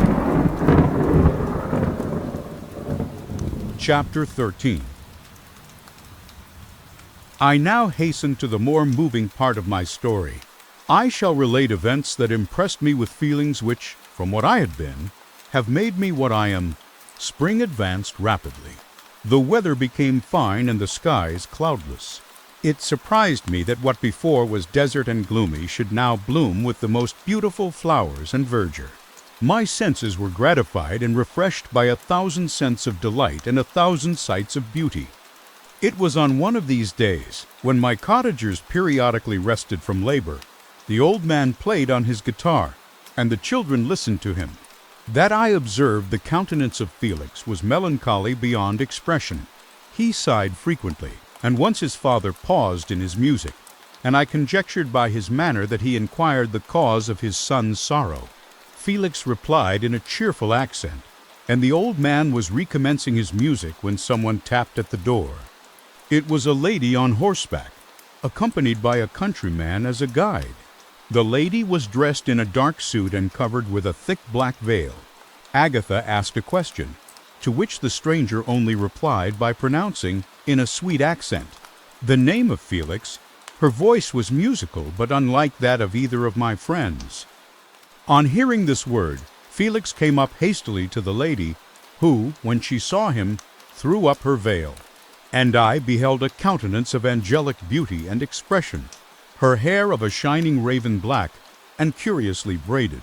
Her eyes were dark, but gentle, although animated, her features of a regular proportion, and her complexion wondrously fair, each cheek tinged with a lovely pink. Felix seemed ravished with delight when he saw her. Every trait of sorrow vanished from his face, and it instantly expressed a degree of ecstatic joy, of which I could hardly have believed it capable. His eyes sparkled as his cheek flushed with pleasure, and at that moment I thought him as beautiful as the stranger. She appeared affected by different feelings. Wiping a few tears from her lovely eyes, she held out her hand to Felix, who kissed it rapturously and called her, as well as I could distinguish, his sweet Arabian.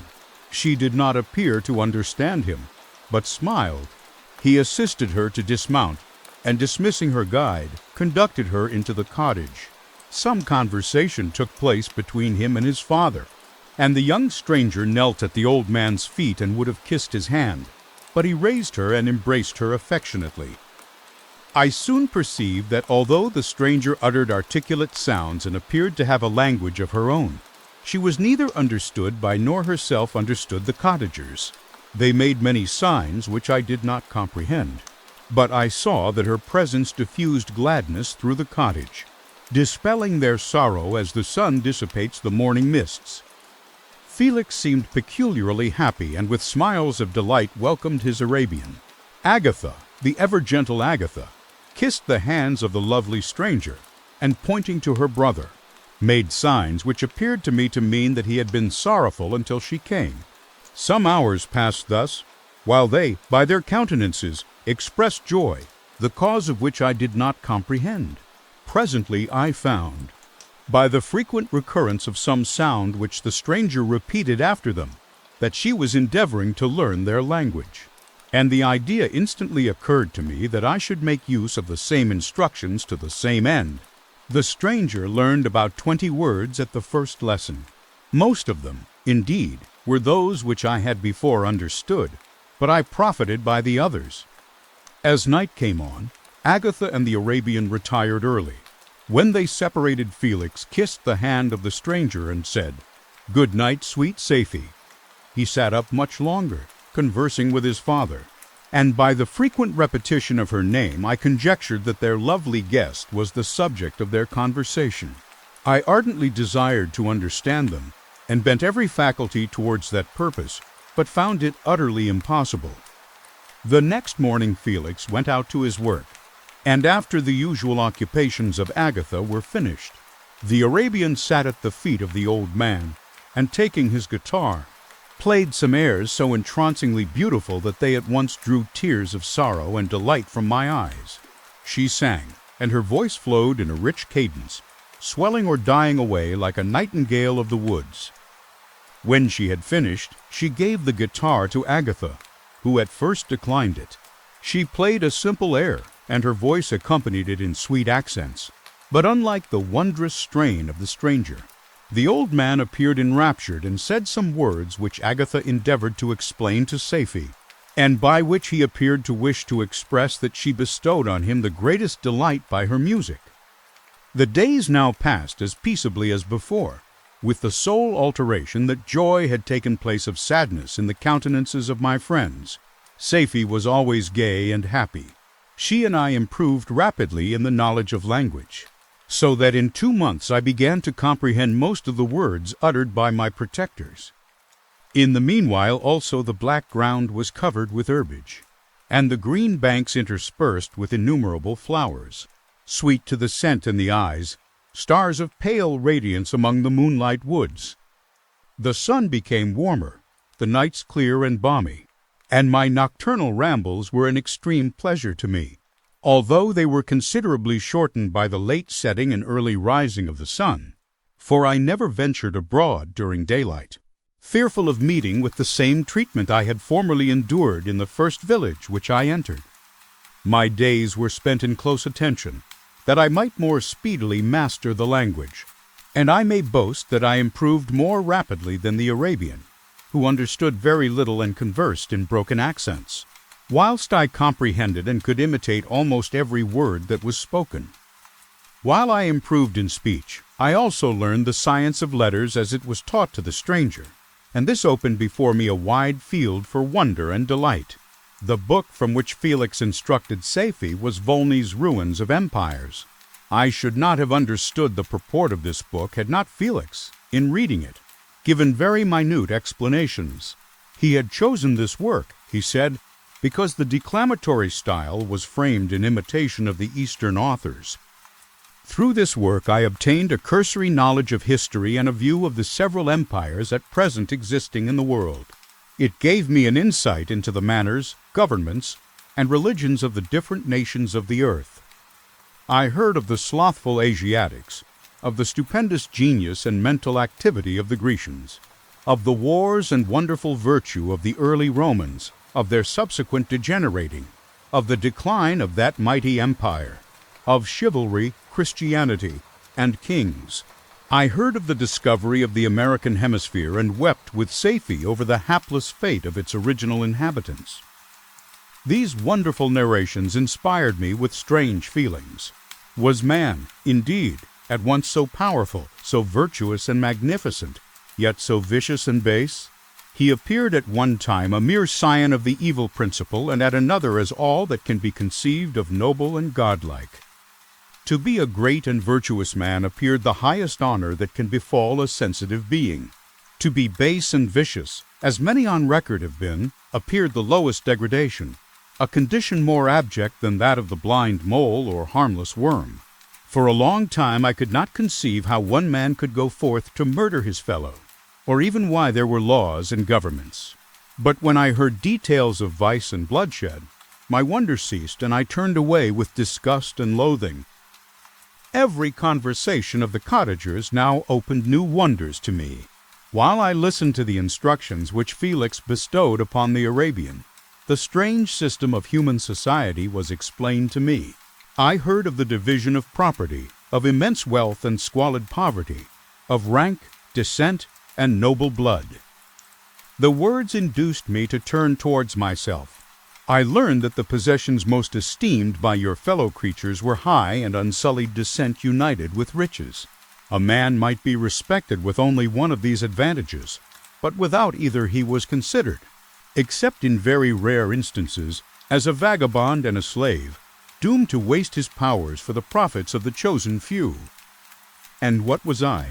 Of my creation and creator I was absolutely ignorant, but I knew that I possessed no money, no friends, no kind of property.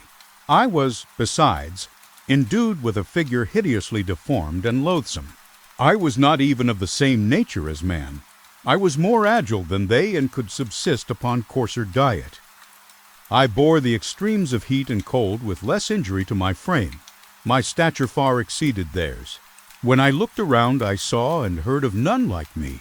Was I, then, a monster, a blot upon the earth, from which all men fled and whom all men disowned? I cannot describe to you the agony that these reflections inflicted upon me. I tried to dispel them, but sorrow only increased with knowledge. Oh, that I had forever remained in my native wood, nor known nor felt beyond the sensations of hunger, thirst, and heat. Of what a strange nature is knowledge! It clings to the mind when it has once seized on it like a lichen on the rock. I wished sometimes to shake off all thought and feeling, but I learned that there was but one means to overcome the sensation of pain, and that was death, a state which I feared yet did not understand.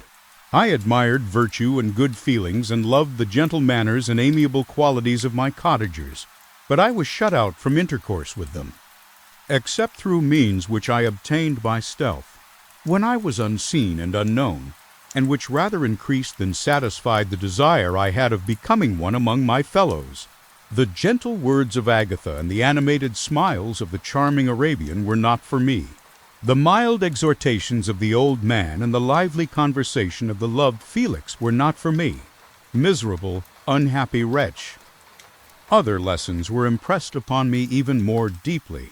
I heard of the difference of sexes, and the birth and growth of children, how the father doted on the smiles of the infant and the lively sallies of the older child, how all the life and cares of the mother were wrapped up in the precious charge, how the mind of youth expanded and gained knowledge of brother, sister, and all the various relationships which bind one human being to another in mutual bonds.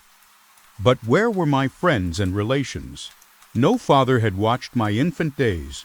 No mother had blessed me with smiles and caresses, or if they had, all my past life was now a blot, a blind vacancy in which I distinguished nothing. From my earliest remembrance I had been as I then was in height and proportion. I had never yet seen a being resembling me or who claimed any intercourse with me. What was I? The question again recurred, to be answered only with groans. I will soon explain to what these feelings tended, but allow me now to return to the cottagers, whose story excited in me such various feelings of indignation, delight, and wonder, but which all terminated in additional love and reverence for my protectors, for so I loved, in an innocent, half-painful self-deceit to call them. Chapter 14. Some time elapsed before I learned the history of my friends. It was one which could not fail to impress itself deeply on my mind, unfolding as it did a number of circumstances, each interesting and wonderful to one so utterly inexperienced as I was. The name of the old man was de Lacy. He was descended from a good family in France, where he had lived for many years in affluence, respected by his superiors and beloved by his equals. His son was bred in the service of his country, and Agatha had ranked with ladies of the highest distinction. A few months before my arrival they had lived in a large and luxurious city called Paris, surrounded by friends and possessed of every enjoyment which virtue, refinement of intellect, or taste, accompanied by a moderate fortune, could afford. The father of Safie had been the cause of their ruin. He was a Turkish merchant and had inhabited Paris for many years, when, for some reason which I could not learn, he became obnoxious to the government. He was seized and cast into prison the very day that Safie arrived from Constantinople to join him. He was tried and condemned to death. The injustice of his sentence was very flagrant. All Paris was indignant, and it was judged that his religion and wealth, rather than the crime alleged against him, had been the cause of his condemnation. Felix had accidentally been present at the trial. His horror and indignation were uncontrollable when he heard the decision of the court. He made, at that moment, a solemn vow to deliver him and then looked around for the means. After many fruitless attempts to gain admittance to the prison, he found a strongly grated window in an unguarded part of the building, which lighted the dungeon of the unfortunate Mohammedan, who, loaded with chains, waited in despair the execution of the barbarous sentence. Felix visited the grate at night and made known to the prisoner his intentions in his favor. The Turk, amazed and delighted, endeavored to kindle the zeal of his deliverer by promises of reward and wealth. Felix rejected his offers with contempt, yet when he saw the lovely Safie, who was allowed to visit her father and who by her gestures expressed her lively gratitude, the youth could not help owning to his own mind that the captive possessed a treasure which would fully reward his toil and hazard. The Turk quickly perceived the impression that his daughter had made on the heart of Felix and endeavored to secure him more entirely in his interests, by the promise of her hand in marriage so soon as he should be conveyed to a place of safety. Felix was too delicate to accept this offer, yet he looked forward to the probability of the event as to the consummation of his happiness. During the ensuing days, while the preparations were going forward for the escape of the merchant, the zeal of Felix was warmed by several letters that he received from this lovely girl, who found means to express her thoughts in the language of her lover by the aid of an old man, a servant of her father who understood French. She thanked him in the most ardent terms for his intended services towards her parent, and at the same time she gently deplored her own fate. I have copies of these letters, for I found means, during my residence in the hovel, to procure the implements of writing, and the letters were often in the hands of Felix or Agatha. Before I depart, I will give them to you. They will prove the truth of my tale. But at present, as the sun is already far declined, I shall only have time to repeat the substance of them to you. Safie related that her mother was a Christian Arab, seized and made a slave by the Turks. Recommended by her beauty, she had won the heart of the father of Safie, who married her. The young girl spoke in high and enthusiastic terms of her mother, who, born in freedom, spurned the bondage to which she was now reduced. She instructed her daughter in the tenets of her religion and taught her to aspire to higher powers of intellect and an independence of spirit forbidden to the female followers of Muhammad. This lady died, but her lessons were indelibly impressed on the mind of Safie, who sickened at the prospect of again returning to Asia and being immured within the walls of a harem. Allowed only to occupy herself with infantile amusements, ill-suited to the temper of her soul, now accustomed to grand ideas and a noble emulation for virtue, the prospect of marrying a Christian and remaining in a country where women were allowed to take a rank in society was enchanting to her.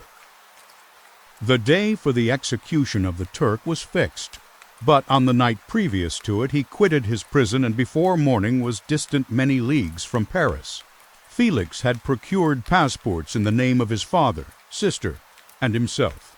He had previously communicated his plan to the former, who aided the deceit by quitting his house, under the pretense of a journey, and concealed himself, with his daughter, in an obscure part of Paris.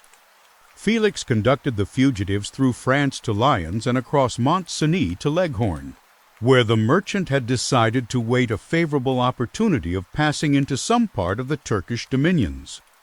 Safie resolved to remain with her father until the moment of his departure, before which time the Turk renewed his promise that she should be united to his deliverer, and Felix remained with them in expectation of that event.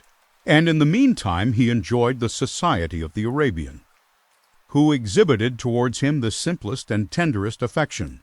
They conversed with one another through the means of an interpreter, and sometimes with the interpretation of looks, and Safie sang to him the divine airs of her native country.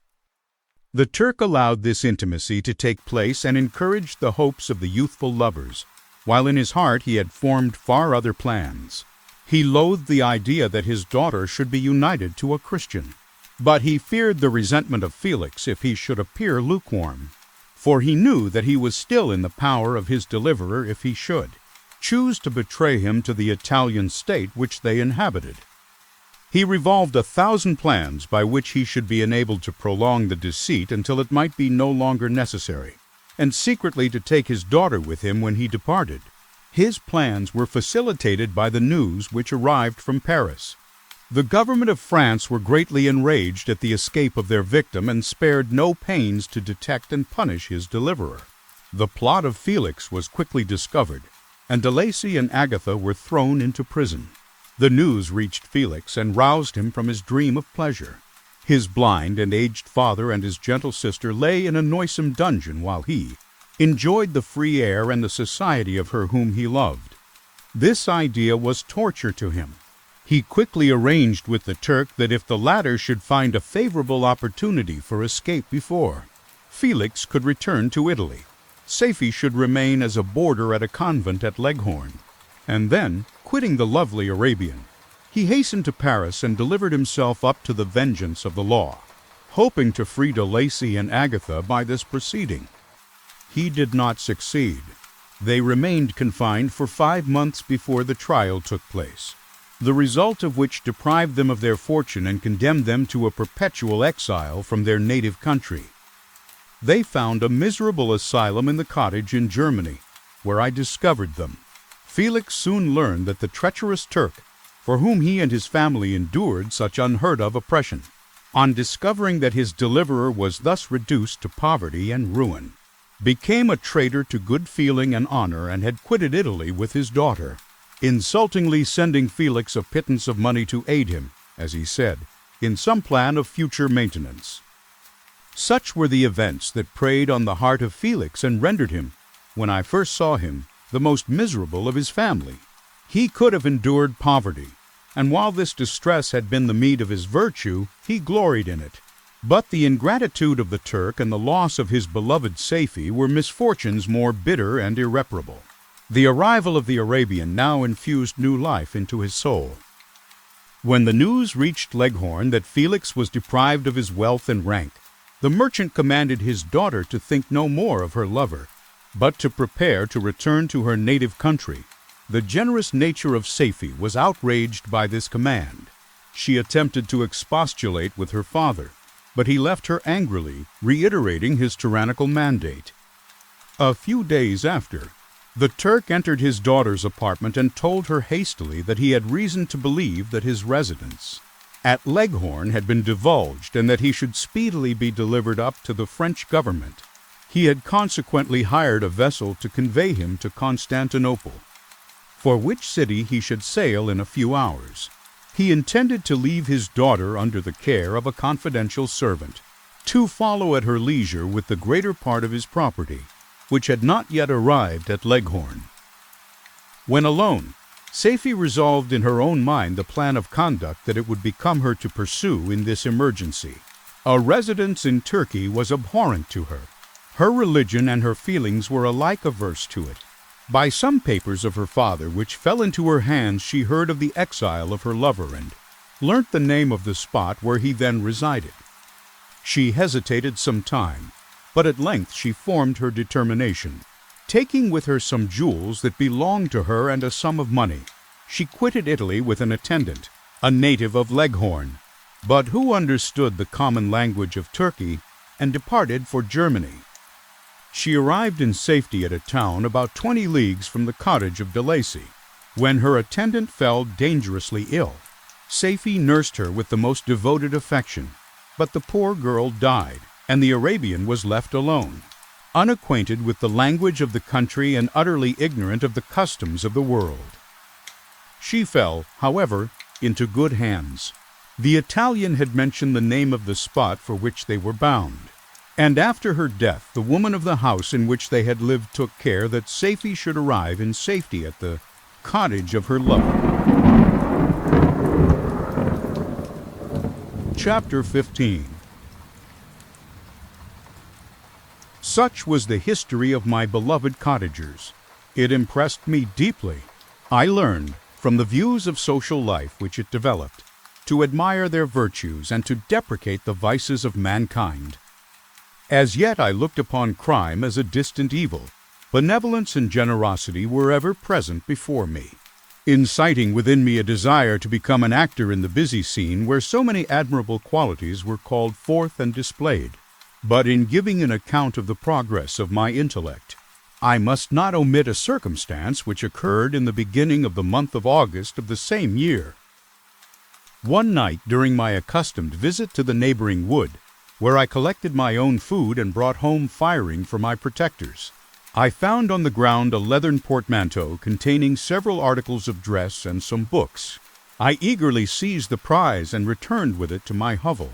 Fortunately, the books were written in the language, the elements of which I had acquired at the cottage. They consisted of Paradise Lost, a volume of Plutarch's Lives, and the Sorrows of Werter. The possession of these treasures gave me extreme delight. I now continually studied and exercised my mind upon these histories, whilst my friends were employed in their ordinary occupations. I can hardly describe to you the effect of these books. They produced in me an infinity of new images and feelings that sometimes raised me to ecstasy, but more frequently sunk me into the lowest dejection. In The Sorrows of Werther, besides the interest of its simple and affecting story, so many opinions are canvassed and so many lights thrown upon what had hitherto been to me obscure subjects, that I found in it a never-ending source of speculation and astonishment. The gentle and domestic manners it described, combined with lofty sentiments and feelings, which had for their object something out of self, accorded well with my experience among my protectors and with the wants which were forever alive in my own bosom. But I thought Werther himself a more divine being than I had ever beheld or imagined. His character contained no pretension, but it sank deep.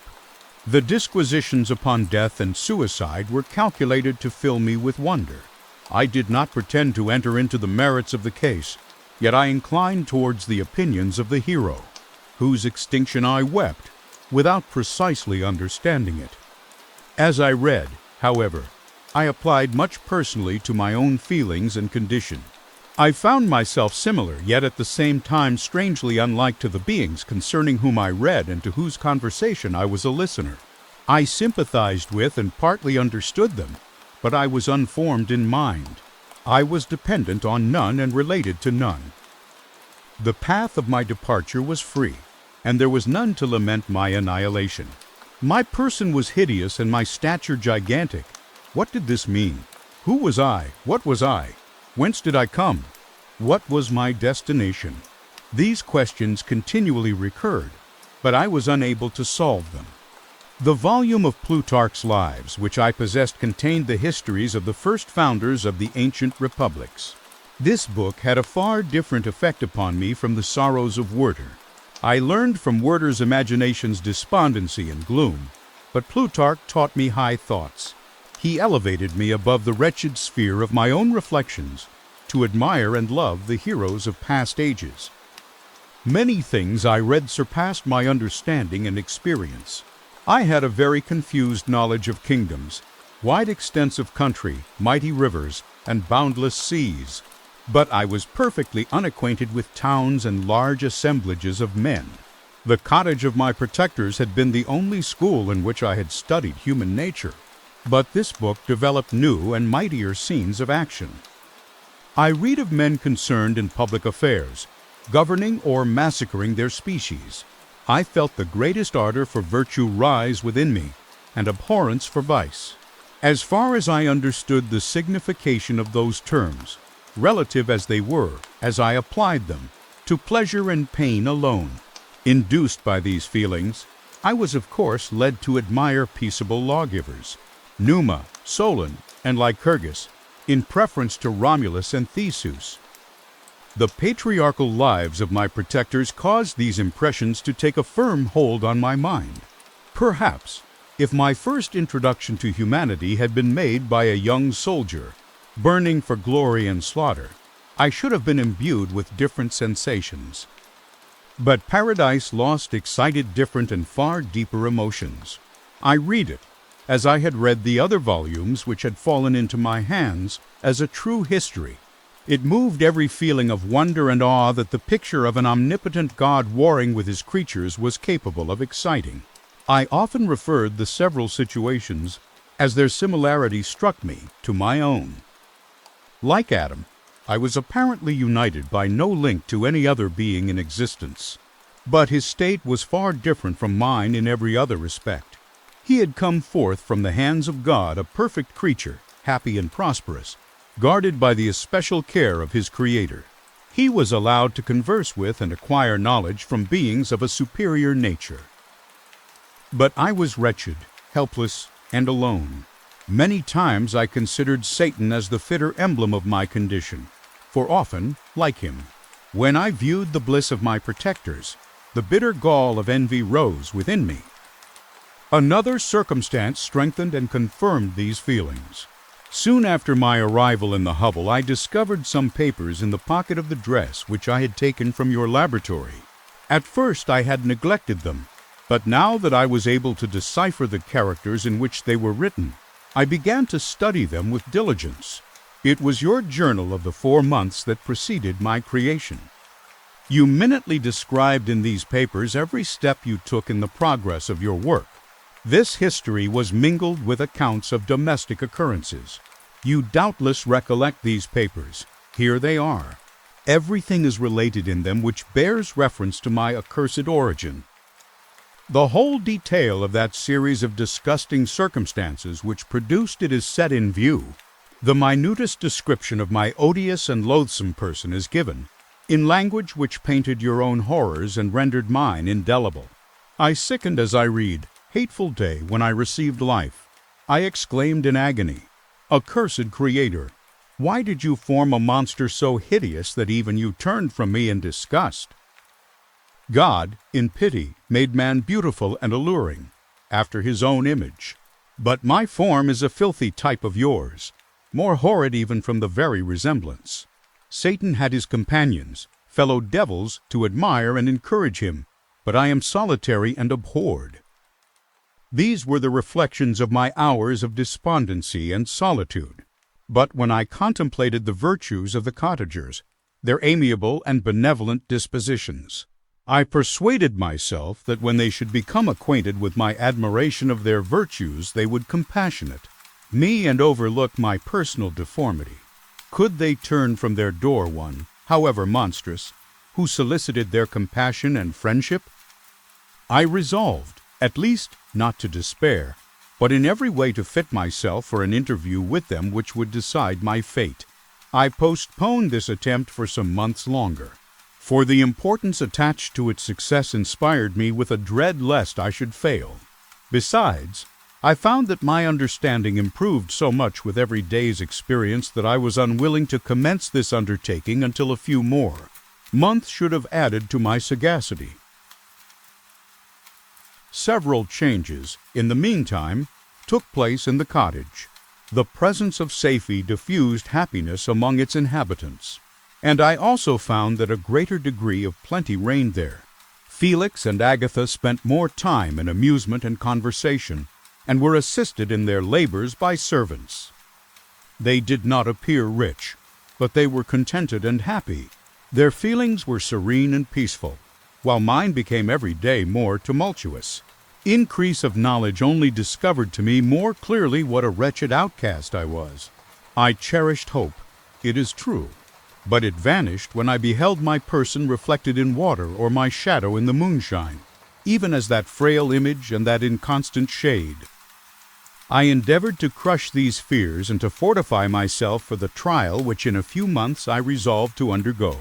And sometimes I allowed my thoughts, unchecked by reason, to ramble in the fields of paradise, and dared to fancy amiable and lovely creatures sympathizing with my feelings and cheering my gloom. Their angelic countenances breathed smiles of consolation. But it was all a dream. No Eve soothed my sorrows nor shared my thoughts.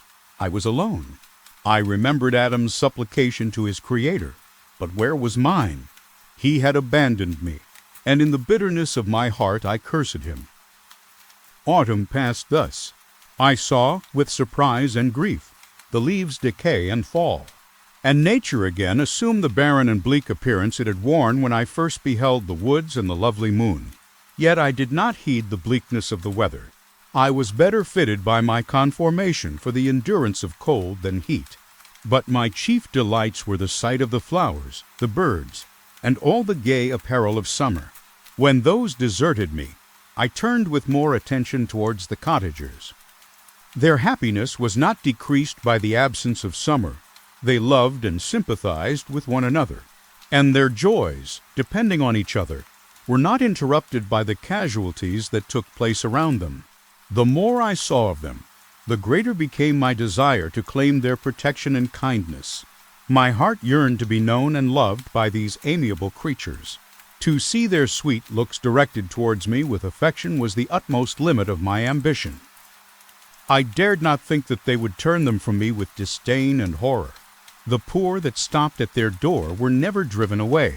I asked, it is true, for greater treasures than a little food or rest. I required kindness and sympathy, but I did not believe myself utterly unworthy of it. The winter advanced, and an entire revolution of the seasons had taken place since I awoke into life. My attention at this time was solely directed towards my plan of introducing myself into the cottage of my protectors. I revolved many projects, but that on which I finally fixed was to enter the dwelling when the blind old man should be alone. I had sagacity enough to discover that the unnatural hideousness of my person was the chief object of horror with those who had formerly beheld me. My voice, although harsh, had nothing terrible in it. I thought, therefore, that if in the absence of his children I could gain the goodwill and mediation of the old de Lacy, I might by his means be tolerated by my younger protectors. One day, when the sun shone on the red leaves that strewed the ground and diffused cheerfulness, although it denied warmth, Safie, Agatha, and Felix departed on a long country walk, and the old man, at his own desire, was left alone in the cottage. When his children had departed, he took up his guitar and played several mournful but sweet airs, more sweet and mournful than I had ever heard him play before. At first his countenance was illuminated with pleasure, but as he continued, thoughtfulness and sadness succeeded. At length, laying aside the instrument, he sat absorbed in reflection. My heart beat quick. This was the hour and moment of trial, which would decide my hopes or realize my fears. The servants were gone to a neighboring fair. All was silent in and around the cottage. It was an excellent opportunity. Yet, when I proceeded to execute my plan, my limbs failed me and I sank to the ground. Again I rose, and exerting all the firmness of which I was master, removed the planks which I had placed before my hovel to conceal my retreat. The fresh air revived me, and with renewed determination I approached the door of their cottage. I knocked. "Who is there?" said the old man. "Come in." I entered. "Pardon this intrusion," said I. "I am a traveler in want of a little rest. You would greatly oblige me if you would allow me to remain a few minutes before the fire." "Enter," said de Lacy, "and I will try in what manner I can to relieve your wants. But, unfortunately, my children are from home, and as I am blind, I am afraid I shall find it difficult to procure food for you. Do not trouble yourself, my kind host. I have food. It is warmth and rest only that I need." I sat down, and a silence ensued. I knew that every minute was precious to me.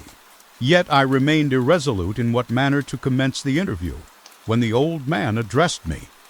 "By your language, stranger, I suppose you are my countryman.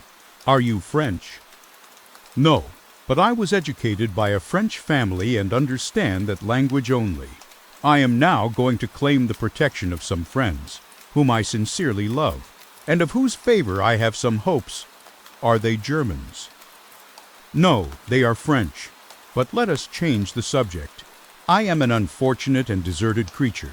I look around and I have no relation or friend upon earth. These amiable people to whom I go have never seen me and know little of me. I am full of fears, for if I fail there, I am an outcast in the world forever. Do not despair.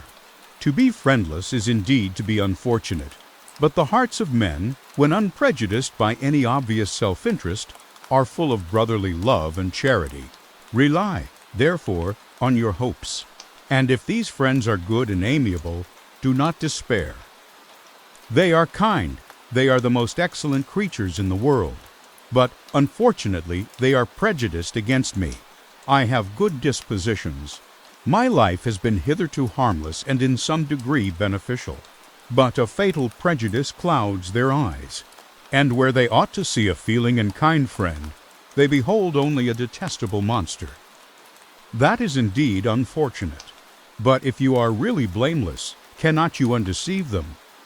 I am about to undertake that task, and it is on that account that I feel so many overwhelming terrors. I tenderly love these friends. I have, unknown to them, been for many months I the habits of daily kindness towards them, but they believe that I wish to injure them, and it is that prejudice which I wish to overcome. Where do these friends reside? Near this spot. The old man paused and then continued. If you will unreservedly confide to me the particulars of your tale, I perhaps may be of use in undeceiving them. I am blind and cannot judge of your countenance, but there is something in your words which persuades me that you are sincere. I am poor and an exile, but it will afford me true pleasure to be in any way serviceable to a human creature. You excellent man, I thank you and accept your generous offer.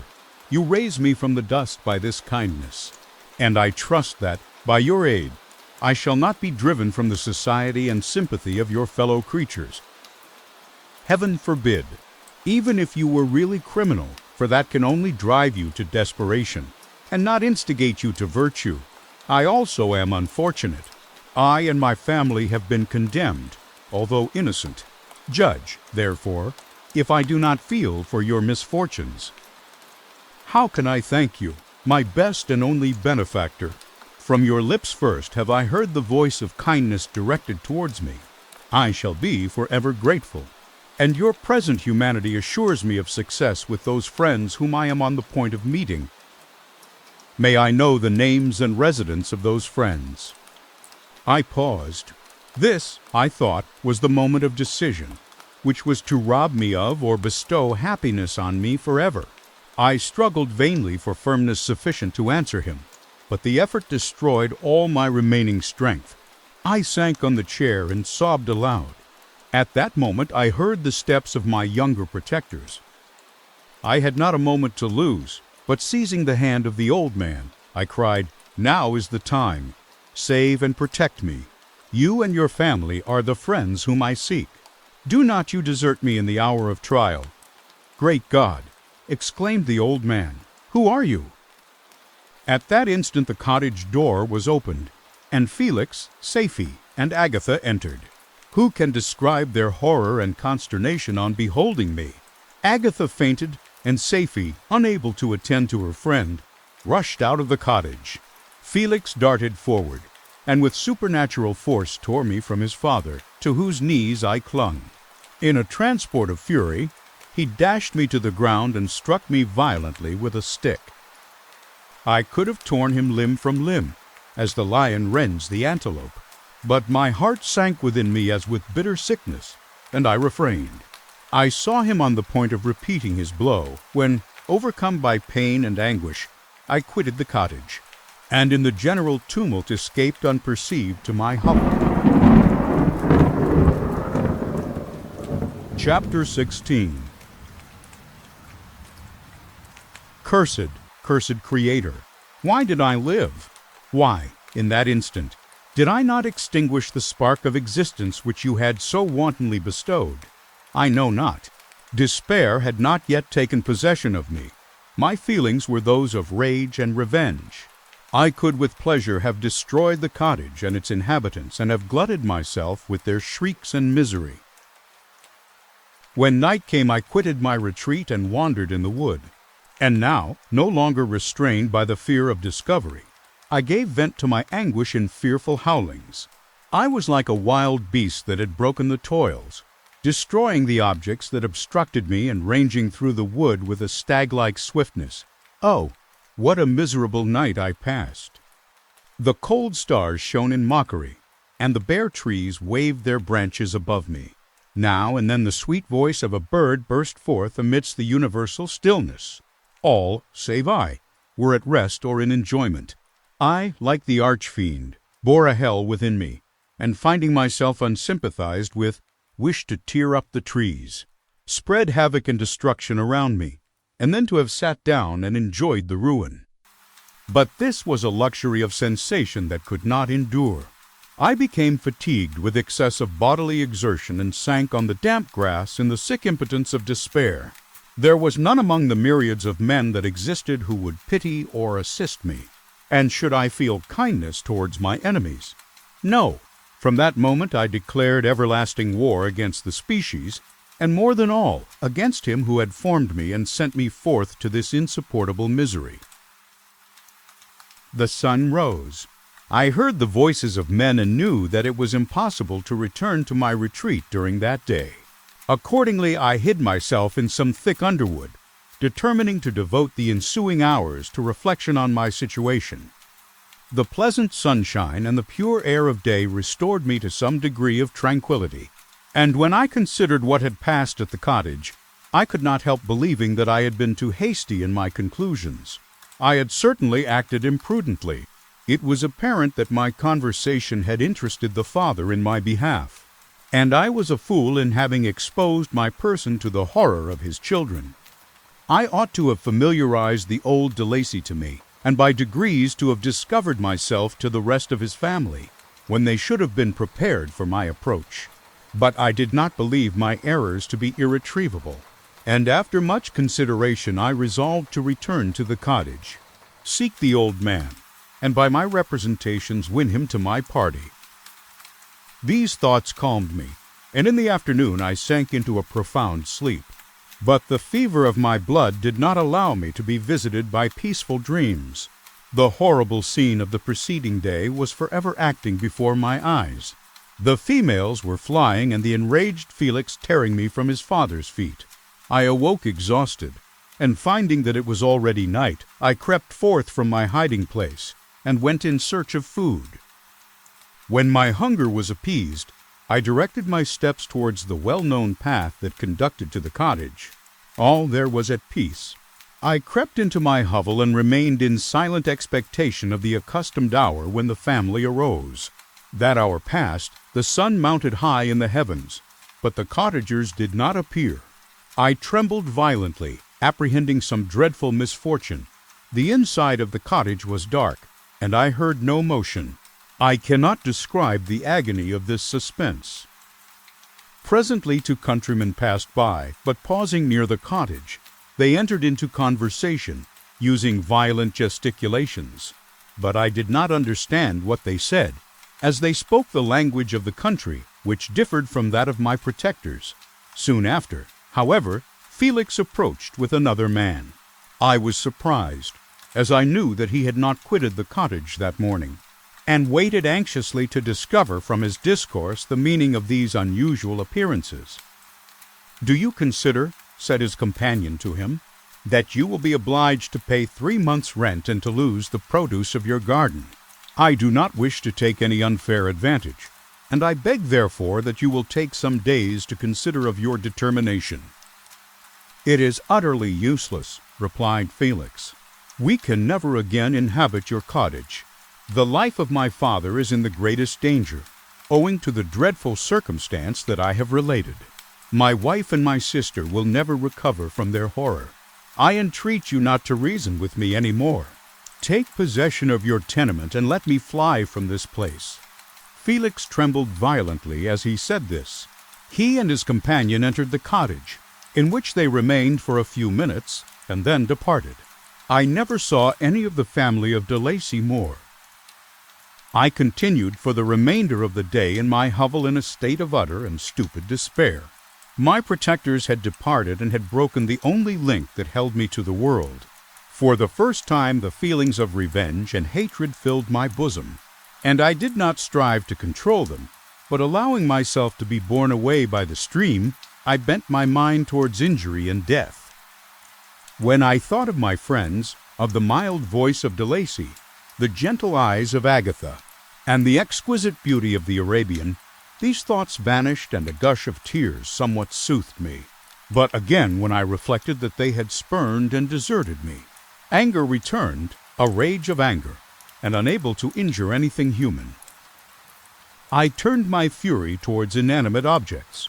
As night advanced, I placed a variety of combustibles around the cottage, and after having destroyed every vestige of cultivation in the garden, I waited with forced impatience until the moon had sunk to commence my operations. As the night advanced, a fierce wind arose from the woods and quickly dispersed the clouds that had loitered in the heavens. The blast tore along like a mighty avalanche and produced a kind of insanity in my spirits that burst all bounds of reason and reflection. I lighted the dry branch of a tree and danced with fury around the devoted cottage, my eyes still fixed on the western horizon, the edge of which the moon nearly touched. A part of its orb was at length hid, and I waved my brand. It sank, and with a loud scream I fired the straw and heath and bushes which I had collected. The wind fanned the fire, and the cottage was quickly enveloped by the flames, which clung to it and licked it with their forked and destroying tongues. As soon as I was convinced that no assistance could save any part of the habitation, I quitted the scene and sought for refuge in the woods. And now, with the world before me, whither should I bend my steps? I resolved to fly far from the scene of my misfortunes. But to me, hated and despised, every country must be equally horrible. At length the thought of you crossed my mind. I learned from your papers that you were my father, my creator, and to whom could I apply with more fitness than to him who had given me life? Among the lessons that Felix had bestowed upon Safie, geography had not been omitted. I had learned from these the relative situations of the different countries of the earth. You had mentioned Geneva as the name of your native town, and towards this place I resolved to proceed. But how was I to direct myself? I knew that I must travel in a southwesterly direction to reach my destination, but the sun was my only guide. I did not know the names of the towns that I was to pass through, nor could I ask information from a single human being, but I did not despair. From you only could I hope for succor, although towards you I felt no sentiment but that of hatred, unfeeling, heartless creator. You had endowed me with perceptions and passions and then cast me abroad an object for the scorn and horror of mankind. But on you only had I any claim for pity and redress. And from you I determined to seek that justice which I vainly attempted to gain from any other being that wore the human form. My travels were long and the sufferings I endured intense. It was late in autumn when I quitted the district where I had so long resided. I traveled only at night, fearful of encountering the visage of a human being. Nature decayed around me, and the sun became heatless. Rain and snow poured around me. Mighty rivers were frozen. The surface of the earth was hard and chill and bare, and I found no shelter. O earth, how often did I imprecate curses on the cause of my being? The mildness of my nature had fled, and all within me was turned to gall and bitterness. The nearer I approached to your habitation, the more deeply did I feel the spirit of revenge enkindled in my heart. Snow fell, and the waters were hardened, but I rested not. A few incidents now and then directed me, and I possessed a map of the country, but I often wandered wide from my path. The agony of my feelings allowed me no respite. No incident occurred from which my rage and misery could not extract its food, but a circumstance that happened when I arrived on the confines of Switzerland. When the sun had recovered its warmth and the earth again began to look green, confirmed in an especial manner the bitterness and horror of my feelings. I generally rested during the day and traveled only when I was secured by night from the view of man. One morning, however, finding that my path lay through a deep wood, I ventured to continue my journey after the sun had risen. The day, which was one of the first of spring, cheered even me by the loveliness of its sunshine and the balminess of the air. I felt emotions of gentleness and pleasure that had long appeared dead revive within me. Half surprised by the novelty of these sensations, I allowed myself to be borne away by them, and forgetting my solitude and deformity, dared to be happy. Soft tears again bedewed my cheeks, and I even raised my humid eyes with thankfulness towards the blessed sun, which bestowed such joy upon me. I continued to wind among the paths of the wood, until I came to its boundary, which was skirted by a deep and rapid river, into which many of the trees bent their branches, now budding with the fresh spring. Here I paused, not exactly knowing what path to pursue, when I heard the sound of voices that induced me to conceal myself under the shade of a cypress. I was scarcely hid when a young girl came running towards the spot where I was concealed, laughing, as if she ran from someone in sport. She continued her course along the precipitous sides of the river, when suddenly her foot slipped, and she fell into the rapid stream. I rushed from my hiding place, and with extreme labor, from the force of the current, saved her and dragged her to shore. She was senseless, and I endeavored by every means in my power to restore animation, when I was suddenly interrupted by the approach of a rustic. who was probably the person from whom she had playfully fled. On seeing me, he darted towards me, and tearing the girl from my arms, hastened towards the deeper parts of the wood. I followed speedily. I hardly knew why, but when the man saw me draw near, he aimed a gun, which he carried, and fired at my body. I sank to the ground, and my injurer, with increased swiftness, escaped into the wood. This was then the reward of my benevolence. I had saved a human being from destruction, and as a recompense I now writhed under the miserable pain of a wound which shattered the flesh and bone. The feelings of kindness and gentleness which I had entertained but a few moments before gave place to hellish rage and gnashing of teeth. Inflamed by pain, I vowed eternal hatred and vengeance to all mankind. But the agony of my wound overcame me. My pulses paused, and I fainted. For some weeks I led a miserable life in the woods, endeavoring to cure the wound which I had received. The ball had entered my shoulder, and I knew not whether it had remained there or passed through. At any rate, I had no means of extracting it.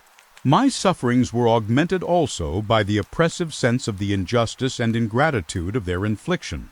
My daily vows rose for revenge, a deep and deadly revenge, such as would alone compensate for the outrages and anguish I had endured.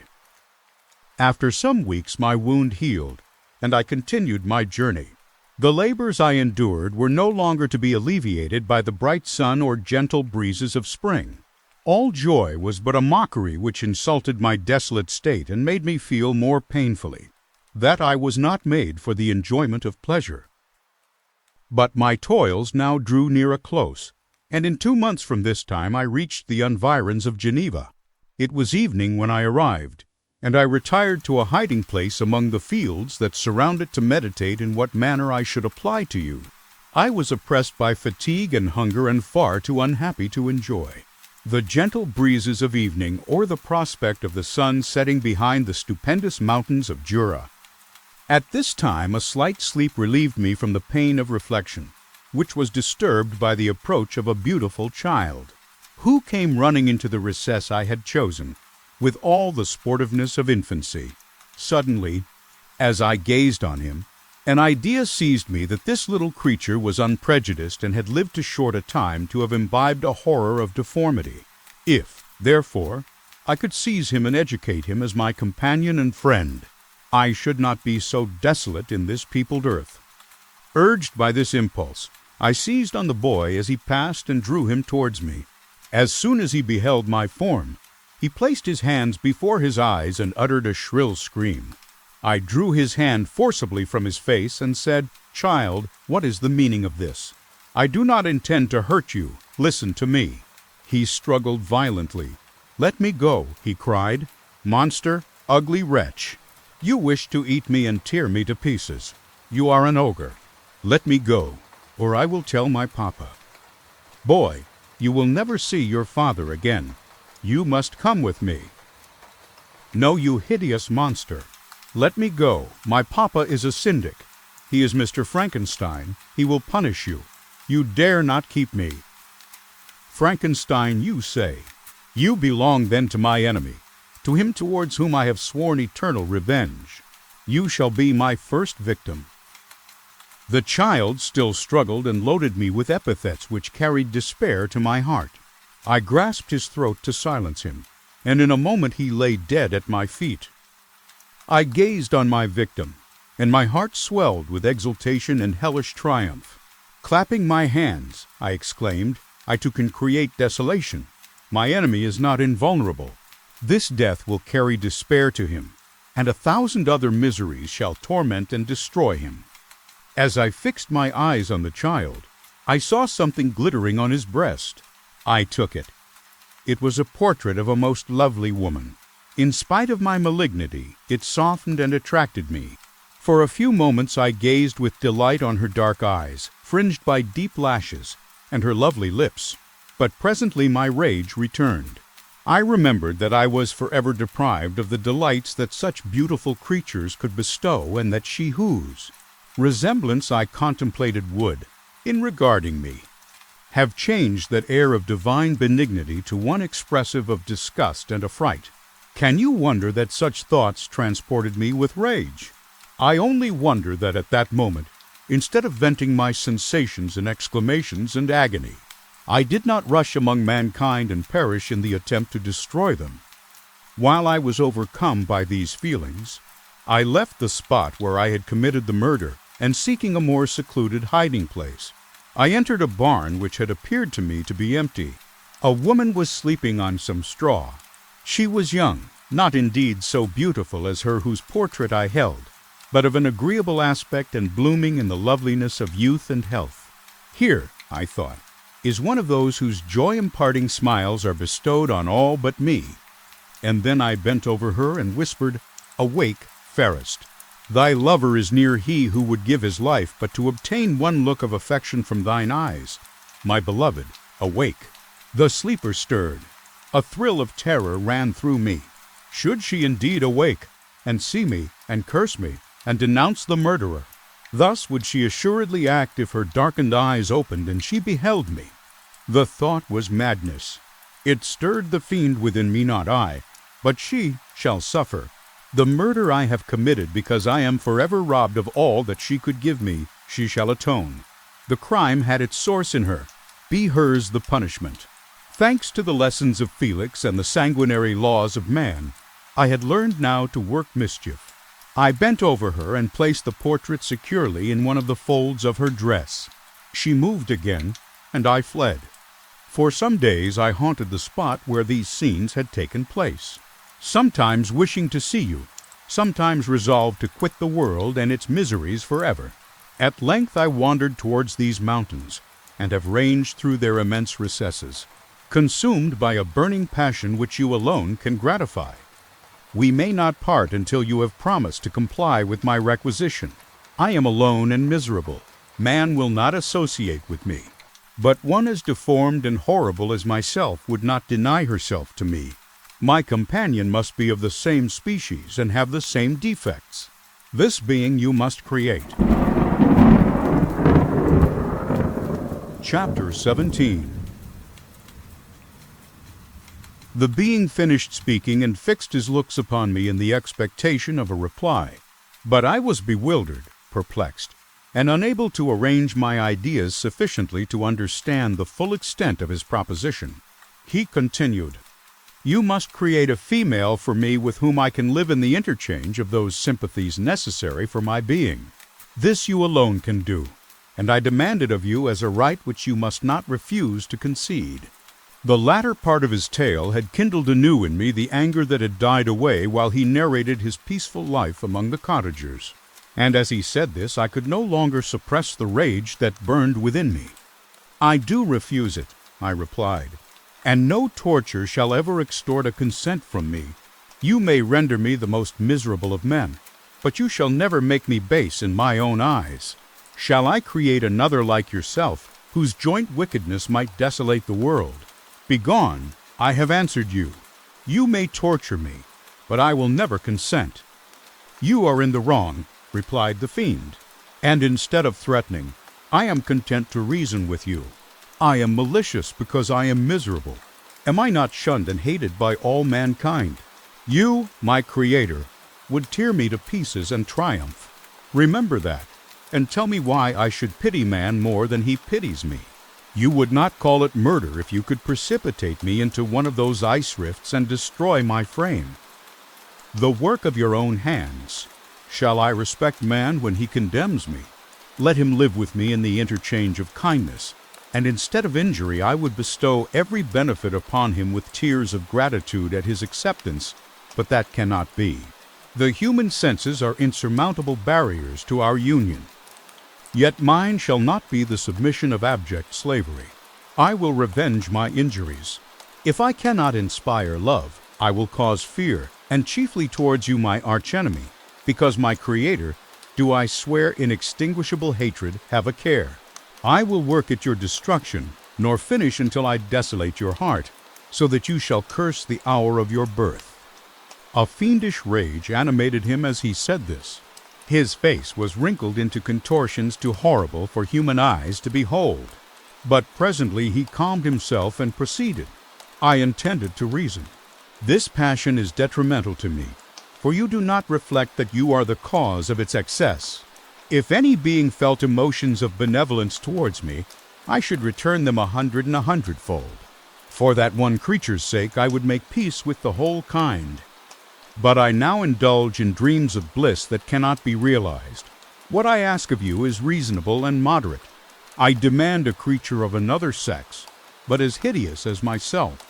The gratification is small, but it is all that I can receive, and it shall content me. It is true, we shall be monsters, cut off from all the world. But on that account we shall be more attached to one another. Our lives will not be happy, but they will be harmless and free from the misery I now feel. Oh, my Creator, make me happy. Let me feel gratitude towards you for one benefit. Let me see that I excite the sympathy of some existing thing. Do not deny me my request. I was moved. I shuddered when I thought of the possible consequences of my consent, but I felt that there was some justice in his argument.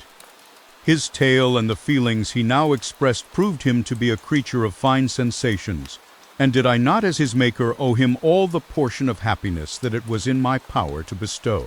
He saw my change of feeling and continued, "If you consent, neither you nor any other human being shall ever see us again. I will go to the vast wilds of South America. My food is not that of man. I do not destroy the lamb and the kid to glut my appetite. Acorns and berries afford me sufficient nourishment. My companion will be of the same nature as myself and will be content with the same fare. We shall make our bed of dried leaves. The sun will shine on us as on man and will ripen our food. The picture I present to you is peaceful and human, and you must feel that you could deny it only in the wantonness of power and cruelty. Pitiless as you have been towards me, I now see compassion in your eyes. Let me seize the favorable moment and persuade you to promise what I so ardently desire." "You propose," replied I, "to fly from the habitations of man, to dwell in those wilds where the beasts of the field will be your only companions. How can you, who long for the love and sympathy of man, persevere in this exile? You will return and again seek their kindness, and you will meet with their detestation. Your evil passions will be renewed, and you will then have a companion to aid you in the task of destruction. This may not be. Cease to argue the point, for I cannot consent. How inconstant are your feelings! But a moment ago you were moved by my representations, and why do you again harden yourself to my complaints? I swear to you, by the earth which I inhabit, and by you that made me, that with the companion you bestow, I will quit the neighborhood of man and dwell, as it may chance, in the most savage of places. My evil passions will have fled, for I shall meet with sympathy. My life will flow quietly away, and in my dying moments I shall not curse my Maker." His words had a strange effect upon me. I compassionated him and sometimes felt a wish to console him. But when I looked upon him, when I saw the filthy mass that moved and talked, my heart sickened and my feelings were altered to those of horror and hatred. I tried to stifle these sensations. I thought that as I could not sympathize with him, I had no right to withhold from him the small portion of happiness which was yet in my power to bestow. "You swear," I said, "to be harmless, but have you not already shown a degree of malice that should reasonably make me distrust you? May not even this be a feint that will increase your triumph by affording a wider scope for your revenge?" How is this? I must not be trifled with, and I demand an answer. If I have no ties and no affections, hatred and vice must be my portion. The love of another will destroy the cause of my crimes, and I shall become a thing of whose existence everyone will be ignorant. My vices are the children of a forced solitude that I abhor, and my virtues will necessarily arise when I live in communion with an equal. I shall feel the affections of a sensitive being and become linked to the chain of existence and events from which I am now excluded. I paused some time to reflect on all he had related and the various arguments which he had employed. I thought of the promise of virtues which he had displayed on the opening of his existence and the subsequent blight of all kindly feeling by the loathing and scorn which his protectors had manifested towards him. His power and threats were not omitted in my calculations.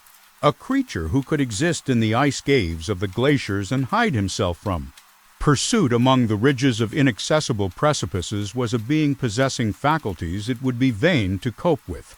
After a long pause of reflection, I concluded that the justice due both to him and my fellow creatures demanded of me that I should comply with his request. Turning to him, "Therefore," I said, "I consent to your demand, on your solemn oath to quit Europe forever, and every other place in the neighborhood of man, as soon as I shall deliver into your hands a female who will accompany you in your exile." "I swear," he cried, "by the sun, and by the blue sky of heaven, and by the fire of love that burns my heart, that if you grant my prayer, while they exist you shall never behold me again. Depart to your home and commence your labors. I shall watch their progress with unutterable anxiety, and fear not but that when you are ready I shall appear." Saying this, he suddenly quitted me, fearful, perhaps, of any change in my sentiments. I saw him descend the mountain with greater speed than the flight of an eagle, and quickly lost among the undulations of the sea of ice. His tail had occupied the whole day, and the sun was upon the verge of the horizon when he departed. I knew that I ought to hasten my descent towards the valley, as I should soon be encompassed in darkness, but my heart was heavy, and my steps slow. The labor of winding among the little paths of the mountain and fixing my feet firmly as I advanced perplexed me, occupied as I was by the emotions which the occurrences of the day had produced. Night was far advanced when I came to the halfway resting place and seated myself beside the fountain. The stars shone at intervals as the clouds passed from over them. The dark pines rose before me, and every here and there a broken tree lay on the ground. It was a scene of wonderful solemnity and stirred strange thoughts within me. I wept bitterly, and clasping my hands in agony, I exclaimed, "Oh, stars and clouds and winds, ye are all about to mock me. If ye really pity me, crush sensation and memory. Let me become as naught. But if not, depart, and leave me in darkness." These were wild and miserable thoughts, but I cannot describe to you how the eternal twinkling of the stars weighed upon me, and how I listened to every blast of wind as if it were a dull, ugly siroc on its way to consume me. Morning dawned before I arrived at the village of Chamonix. I took no rest, but returned immediately to Geneva. Even in my own heart I could give no expression to my sensations. They weighed on me with a mountain's weight, and their excess destroyed my agony beneath them. Thus I returned home, and entering the house, presented myself to the family. My haggard and wild appearance awoke intense alarm, but I answered no question, scarcely did I speak. I felt as if I were placed under a ban, as if I had no right to claim their sympathies, as if never more might I enjoy companionship with them. Yet even thus I loved them to adoration, and to save them I resolved to dedicate myself to my most abhorred task. The prospect of such an occupation made every other circumstance of existence pass before me like a dream, and that thought only had to me the reality of life. Chapter 18. Day after day, week after week, passed away on my return to Geneva, and I could not collect the courage to recommence my work. I feared the vengeance of the disappointed fiend, yet I was unable to overcome my repugnance to the task which was enjoined me. I found that I could not compose a female without again devoting several months to profound study and laborious disquisition. I had heard of some discoveries having been made by an English philosopher, the knowledge of which was material to my success, and I sometimes thought of obtaining my father's consent to visit England for this purpose. But I clung to every pretense of delay and shrank from taking the first step in an undertaking whose immediate necessity began to appear less absolute to me. A change indeed had taken place in me. My health, which had hitherto declined, was now much restored, and my spirits, when unchecked by the memory of my unhappy promise, rose proportionably. My father saw this change with pleasure, and he turned his thoughts towards the best method of eradicating the remains of my melancholy. which every now and then would return by fits, and with a devouring blackness overcast the approaching sunshine. At these moments I took refuge in the most perfect solitude. I passed whole days on the lake alone in a little boat, watching the clouds and listening to the rippling of the waves, silent and listless. But the fresh air and bright sun seldom failed to restore me to some degree of composure. And on my return I met the salutations of my friends with a readier smile and a more cheerful heart. It was after my return from one of these rambles that my father, calling me aside, thus addressed me. "I am happy to remark, my dear son, that you have resumed your former pleasures and seem to be returning to yourself. And yet you are still unhappy and still avoid our society. For some time I was lost in conjecture as to the cause of this, but yesterday an idea struck me, and if it is well founded, I conjure you to avow it. Reserve on such a point would be not only useless, but draw down treble misery on us all." I trembled violently at his exordium, and my father continued, "I confess, my son, that I have always looked forward to your marriage with our dear Elizabeth as the tie of our domestic comfort and the stay of my declining years. You were attached to each other from your earliest infancy. You studied together and appeared, in dispositions and tastes, entirely suited to one another. But so blind is the experience of man that what I conceived to be the best assistance to my plan may have entirely destroyed it. You, perhaps, regard her as your sister, without any wish that she might become your wife. Nay, you may have met with another whom you may love, and considering yourself as bound in honor to Elizabeth, this struggle may occasion the poignant misery which you appear to feel. My dear father, reassure yourself. I love my cousin tenderly and sincerely. I never saw any woman who excited, as Elizabeth does, my warmest admiration and affection. My future hopes and prospects are entirely bound up in the expectation of our union. The expression of your sentiments of this subject, my dear Victor, gives me more pleasure than I have for some time experienced. If you feel thus, we shall assuredly be happy, however present events may cast a gloom over us. But it is this gloom which appears to have taken so strong a hold of your mind that I wish to dissipate. Tell me, therefore, whether you object to an immediate solemnization of the marriage. We have been unfortunate, and recent events have drawn us from that everyday tranquility befitting my years and infirmities. You are younger, yet I do not suppose, possessed as you are of a competent fortune, that an early marriage would at all interfere with any future plans of honor and utility that you may have formed. Do not suppose, however, that I wish to dictate happiness to you or that a delay on your part would cause me any serious uneasiness. Interpret my words with candor and answer me, I conjure you, with confidence and sincerity." I listened to my father in silence and remained for some time incapable of offering any reply. I revolved rapidly in my mind a multitude of thoughts and endeavored to arrive at some conclusion. Alas! To me the idea of an immediate union with my Elizabeth was one of horror and dismay. I was bound by a solemn promise which I had not yet fulfilled and dared not break. Or if I did, what manifold miseries might not impend over me and my devoted family? Could I enter into a festival with this deadly weight yet hanging round my neck and bowing me to the ground? I must perform my engagement and let the monster depart with his mate before I allowed myself to enjoy the delight of a union from which I expected peace. I remembered also the necessity imposed upon me of either journeying to England or entering into a long correspondence with those philosophers of that country whose knowledge and discoveries were of indispensable use to me in my present undertaking. The latter method of obtaining the desired intelligence was dilatory and unsatisfactory. Besides, I had an insurmountable aversion to the idea of engaging myself in my loathsome task in my father's house while in habits of familiar intercourse with those I loved. I knew that 1,000 fearful accidents might occur, the slightest of which would disclose a tale to thrill all connected with me with horror.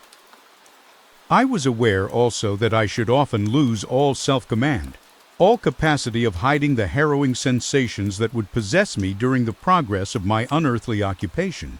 I must absent myself from all I loved while thus employed. Once commenced, it would quickly be achieved, and I might be restored to my family in peace and happiness. My promise fulfilled, the monster would depart forever.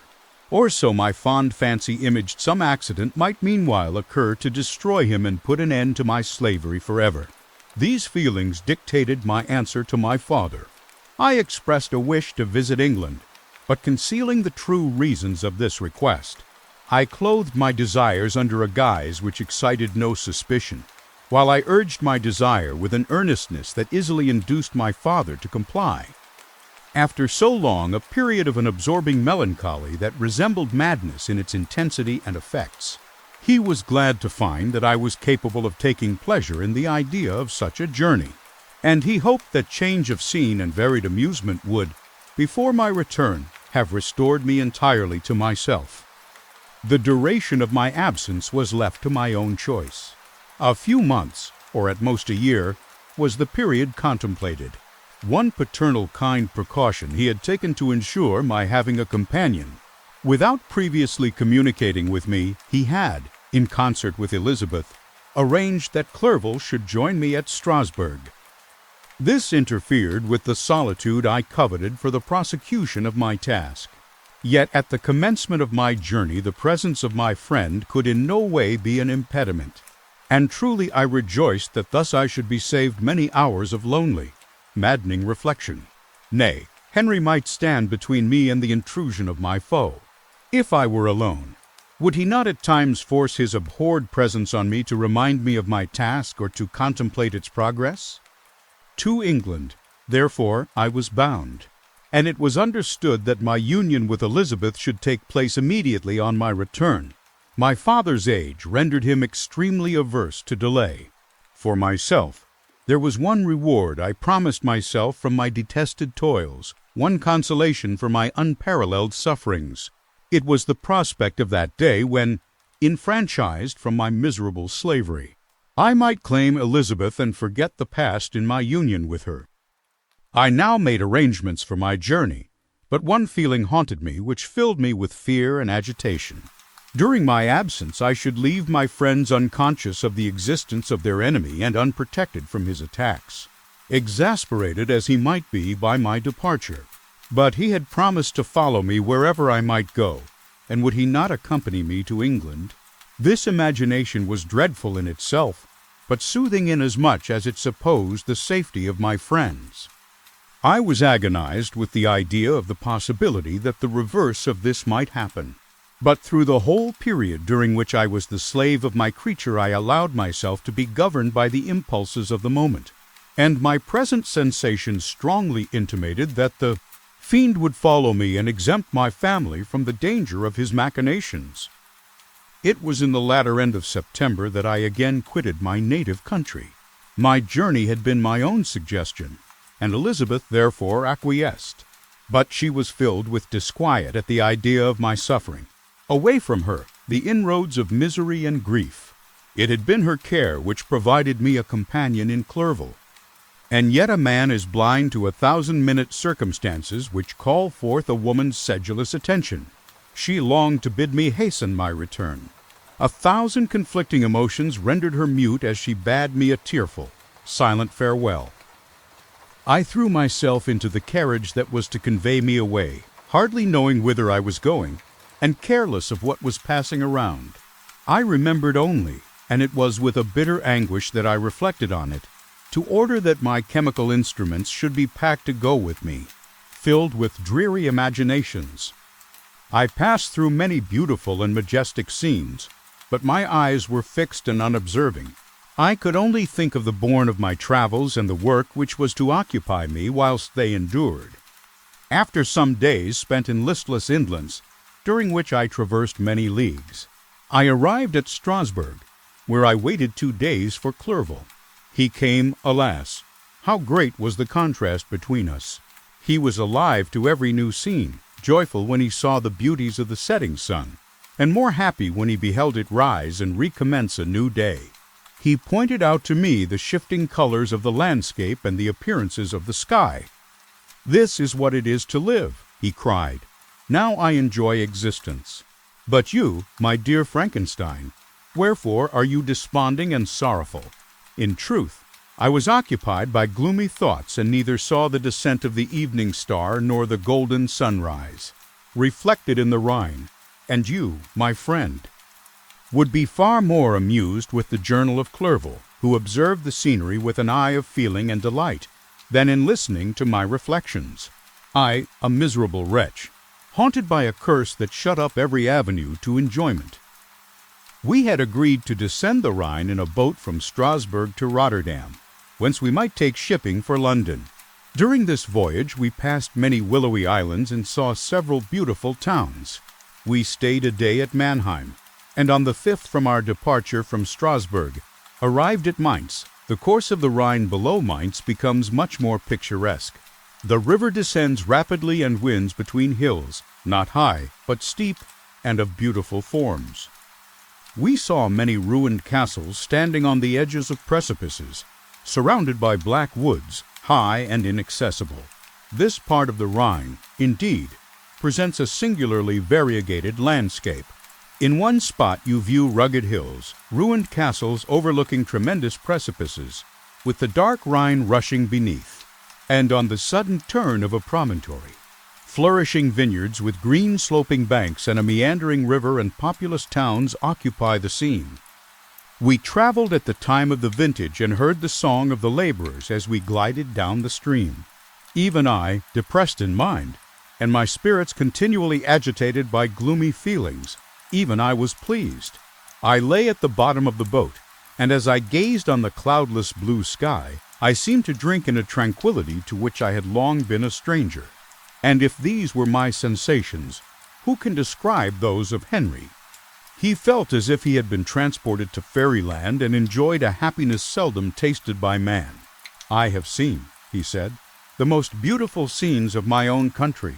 I have visited the lakes of Lucerne and Uri, where the snowy mountains descend almost perpendicularly to the water, casting black and impenetrable shades, which would cause a gloomy and mournful appearance were it not for the most verdant islands that relieve the eye by their gay appearance. I have seen this lake agitated by a tempest, when the wind tore up whirlwinds of water and gave you an idea of what the water spout must be on the great ocean, and the waves dash with fury the base of the mountain, where the priest and his mistress were overwhelmed by an avalanche, and where their dying voices are still said to be heard amid the pauses of the nightly wind. I have seen the mountains of La Valais and the Pays de Vaud, but this country, Victor, pleases me more than all those wonders. The mountains of Switzerland are more majestic and strange, but there is a charm in the banks of this divine river that I never before saw equaled. Look at that castle which overhangs yon precipice, and that also on the island, almost concealed amongst the foliage of those lovely trees. And now that group of laborers coming from among their vines, and that village half hid in the recess of the mountain. Ay, surely the spirit that inhabits and guards this place has a soul more in harmony with man than those who pile the glacier or retire to the inaccessible peaks of the mountains of our own country. Clerval, beloved friend, even now it delights me to record your words and to dwell on the praise of which you are so eminently deserving. He was a being formed in the very poetry of nature. His wild and enthusiastic imagination was chastened by the sensibility of his heart. His soul overflowed with ardent affections, and his friendship was of that devoted and wondrous nature that the worldly minded teach us to look for only in the imagination. But even human sympathies were not sufficient to satisfy his eager mind. The scenery of external nature, which others regard only with admiration, he loved with ardor. The sounding cataract haunted him like a passion. The tall rock, the mountain, and the deep and gloomy wood, their colors and their forms, were then to him an appetite, a feeling, and a love that had no need of a remoter charm. By thought supplied, or any interest, unborrowed from the eye, Wordsworth's Tintern Abbey. And where does he now exist? Is this gentle and lovely being lost forever?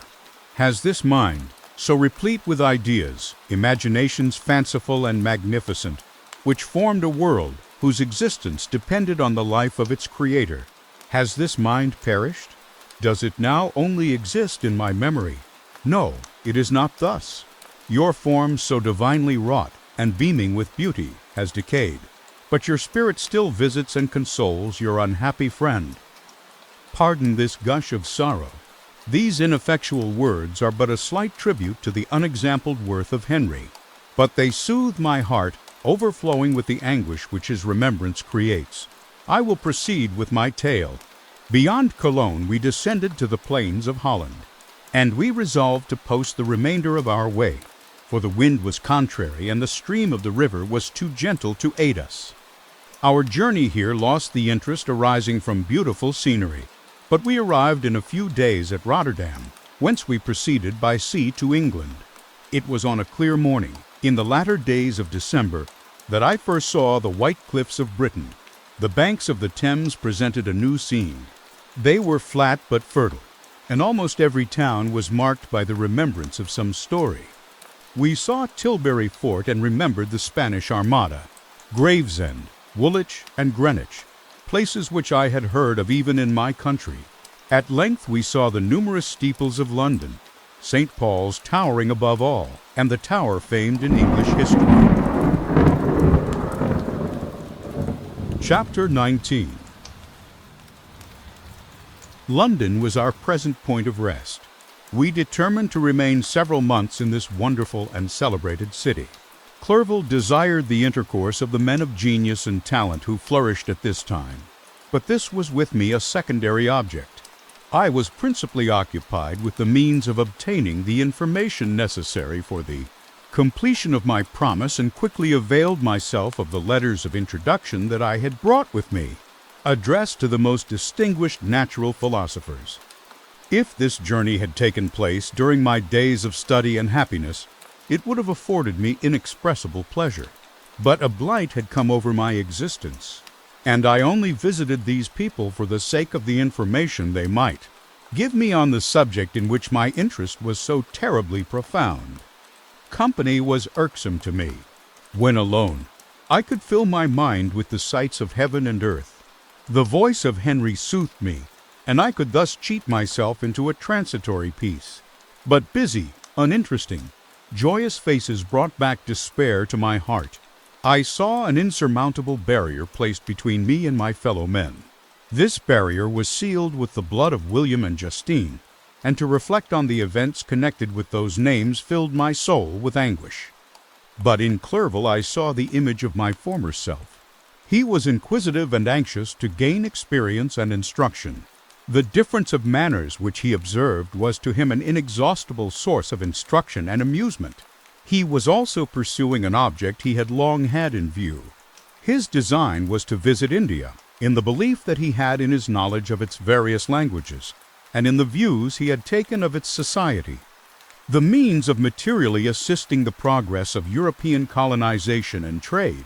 In Britain only could he further the execution of his plan. He was forever busy, and the only check to his enjoyments was my sorrowful and dejected mind. I tried to conceal this as much as possible, that I might not debar him from the pleasures natural to one who was entering on a new scene of life, undisturbed by any care or bitter recollection. I often refused to accompany him, alleging another engagement, that I might remain alone.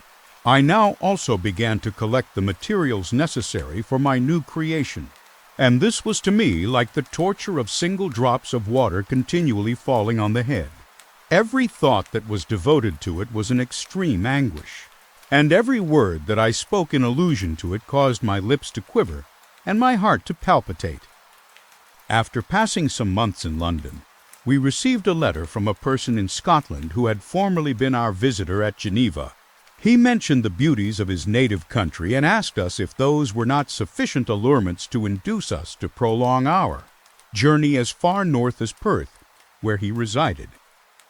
Clerval eagerly desired to accept this invitation, and I, although I abhorred society, Wish to view again mountains and streams and all the wondrous works with which nature adorns her chosen dwelling places. We had arrived in England at the beginning of October, and it was now February. We accordingly determined to commence our journey towards the north at the expiration of another month. In this expedition we did not intend to follow the great road to Edinburgh, but to visit Windsor, Oxford, Matlock, and the Cumberland Lakes. Resolving to arrive at the completion of this tour about the end of July, I packed up my chemical instruments and the materials I had collected, resolving to finish my labors in some obscure nook in the northern highlands of Scotland. We quitted London on the 27th of March and remained a few days at Windsor, rambling in its beautiful forest. This was a new scene to us mountaineers. The majestic oaks, the quantity of game, and the herds of stately deer were all novelties to us. From thence we proceeded to Oxford. As we entered this city, our minds were filled with the remembrance of the events that had been transacted there more than a century and a half before. It was here that Charles I had collected his forces. This city had remained faithful to him, after the whole nation had forsaken his cause to join the standard of Parliament and liberty. The memory of that unfortunate king and his companions, the amiable Falkland, the insolent Goring, his queen and son, gave a peculiar interest to every part of the city which they might be supposed to have inhabited. The spirit of elder days found a dwelling here, and we delighted to trace its footsteps. If these feelings had not found an imaginary gratification, the appearance of the city had yet in itself sufficient beauty to obtain our admiration. The colleges are ancient and picturesque. The streets are almost magnificent, and the lovely Isis, which flows beside it through meadows of exquisite verdure, is spread forth into a placid expanse of waters, which reflects its majestic assemblage of towers, and spires and domes, embosomed among aged trees. I enjoyed this scene, and yet my enjoyment was embittered both by the memory of the past and the anticipation of the future. I was formed for peaceful happiness.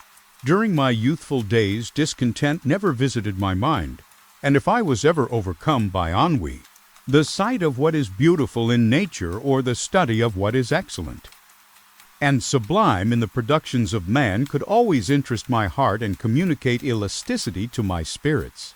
But I am a blasted tree. The bolt has entered my soul, and I felt then that I should survive to exhibit what I shall soon cease to be, a miserable spectacle of wrecked humanity, pitiable to others and intolerable to myself. We passed a considerable period at Oxford, rambling among its environs and endeavoring to identify every spot which might relate to the most animating epoch of English history. Our little voyages of discovery were often prolonged by the successive objects that presented themselves. We visited the tomb of the illustrious Hampden and the field on which that patriot fell. For a moment my soul was elevated from its debasing and miserable fears to contemplate the divine ideas of liberty and self-sacrifice, of which these sights were the monuments and the remembrancers. For an instant I dared to shake off my chains and look around me with a free and lofty spirit, but the iron had eaten into my flesh, and I sank again, trembling and hopeless, into my miserable self. We left Oxford with regret and proceeded to Matlock, which was our next place of rest. The country in the neighborhood of this village resembled, to a greater degree, the scenery of Switzerland, but everything is on a lower scale, and the green hills want the crown of distant white Alps which always attend on the piny mountains of my native country. We visited the wondrous cave and the little cabinets of natural history, where the curiosities are disposed in the same manner as in the collections at Servox and Chamonix. The latter name made me tremble when pronounced by Henry, and I hastened to quit Matlock, with which that terrible scene was thus associated. From Derby, still journeying northwards, we passed 2 months in Cumberland and Westmoreland. I could now almost fancy myself among the Swiss mountains. The little patches of snow which yet lingered on the northern sides of the mountains, the lakes, and the dashing of the rocky streams were all familiar and dear sights to me. Here also we made some acquaintances, who almost contrived to cheat me into happiness. The delight of Clerval was proportionably greater than mine.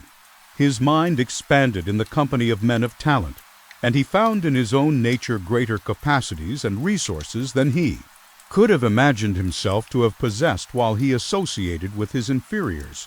"I could pass my life here," said he to me, "and among these mountains I should scarcely regret Switzerland and the Rhine." But he found that a traveler's life is one that includes much pain amidst its enjoyments. His feelings are forever on the stretch, and when he begins to sink into repose, he finds himself obliged to quit that on which he rests in pleasure for something new, which again engages his attention, and which also he forsakes for other novelties. We had scarcely visited the various lakes of Cumberland and Westmoreland, and conceived an affection for some of the inhabitants when the period of our appointment with our Scotch friend approached, and we left them to travel on. For my own part, I was not sorry.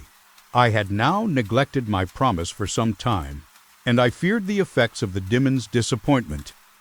He might remain in Switzerland and wreak his vengeance on my relatives.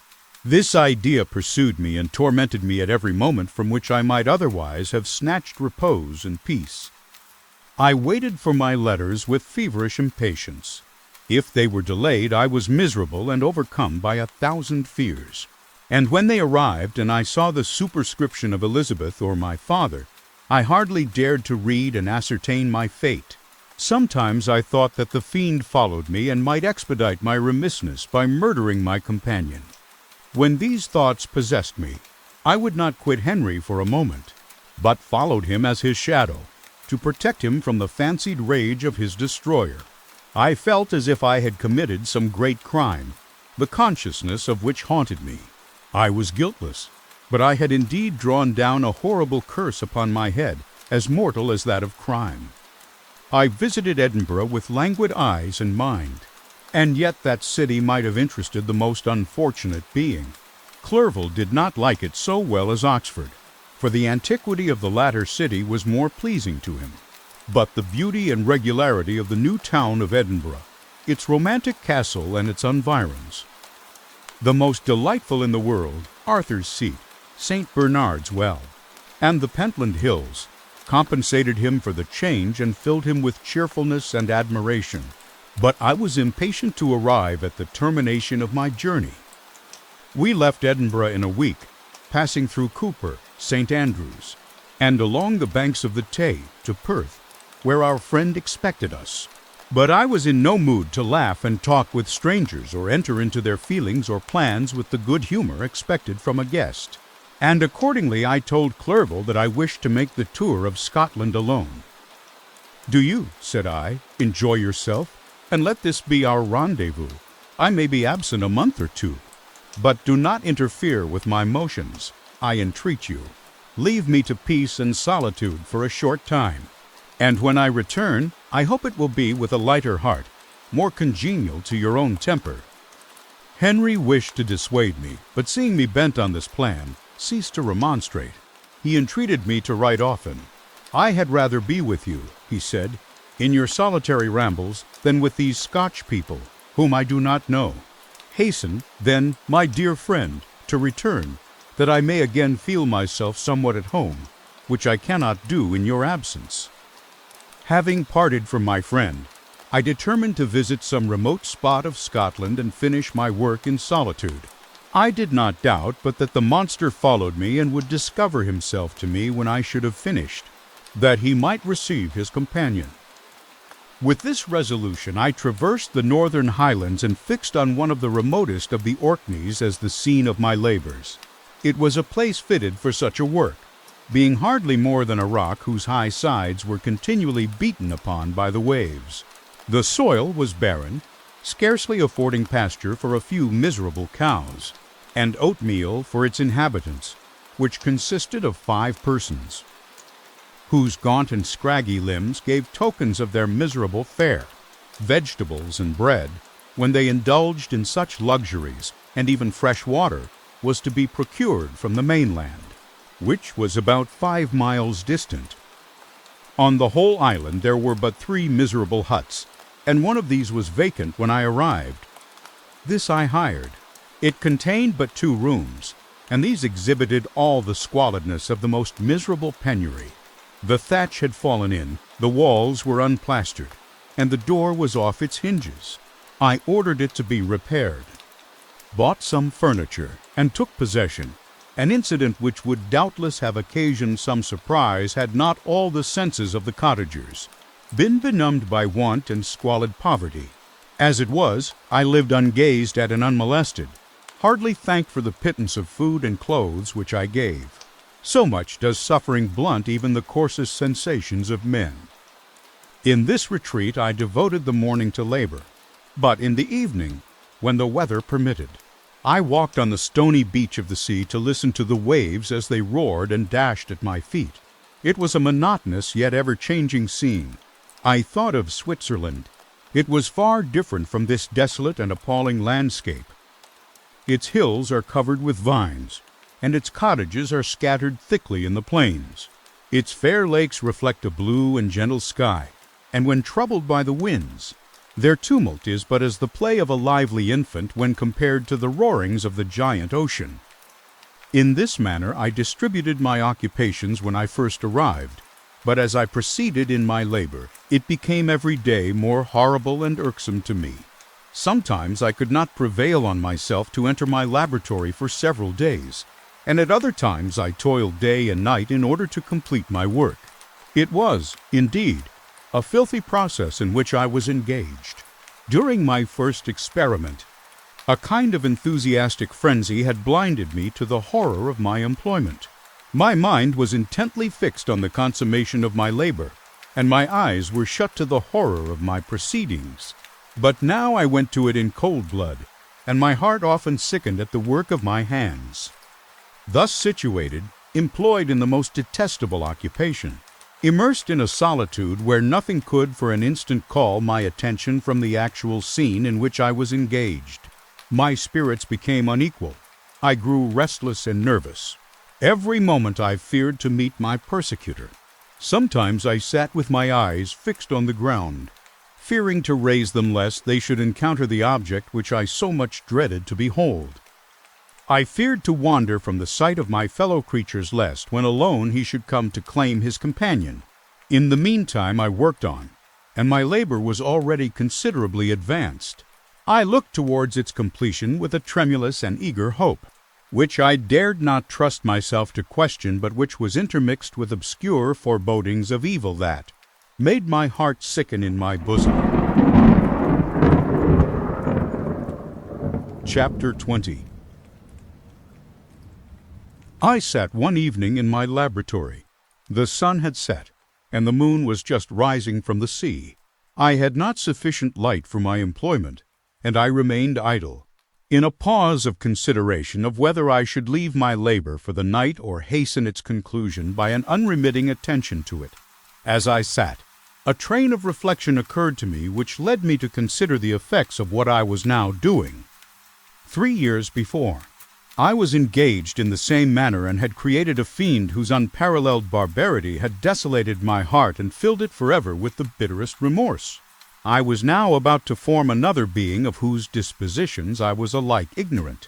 She might become 10,000 times more malignant than her mate and delight, for its own sake, in murder and wretchedness.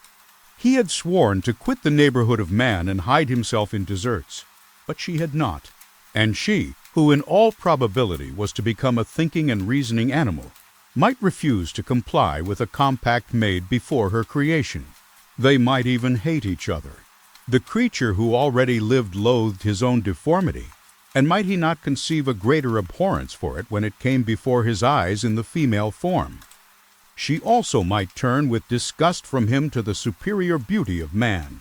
She might quit him, and he be again alone, exasperated by the fresh provocation of being deserted by one of his own species.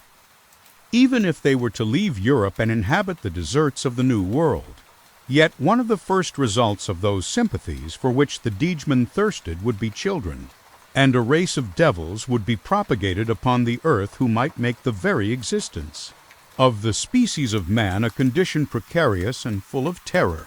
Had I right, for my own benefit, to inflict this curse upon everlasting generations? I had before been moved by the sophisms of the being I had created. I had been struck senseless by his fiendish threats. But now, for the first time, the wickedness of my promise burst upon me. I shuddered to think that future ages might curse me as their pest, whose selfishness had not hesitated to buy its own peace at the price, perhaps, of the existence of the whole human race. I trembled and my heart failed within me, when, on looking up, I saw by the light of the moon the deedsman at the casement. A ghastly grin wrinkled his lips as he gazed on me, where I sat fulfilling the task which he had allotted to me. Yes, he had followed me in my travels. He had loitered in forests, hid himself in caves, or taken refuge in wide and desert heaths. And he now came to mark my progress and claim the fulfillment of my promise. As I looked on him, his countenance expressed the utmost extent of malice and treachery. I thought with a sensation of madness on my promise of creating another like to him, and trembling with passion, tore to pieces the thing on which I was engaged. The wretch saw me destroy the creature on whose future existence he depended for happiness, and with a howl of devilish despair and revenge, withdrew. I left the room, and locking the door, made a solemn vow in my own heart never to resume my labors. And then, with trembling steps, I sought my own apartment. I was alone.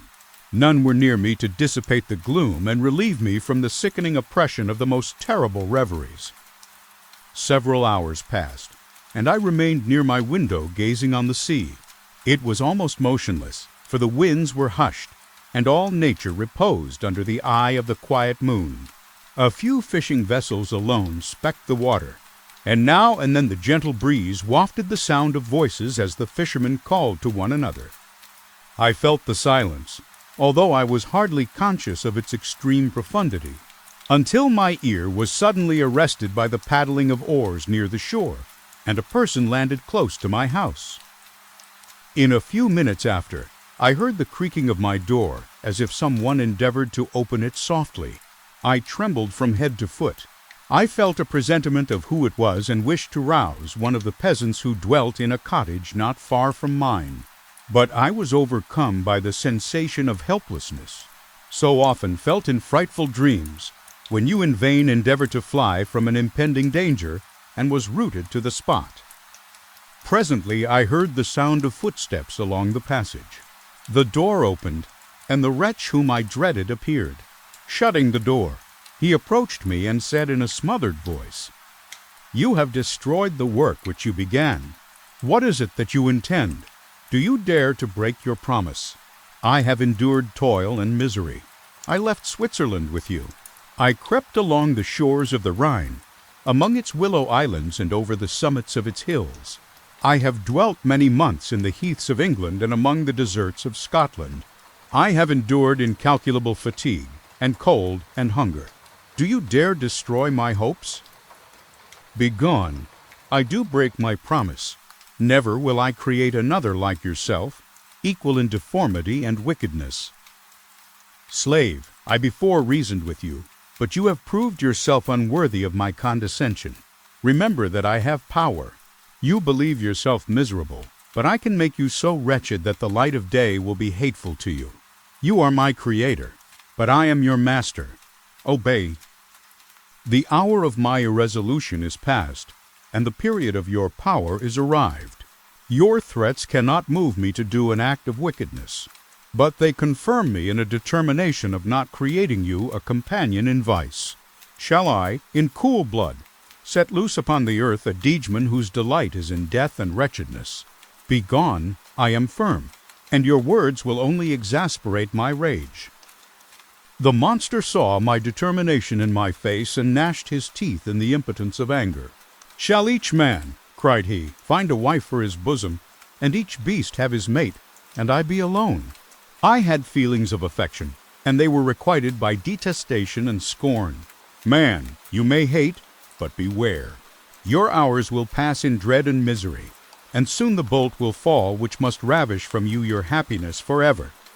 Are you to be happy while I grovel in the intensity of my wretchedness? You can blast my other passions, but revenge remains revenge, henceforth dearer than light or food.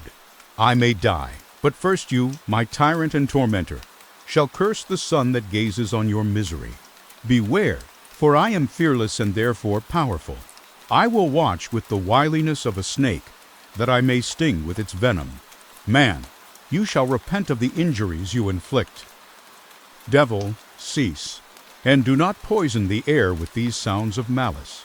I have declared my resolution to you, and I am no coward to bend beneath words. Leave me, I am inexorable. It is well I go, but remember, I shall be with you on your wedding night. I started forward and exclaimed, Villain, before you sign my death warrant, be sure that you are yourself safe. I would have seized him, but he eluded me and quitted the house with precipitation. In a few moments I saw him in his boat, which shot across the waters with an arrowy swiftness and was soon lost amidst the waves. All was again silent, but his words rang in my ears. I burned with rage to pursue the murderer of my peace and precipitate him into the ocean. I walked up and down my room hastily and perturbed, while my imagination conjured up 1,000 images to torment and sting me. Why had I not followed him and closed with him in mortal strife? But I had suffered him to depart, and he had directed his course towards the mainland. I shuddered to think who might be the next victim sacrificed to his insatiate revenge.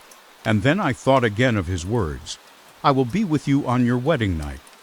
That then was the period fixed for the fulfillment of my destiny. In that hour I should die and at once satisfy and extinguish his malice. The prospect did not move me to fear. Yet when I thought of my beloved Elizabeth, of her tears and endless sorrow, when she should find her lover so barbarously snatched from her, tears, the first I had shed for many months, streamed from my eyes, and I resolved not to fall before my enemy without a bitter struggle. The night passed away, and the sun rose from the ocean. My feelings became calmer, if it may be called calmness when the violence of rage sinks into the depths of despair. I left the house, the horrid scene of the last night's contention, and walked on the beach of the sea, which I almost regarded as an insuperable barrier between me and my fellow creatures. Nay, a wish that such should prove the fact stole across me.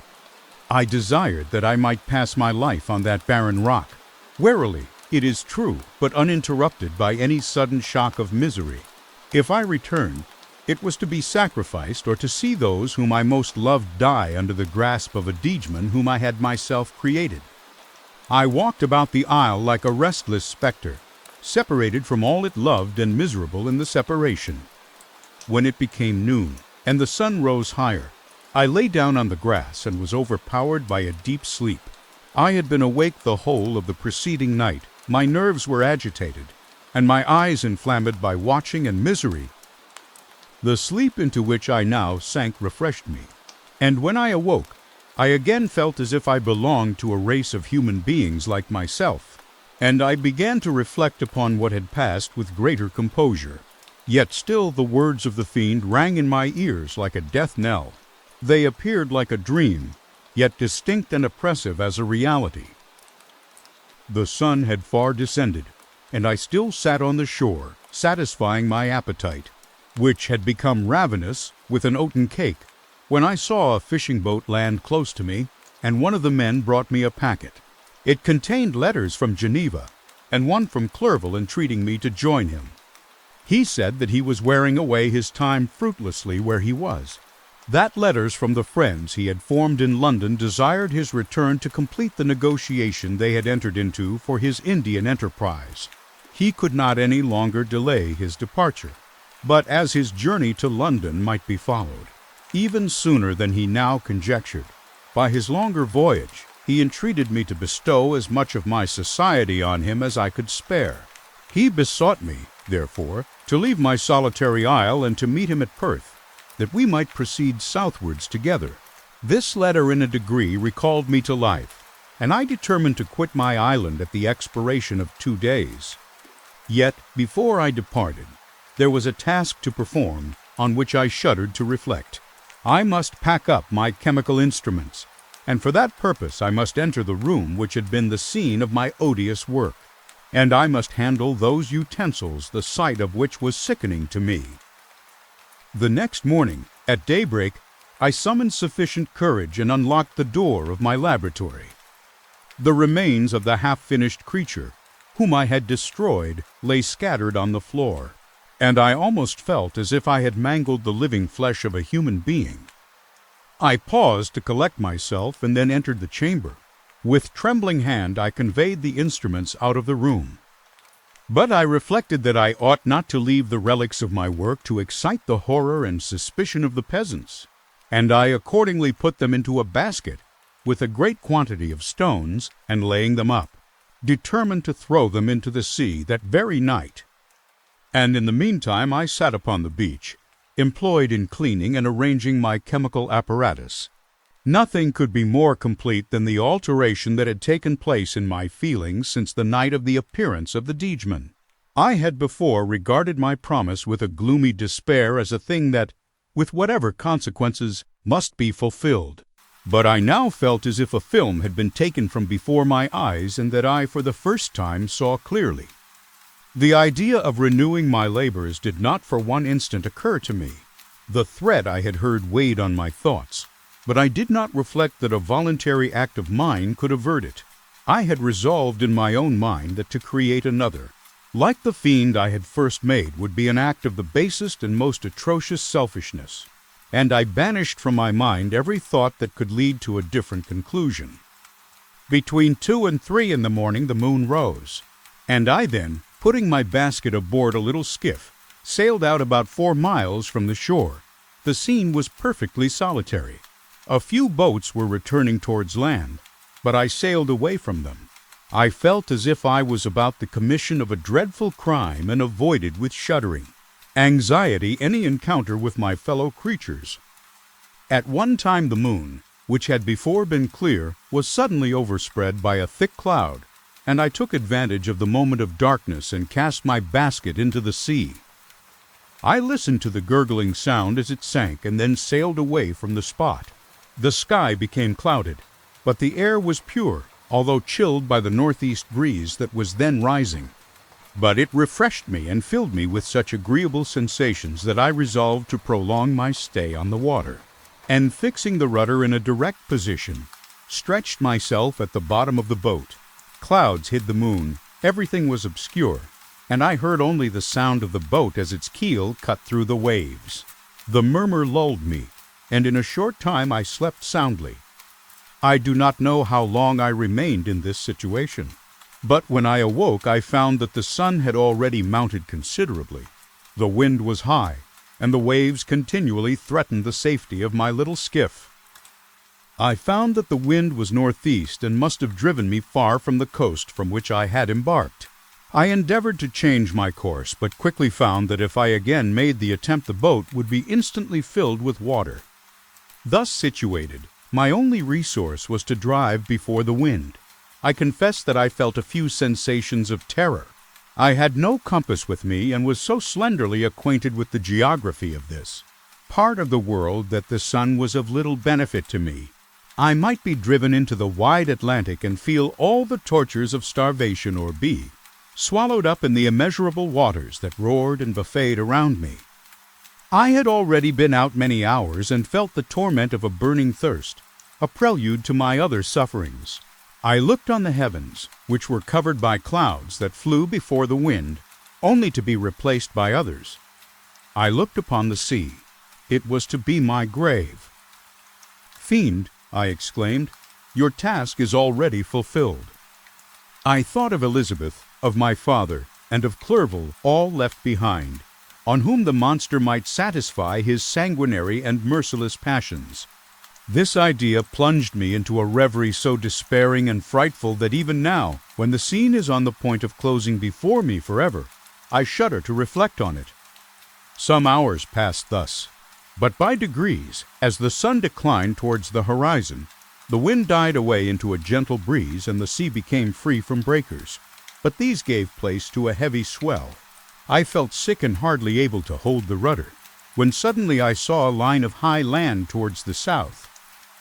Almost spent, as I was by fatigue and the dreadful suspense I endured for several hours.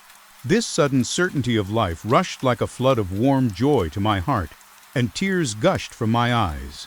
How mutable are our feelings, and how strange is that clinging love we have of life even in the excess of misery. I constructed another sail with a part of my dress and eagerly steered my course towards the land. It had a wild and rocky appearance, but as I approached nearer I easily perceived the traces of cultivation. I saw vessels near the shore and found myself suddenly transported back to the neighborhood of civilized man. I carefully traced the windings of the land and hailed a steeple which I at length saw issuing from behind a small promontory. As I was in a state of extreme debility, I resolved to sail directly towards the town, as a place where I could most easily procure nourishment.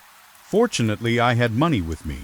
As I turned the promontory, the first perceived a small, neat town and a good harbor, which I entered, my heart bounding with joy at my unexpected escape. As I was occupied in fixing the boat and arranging the sails, several people crowded towards the spot. They seemed much surprised at my appearance, but instead of offering me any assistance, whispered together with gestures that at any other time might have produced in me a slight sensation of alarm. As it was, I merely remarked that they spoke English, and I therefore addressed them in that language. "My good friends," said I, "will you be so kind as to tell me the name of this town and inform me where I am?" "You will know that soon enough," replied a man with a hoarse voice. "Maybe you are come to a place that will not prove much to your taste, but you will not be consulted as to your quarters, I promise you." I was exceedingly surprised on receiving so rude an answer from a stranger, and I was also disconcerted on perceiving the frowning and angry countenances of his companions. "Why do you answer me so roughly?" I replied. "Surely it is not the custom of Englishmen to receive strangers so inhospitably." "I do not know," said the man, "what the custom of the English may be, but it is the custom of the Irish to hate villains." While this strange dialogue continued, I perceived the crowd rapidly increase. Their faces expressed a mixture of curiosity and anger, which annoyed and in some degree alarmed me. I inquired the way to the inn, but no one replied. I then moved forward, and a murmuring sound arose from the crowd as they followed and surrounded me, when an ill-looking man approaching tapped me on the shoulder and said, "Come, sir, you must follow me to Mr. Kerwin's to give an account of yourself." "Who is Mr. Kerwin? Why am I to give an account of myself? Is not this a free country?" "Aye, sir, free enough for honest folks. Mr. Kerwin is a magistrate, and you are to give an account of the death of a gentleman who was found murdered here last night." This answer startled me, but I presently recovered myself. I was innocent. That could easily be proved. Accordingly, I followed my conductor in silence and was led to one of the best houses in the town. I was ready to sink from fatigue and hunger, but being surrounded by a crowd, I thought it politic to rouse all my strength, that no physical debility might be construed into apprehension or conscious guilt. Little did I then expect the calamity that was in a few moments to overwhelm me and extinguish in horror and despair all fear of ignominy or death. I must pause here, for it requires all my fortitude to recall the memory of the frightful events which I am about to relate, in proper detail, to my recollection. Chapter 21. I was soon introduced into the presence of the magistrate, an old benevolent man with calm and mild manners. He looked upon me, however, with some degree of severity, and then, turning towards my conductors, he asked who appeared as witnesses on this occasion. About half a dozen men came forward, and, one being selected by the magistrate, he deposed that he had been out fishing the night before with his son and brother-in-law, Daniel Nugent, when, about 10 o'clock, they observed a strong northerly blast rising, and they accordingly put in for port. It was a very dark night, as the moon had not yet risen. They did not land at the harbor, but, as they had been accustomed, at a creek about 2 miles below. He walked on first, carrying a part of the fishing tackle, and his companions followed him at some distance. As he was proceeding along the sands, he struck his foot against something and fell at his length on the ground. His companions came up to assist him, and by the light of their lantern they found that he had fallen on the body of a man, who was to all appearance dead. Their first supposition was that it was the corpse of some person who had been drowned and was thrown on shore by the waves. But on examination they found that the clothes were not wet and even that the body was not then cold. They instantly carried it to the cottage of an old woman near the spot and endeavored, but in vain, to restore it to life. It appeared to be a handsome young man, about 25 years of age. He had apparently been strangled, for there was no sign of any violence except the black mark of fingers on his neck. The first part of this deposition did not in the least interest me, but when the mark of the fingers was mentioned, I remembered the murder of my brother and felt myself extremely agitated. My limbs trembled, and a mist came over my eyes, which obliged me to lean on a chair for support. The magistrate observed me with a keen eye and of course drew an unfavorable augury from my manner. The son confirmed his father's account, but when Daniel Nugent was called, he swore positively that just before the fall of his companion, he saw a boat with a single man in it at a short distance from the shore, and as far as he could judge by the light of a few stars, it was the same boat in which I had just landed. A woman deposed that she lived near the beach and was standing at the door of her cottage, waiting for the return of the fishermen, about an hour before she heard of the discovery of the body, when she saw a boat with only one man in it push off from that part of the shore where the corpse was afterwards found. Another woman confirmed the account of the fishermen having brought the body into her house. It was not cold. They put it into a bed and rubbed it, and Daniel went to the town for an apothecary, but life was quite gone. Several other men were examined concerning my landing, and they agreed that, with the strong north wind that had arisen during the night, it was very probable that I had beaten about for many hours and had been obliged to return nearly to the same spot from which I had departed. Besides, they observed that it appeared that I had brought the body from another place, and it was likely that as I did not appear to know the shore, I might have put into the harbor ignorant of the distance of the town from the place where I had deposited the corpse. Mr. Kirwan, on hearing this evidence, desired that I should be taken into the room where the body lay for interment, that it might be observed what effect the sight of it would produce upon me. This idea was probably suggested by the extreme agitation I had exhibited when the mode of the murder had been described.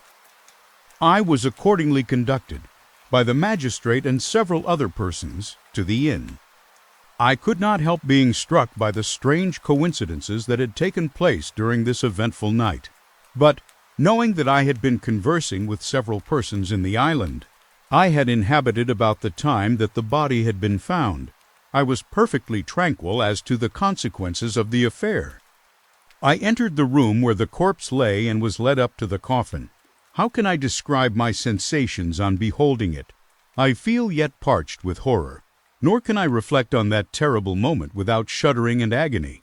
The examination, the presence of the magistrate and witnesses, passed like a dream from my memory when I saw the lifeless form of Henry Clerval stretched before me. A fever succeeded to this. I lay for 2 months on the point of death. My ravings, as I afterwards heard, were frightful. I called myself the murderer of William, of Justine, and of Clerval.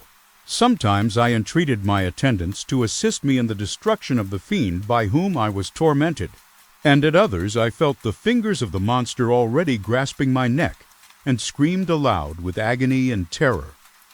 Fortunately, as I spoke my native language, Mr. Kirwan alone understood me, but my gestures and bitter cries were sufficient to affright the other witnesses. Why did I not die? More miserable than man ever was before, why did I not sink into forgetfulness and rest? Death snatches away many blooming children, the only hopes of their doting parents. How many brides and youthful lovers have been one day in the bloom of health and hope, and the next a prey for worms and the decay of the tomb? Of what materials was I made that I could thus resist so many shocks, which, like the turning of the wheel, continually renewed the torture? But I was doomed to live, and in 2 months found myself as awaking from a dream, in a prison, stretched on a wretched bed, surrounded by jailers, turnkeys, bolts, and all the miserable apparatus of a dungeon. It was morning, I remember, when I thus awoke to understanding. I had forgotten the particulars of what had happened and only felt as if some great misfortune had suddenly overwhelmed me. But when I looked around and saw the barred windows and the squalidness of the room in which I was, all flashed across my memory, and I groaned bitterly. This sound disturbed an old woman who was sleeping in a chair beside me. She was a hired nurse, the wife of one of the turnkeys, and her countenance expressed all those bad qualities which often characterize that class. The lines of her face were hard and rude, like that of persons accustomed to see without sympathizing in sights of misery. Her tone expressed her entire indifference. She addressed me in English, and the voice struck me as one that I had heard during my sufferings. "Are you better now, sir?" said she. I replied in the same language, with a feeble voice, "I believe I am. But if it be all true, if indeed I did not dream, I am sorry that I am still alive to feel this misery and horror." "For that matter," replied the old woman, "if you mean about the gentleman you murdered, I believe that it were better for you if you were dead, for I fancy it will go hard with you. However, that's none of my business. I am sent to nurse you and get you well. I do my duty with a safe conscience. It were well if everybody did the same." I turned with loathing from the woman who could utter so unfeeling a speech to a person just saved, on the very edge of death. But I felt languid and unable to reflect on all that had passed. The whole series of my life appeared to me as a dream. I sometimes doubted if indeed it were all true, for it never presented itself to my mind with the force of reality. As the images that floated before me became more distinct, I grew feverish. A darkness pressed around me.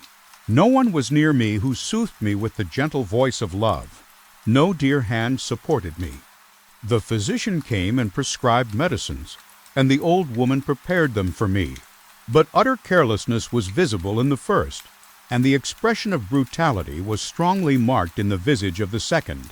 Who could be interested in the fate of a murderer but the hangman who would gain his fee? These were my first reflections, but I soon learned that Mr. Kerwin had shown me extreme kindness. He had caused the best room in the prison to be prepared for me. Wretched indeed was the best, and it was he who had provided a physician and a nurse. It is true, he seldom came to see me, for although he ardently desired to relieve the sufferings of every human creature, he did not wish to be present at the agonies and miserable ravings of a murderer. He came, therefore, sometimes to see that I was not neglected, but his visits were short and with long intervals. One day, while I was gradually recovering, I was seated in a chair, my eyes half open and my cheeks livid like those in death. I was overcome by gloom and misery, and often reflected I had better seek death than desire to remain in a world which to me was replete with wretchedness. At one time I considered whether I should not declare myself guilty and suffer the penalty of the law, less innocent than poor Justine had been. Such were my thoughts when the door of my apartment was opened and Mr. Kerwin entered. His countenance expressed sympathy and compassion. He drew a chair close to mine and addressed me in French. "I fear that this place is very shocking to you. Can I do anything to make you more comfortable?" "I thank you, but all that you mention is nothing to me. On the whole earth there is no comfort which I am capable of receiving. I know that the sympathy of a stranger can be but of little relief to one borne down as you are by so strange a misfortune. But you will, I hope, soon quit this melancholy abode, for doubtless evidence can easily be brought to free you from the criminal charge. That is my least concern. I am, by a course of strange events, become the most miserable of mortals. Persecuted and tortured as I am and have been, can death be any evil to me? Nothing, indeed, could be more unfortunate and agonizing than the strange chances that have lately occurred. You were thrown, by some surprising accident, on this shore, renowned for its hospitality, seized immediately, and charged with murder. The first sight that was presented to your eyes was the body of your friend, murdered in so unaccountable a manner and placed, as it were, by some fiend across your path. As Mr. Kerwin said this, notwithstanding the agitation I endured on this retrospect of my sufferings, I also felt considerable surprise at the knowledge he seemed to possess concerning me. I suppose some astonishment was exhibited in my countenance, for Mr. Kerwin hastened to say, "Immediately upon your being taken ill, all the papers that were on your person were brought me, and I examined them that I might discover some trace by which I could send to your relations an account of your misfortune and illness. I found several letters, and, among others, one which I discovered from its commencement to be from your father. I instantly wrote to Geneva. Nearly 2 months have elapsed since the departure of my letter, but you are ill. Even now you tremble. You are unfit for agitation of any kind. This suspense is 1,000 times worse than the most horrible event. Tell me what new scene of death has been acted, and whose murder I am now to lament." "Your family is perfectly well," said Mr. Kerwin with gentleness, "and someone, a friend, is come to visit you. I know not by what chain of thought the idea presented itself, but it instantly darted into my mind that the murderer had come to mock at my misery and taunt me with the death of Clerval, as a new incitement for me to comply with his hellish desires. I put my hand before my eyes and cried out in agony, 'Oh, take him away! I cannot see him. For God's sake, do not let him enter.' Mr. Kerwin regarded me with a troubled countenance. He could not help regarding my exclamation as a presumption of my guilt, and said in rather a severe tone, 'I should have thought, young man, that the presence of your father would have been welcome instead of inspiring such violent repugnance.' 'My father!' cried I, while every feature and every muscle was relaxed from anguish to pleasure. 'Is my father indeed come? How kind, how very kind! But where is he? Why does he not hasten to me?' My change of manner surprised and pleased the magistrate. Perhaps he thought that my former exclamation was a momentary return of delirium, and now he instantly resumed his former benevolence. He rose and quitted the room with my nurse, and in a moment my father entered it. Nothing, at this moment, could have given me greater pleasure than the arrival of my father. I stretched out my hand to him and cried, 'Are you then safe? And Elizabeth and Ernest?' My father calmed me with assurances of their welfare, and endeavored, by dwelling on these subjects so interesting to my heart, to raise my desponding spirits. But he soon felt that a prison cannot be the abode of cheerfulness. 'What a place is this that you inhabit, my son?' said he, looking mournfully at the barred windows and wretched appearance of the room. 'You traveled to seek happiness, but a fatality seems to pursue you, and poor Clerval.' The name of my unfortunate and murdered friend was an agitation too great to be endured in my weak state. I shed tears, alas. 'Yes, my father,' replied I. 'Some destiny of the most horrible kind hangs over me, and I must live to fulfill it, or surely I should have died on the coffin of Henry.' We were not allowed to converse for any length of time, for the precarious state of my health rendered every precaution necessary that could ensure tranquility. Mr. Kerwin came in and insisted that my strength should not be exhausted by too much exertion. But the appearance of my father was to me like that of my good angel, and I gradually recovered my health. As my sickness quitted me, I was absorbed by a gloomy and black melancholy that nothing could dissipate. The image of Clerval was forever before me, ghastly and murdered. More than once the agitation into which these reflections threw me made my friends dread a dangerous relapse. Alas, why did they preserve so miserable and detested a life? It was surely that I might fulfill my destiny, which is now drawing to a close. Soon, oh, very soon, will death extinguish these throbbings and relieve me from the mighty weight of anguish that bears me to the dust. And, in executing the award of justice, I shall also sink to rest. Then the appearance of death was distant, although the wish was ever present to my thoughts, and I often sat for hours motionless and speechless, wishing for some mighty revolution that might bury me and my destroyer in its ruins. The season of the assizes approached. I had already been 3 months in prison, and although I was still weak and in continual danger of a relapse, I was obliged to travel nearly 100 miles to the country town where the court was held. Mr. Kerwin charged himself with every care of collecting witnesses and arranging my defense. I was spared the disgrace of appearing publicly as a criminal, as the case was not brought before the court that decides on life and death. The grand jury rejected the bill, on its being proved that I was on the Orkney Islands at the hour the body of my friend was found. And a fortnight after my removal I was liberated from prison. My father was enraptured on finding me freed from the vexations of a criminal charge, that I was again allowed to breathe the fresh atmosphere and permitted to return to my native country. I did not participate in these feelings, for to me the walls of a dungeon or a palace were alike hateful. The cup of life was poisoned forever, and although the sun shone upon me as upon the happy and gay of heart, I saw around me nothing but a dense and frightful darkness, penetrated by no light but the glimmer of 2 eyes that glared upon me. Sometimes they were the expressive eyes of Henry, languishing in death, the dark orbs nearly covered by the lids and the long black lashes that fringed them. Sometimes it was the watery, clouded eyes of the monster, as I first saw them in my chamber at Ingolstadt. My father tried to awaken in me the feelings of affection. He talked of Geneva, which I should soon visit, and of Elizabeth, and Ernest. But these words only drew deep groans from me.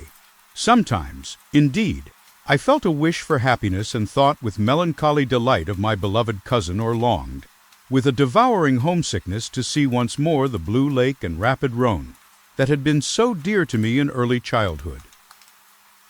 But my general state of feeling was a torpor in which a prison was as welcome a residence as the divinest scene in nature, and these fits were seldom interrupted but by paroxysms of anguish and despair. At these moments I often endeavored to put an end to the existence I loathed, and it required unceasing attendance and vigilance to restrain me from committing some dreadful act of violence. Yet one duty remained to me, the recollection of which finally triumphed over my selfish despair. It was necessary that I should return without delay to Geneva, there to watch over the lives of those I so fondly loved, and to lie in wait for the murderer, that if any chance led me to the place of his concealment, or if he dared again to blast me by his presence, I might, with unfailing aim, put an end to the existence of the monstrous image which I had endued with the mockery of a soul still more monstrous. My father still desired to delay our departure, fearful that I could not sustain the fatigues of a journey, for I was a shattered wreck, the shadow of a human being. My strength was gone. I was a mere skeleton, and fever night and day preyed upon my wasted frame. Still, as I urged our leaving Ireland with such inquietude and impatience, my father thought it best to yield. We took our passage on board a vessel bound for Havre de Grace and sailed with a fair wind from the Irish shores. It was midnight. I lay on the deck looking at the stars and listening to the dashing of the waves. I hailed the darkness that shut Ireland from my sight, and my pulse beat with a feverish joy when I reflected that I should soon see Geneva. The past appeared to me in the light of a frightful dream. Yet the vessel in which I was, the wind that blew me from the detested shore of Ireland, and the sea which surrounded me, told me forcibly that I was deceived by no vision and that Clerval, my friend and dearest companion, had fallen a victim to me and the monster of my creation. I repassed, in my memory, my whole life, my quiet happiness while residing with my family in Geneva, the death of my mother, and my departure for Ingolstadt. I remembered, shuddering, the mad enthusiasm that hurried me on to the creation of my hideous enemy, and I called to mind the night in which he first lived. I was unable to pursue the train of thought. 1,000 feelings pressed upon me, and I wept bitterly. Ever since my recovery from the fever, I had been in the custom of taking every night a small quantity of laudanum, for it was by means of this drug only that I was enabled to gain the rest necessary for the preservation of life. Oppressed by the recollection of my various misfortunes, I now swallowed double my usual quantity and soon slept profoundly. But sleep did not afford me respite from thought and misery. My dreams presented 1,000 objects that scared me. Towards morning I was possessed by a kind of nightmare. I felt the fiend's grasp in my neck and could not free myself from it. Groans and cries rang in my ears. My father, who was watching over me, perceiving my restlessness, awoke me. The dashing waves were around. The cloudy sky above. The fiend was not here. A sense of security. A feeling that a truce was established between the present hour and the irresistible. Disastrous future imparted to me a kind of calm forgetfulness, of which the human mind is by its structure peculiarly susceptible. Chapter 22. The voyage came to an end. We landed and proceeded to Paris. I soon found that I had overtaxed my strength and that I must repose before I could continue my journey. My father's care and attentions were indefatigable, but he did not know the origin of my sufferings and sought erroneous methods to remedy the incurable ill. He wished me to seek amusement in society. I abhorred the face of man. Oh, not abhorred. They were my brethren, my fellow beings, and I felt attracted even to the most repulsive among them, as two creatures of an angelic nature and celestial mechanism. But I felt that I had no right to share their intercourse. I had unchained an enemy among them whose joy it was to shed their blood and to revel in their groans. How they would, each and all, abhor me and hunt me from the world, did they know my unhallowed acts and the crimes which had their source in me. My father yielded at length to my desire to avoid society and strove by various arguments to banish my despair. Sometimes he thought that I felt deeply the degradation of being obliged to answer a charge of murder, and he endeavored to prove to me the futility of pride. Alas, my father, said I, how little do you know me? Human beings, their feelings and passions, would indeed be degraded if such a wretch as I felt pride. Justine, poor unhappy Justine, was as innocent as I, and she suffered the same charge. She died for it. And I am the cause of this. I murdered her. William, Justine, and Henry, they all died by my hands. My father had often, during my imprisonment, heard me make the same assertion. When I thus accused myself, he sometimes seemed to desire an explanation, and at others he appeared to consider it as the offspring of delirium, and that during my illness. Some idea of this kind had presented itself to my imagination, the remembrance of which I preserved in my convalescence. I avoided explanation and maintained a continual silence concerning the wretch I had created. I had a persuasion that I should be supposed mad, and this in itself would forever have chained my tongue. But, besides, I could not bring myself to disclose a secret which would fill my hearer with consternation and make fear and unnatural horror the inmates of his breast. I checked, therefore, my impatient thirst for sympathy, and was silent when I would have given the world to have confided the fatal secret. Yet, still, words like those I have recorded would burst uncontrollably from me. I could offer no explanation of them, but their truth in part relieved the burden of my mysterious woe. Upon this occasion my father said, with an expression of unbounded wonder, "My dearest Victor, what infatuation is this? My dear son, I entreat you never to make such an assertion again." "I am not mad," I cried energetically. "The sun and the heavens, who have viewed my operations, can bear witness of my truth. I am the assassin of those most innocent victims. They died by my machinations. 1,000 times would I have shed my own blood, drop by drop, to have saved their lives. But I could not, my father. Indeed, I could not sacrifice the whole human race." The conclusion of this speech convinced my father that my ideas were deranged, and he instantly changed the subject of our conversation and endeavored to alter the course of my thoughts. He wished as much as possible to obliterate the memory of the scenes that had taken place in Ireland and never alluded to them or suffered me to speak of my misfortunes. As time passed away, I became more calm. Misery had her dwelling in my heart, but I no longer talked in the same incoherent manner of my own crimes. Sufficient for me was the consciousness of them. By the utmost self-violence I curbed the imperious voice of wretchedness, which sometimes desired to declare itself to the whole world, and my manners were calmer and more composed than they had ever been since my journey to the Sea of Ice. A few days before we left Paris on our way to Switzerland, I received the following letter from Elizabeth. My dear friend, it gave me the greatest pleasure to receive a letter from my uncle dated at Paris.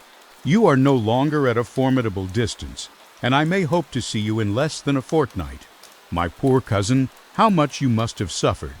I expect to see you looking even more ill than when you quitted Geneva. This winter has been passed most miserably, tortured as I have been by anxious suspense. Yet I hope to see peace in your countenance and to find that your heart is not totally void of comfort and tranquility. Yet I fear that the same feelings now exist that made you so miserable a year ago, even perhaps augmented by time. I would not disturb you at this period, when so many misfortunes weigh upon you, but a conversation that I had with my uncle previous to his departure renders some explanation necessary before we meet. Explanation. You may possibly say, what can Elizabeth have to explain? If you really say this, my questions are answered and all my doubts satisfied. But you are distant from me, and it is possible that you may dread and yet be pleased with this explanation. And in a probability of this being the case, I dare not any longer postpone writing what, during your absence, I have often wished to express to you, but have never had the courage to begin. You well know, Victor, that our union had been the favorite plan of your parents ever since our infancy. We were told this when young, and taught to look forward to it as an event that would certainly take place. We were affectionate playfellows during childhood, and, I believe, dear and valued friends to one another as we grew older. But as brother and sister often entertain a lively affection towards each other without desiring a more intimate union, can this not also be our case? Tell me, my dearest Victor, answer me, I conjure you by our mutual happiness, with simple truth.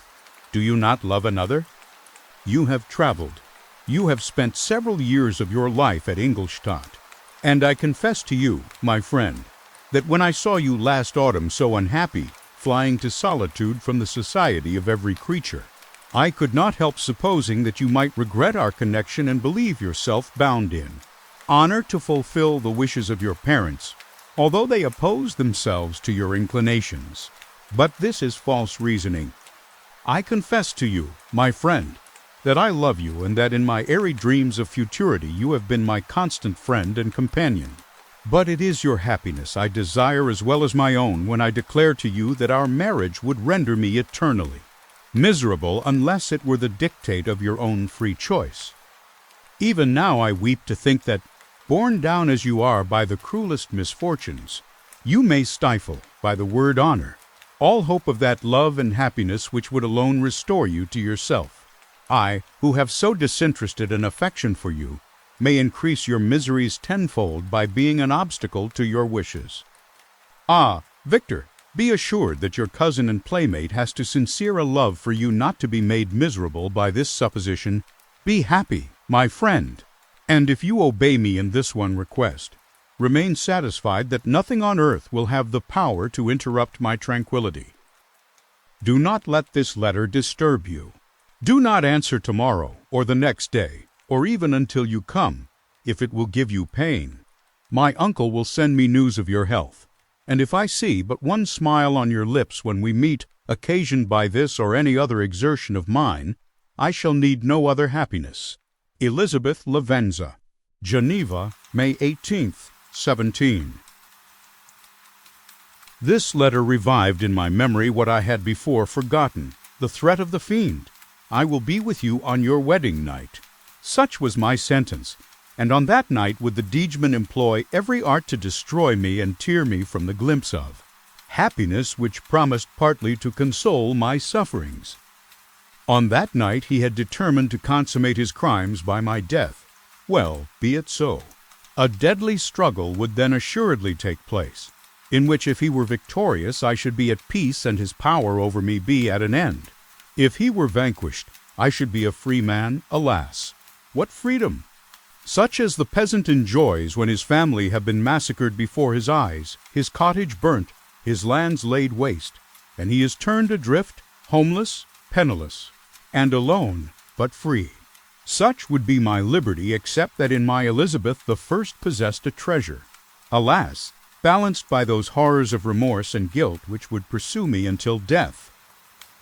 Sweet and beloved Elizabeth, I read and reread her letter, and some softened feeling stole into my heart and dared to whisper paradisiacal dreams of love and joy.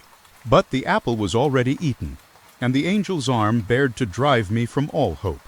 Yet I would die to make her happy. If the monster executed his threat, death was inevitable. Yet, again, I considered whether my marriage would hasten my fate. My destruction might indeed arrive a few months sooner, but if my torturer should suspect that I postponed it, influenced by his menaces, he would surely find other and perhaps more dreadful means of revenge. He had vowed to be with me on my wedding night, yet he did not consider that threat as binding him to peace in the meantime. For as if to show me that he was not yet satiated with blood, he had murdered Clerval immediately after the enunciation of his threats. I resolved, therefore, that if my immediate union with my cousin would conduce either to hers or my father's happiness, my adversary's designs against my life should not retard it a single hour. In this state of mind I wrote to Elizabeth. My letter was calm and affectionate. "I fear, my beloved girl," I said, "little happiness remains for us on earth. Yet all that I may one day enjoy is centered in you. Chase away your idle fears. To you alone do I consecrate my life and my endeavors for contentment. I have one secret, Elizabeth, a dreadful one. When revealed to you, it will chill your frame with horror. And then, far from being surprised at my misery, you will only wonder that I survive what I have endured. I will confide this tale of misery and terror to you the day after our marriage shall take place, for, my sweet cousin, there must be perfect confidence between us. But until then, I conjure you, do not mention or allude to it. This I most earnestly entreat, and I know you will comply." In about a week after the arrival of Elizabeth's letter, we returned to Geneva. The sweet girl welcomed me with warm affection, yet tears were in her eyes as she beheld my emaciated frame and feverish cheeks. I saw a change in her also. She was thinner and had lost much of that heavenly vivacity that had before charmed me.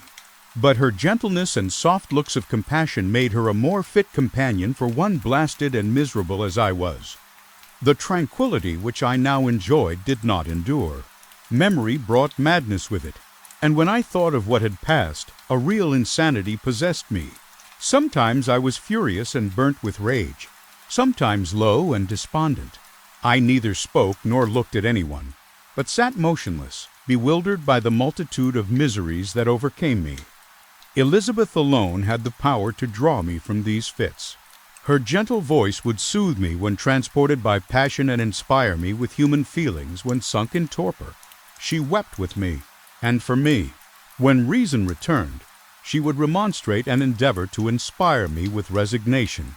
Ah, it is well for the unfortunate to be resigned, but for the guilty there is no peace. The agonies of remorse poison the luxury there is otherwise sometimes found in indulging the excess of grief. Soon after my arrival, my father spoke of my immediate marriage with Elizabeth. I remained silent. "Have you, then, some other attachment?" "None on earth. I love Elizabeth and look forward to our union with delight. Let the day therefore be fixed, and on it I will consecrate myself, in life or death, to the happiness of my cousin. My dear Victor, do not speak thus.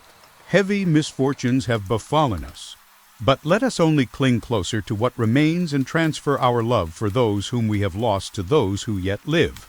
Our circle will be small, but bound close by the ties of affection and mutual misfortune. And when time shall have softened your despair, new and dear objects of care will be born to replace those of whom we have been so cruelly deprived. Such were the lessons of my father, but to me the remembrance of the threat returned. Nor can you wonder that, omnipotent as the fiend had yet been in his deeds of blood, I should almost regard him as invincible, and that when he had pronounced the words, "I shall be with you on your wedding night," I should regard the threatened fate as unavoidable. But death was no evil to me if the loss of Elizabeth were balanced with it, and I therefore, with a contented and even cheerful countenance, agreed with my father that if my cousin would consent, the ceremony should take place in 10 days, and thus put, as I imagined, the seal to my fate. Great God! If for one instant I had thought what might be the hellish intention of my fiendish adversary, I would rather have banished myself forever from my native country and wandered a friendless outcast over the earth than have consented to this miserable marriage. But, as if possessed of magic powers, the monster had blinded me to his real intentions, and when I thought that I had prepared only my own death, I hastened that of a far dearer victim. As the period fixed for our marriage drew nearer, whether from cowardice or a prophetic feeling, I felt my heart sink within me, but I concealed my feelings by an appearance of hilarity that brought smiles and joy to the countenance of my father, but hardly deceived the ever-watchful and nicer eye of Elizabeth. She looked forward to our union with placid contentment, not unmingled with a little fear, which past misfortunes had impressed, that what now appeared certain and tangible happiness might soon dissipate into an airy dream and leave no trace but deep and everlasting regret. Preparations were made for the event, congratulatory visits were received, and all wore a smiling appearance. I shut up, as well as I could, in my own heart the anxiety that preyed there and entered with seeming earnestness into the plans of my father, although they might only serve as the decorations of my tragedy. Through my father's exertions, a part of the inheritance of Elizabeth had been restored to her by the Austrian government. A small possession on the shores of Como belonged to her. It was agreed that, immediately after our union, we should proceed to Villa Lavenza and spend our first days of happiness beside the beautiful lake near which it stood. In the meantime, I took every precaution to defend my person in case the fiend should openly attack me. I carried pistols and a dagger constantly about me and was ever on the watch to prevent artifice, and by these means gained a greater degree of tranquility.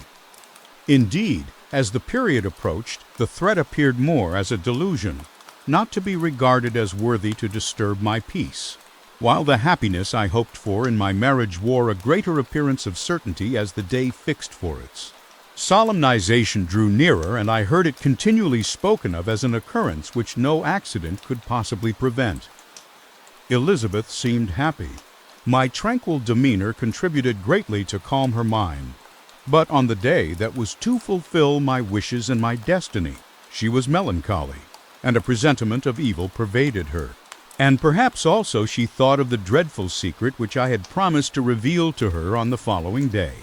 My father was in the meantime overjoyed, and, in the bustle of preparation, only recognized in the melancholy of his niece the diffidence of a bride. After the ceremony was performed, a large party assembled at my father's, but it was agreed that Elizabeth and I should commence our journey by water, sleeping that night at Evian and continuing our voyage on the following day. The day was fair, the wind favorable. All smiled on our nuptial embarkation. Those were the last moments of my life during which I enjoyed the feeling of happiness. We passed rapidly along. The sun was hot, but we were sheltered from its rays by a kind of canopy while we enjoyed the beauty of the scene. Sometimes on one side of the lake, where we saw Mont Salavi, the pleasant banks of Montalegre, and at a distance, surmounting all, the beautiful Mont Blanc, and the assemblage of snowy mountains that in vain endeavor to emulate her. Sometimes coasting the opposite banks, we saw the mighty Jura opposing its dark side to the ambition that would quit its native country, and an almost insurmountable barrier to the invader who should wish to enslave it. I took the hand of Elizabeth. "You are sorrowful, my love. Ah, if you knew what I have suffered and what I may yet endure, you would endeavor to let me taste the quiet and freedom from despair that this one day at least permits me to enjoy." "Be happy, my dear Victor," replied Elizabeth. "There is, I hope, nothing to distress you. And be assured that if a lively joy is not painted in my face, my heart is contented. Something whispers to me not to depend too much on the prospect that is open before us. But I will not listen to such a sinister voice. Observe how fast we move along and how the clouds, which sometimes obscure and sometimes rise above the dome of Mont Blanc, render this scene of beauty still more interesting. Look also at the innumerable fish that are swimming in the clear waters, where we can distinguish every pebble that lies at the bottom. What a divine day! How happy and serene all nature appears!" Thus Elizabeth endeavored to divert her thoughts and mind from all reflection upon melancholy subjects. But her temper was fluctuating. Joy for a few instants shone in her eyes, but it continually gave place to distraction and reverie. The sun sank lower in the heavens. We passed the river Drance and observed its path through the chasms of the higher and the glens of the lower hills. The Alps here come closer to the lake, and we approached the amphitheater of mountains which forms its eastern boundary. The spire of Evian shone under the woods that surrounded it and the range of mountain above mountain by which it was overhung. The wind, which had hitherto carried us along with amazing rapidity, sank at sunset to a light breeze.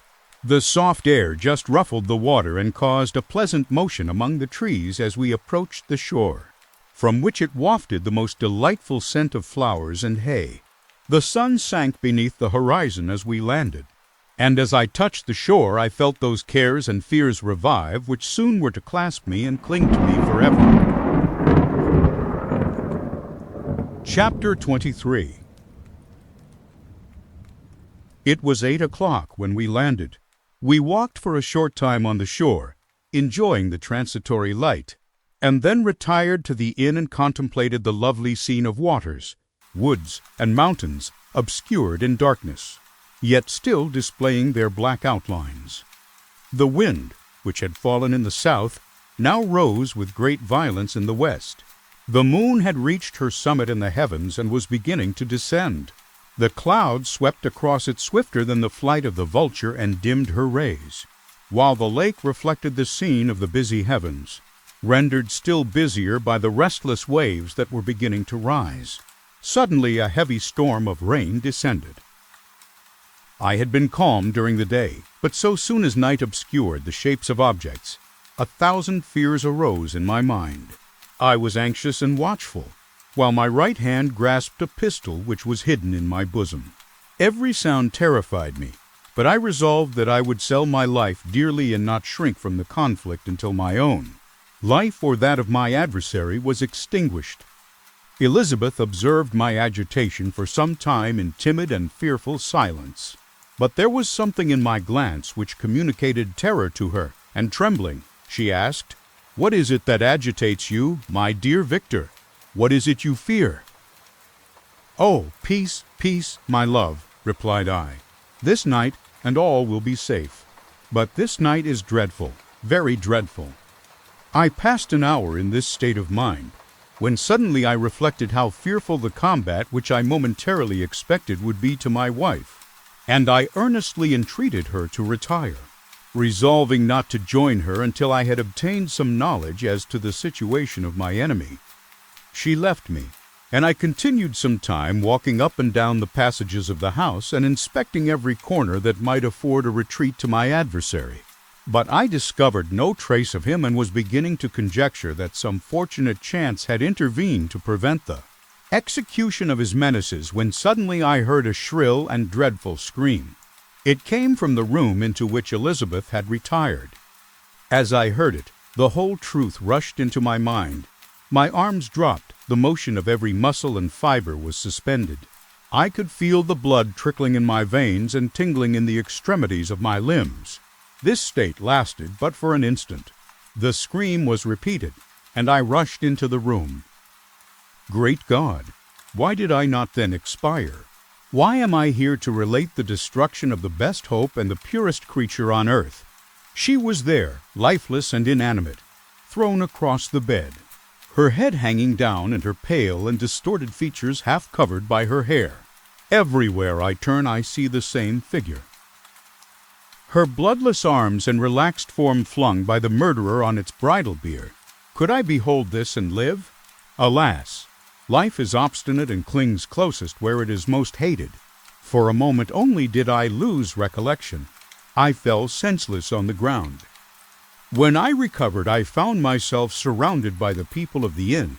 Their countenances expressed a breathless terror, but the horror of others appeared only as a mockery, a shadow of the feelings that oppressed me. I escaped from them to the room where lay the body of Elizabeth, my love, my wife, so lately living, so dear, so worthy. She had been moved from the posture in which I had first beheld her, and now, as she lay, her head upon her arm and a handkerchief thrown across her face and neck, I might have supposed her asleep. I rushed towards her and embraced her with ardor. But the deadly languor and coldness of the limbs told me that what I now held in my arms had ceased to be the Elizabeth whom I had loved and cherished. The murderous mark of the fiend's grasp was on her neck, and the breath had ceased to issue from her lips. While I still hung over her in the agony of despair, I happened to look up.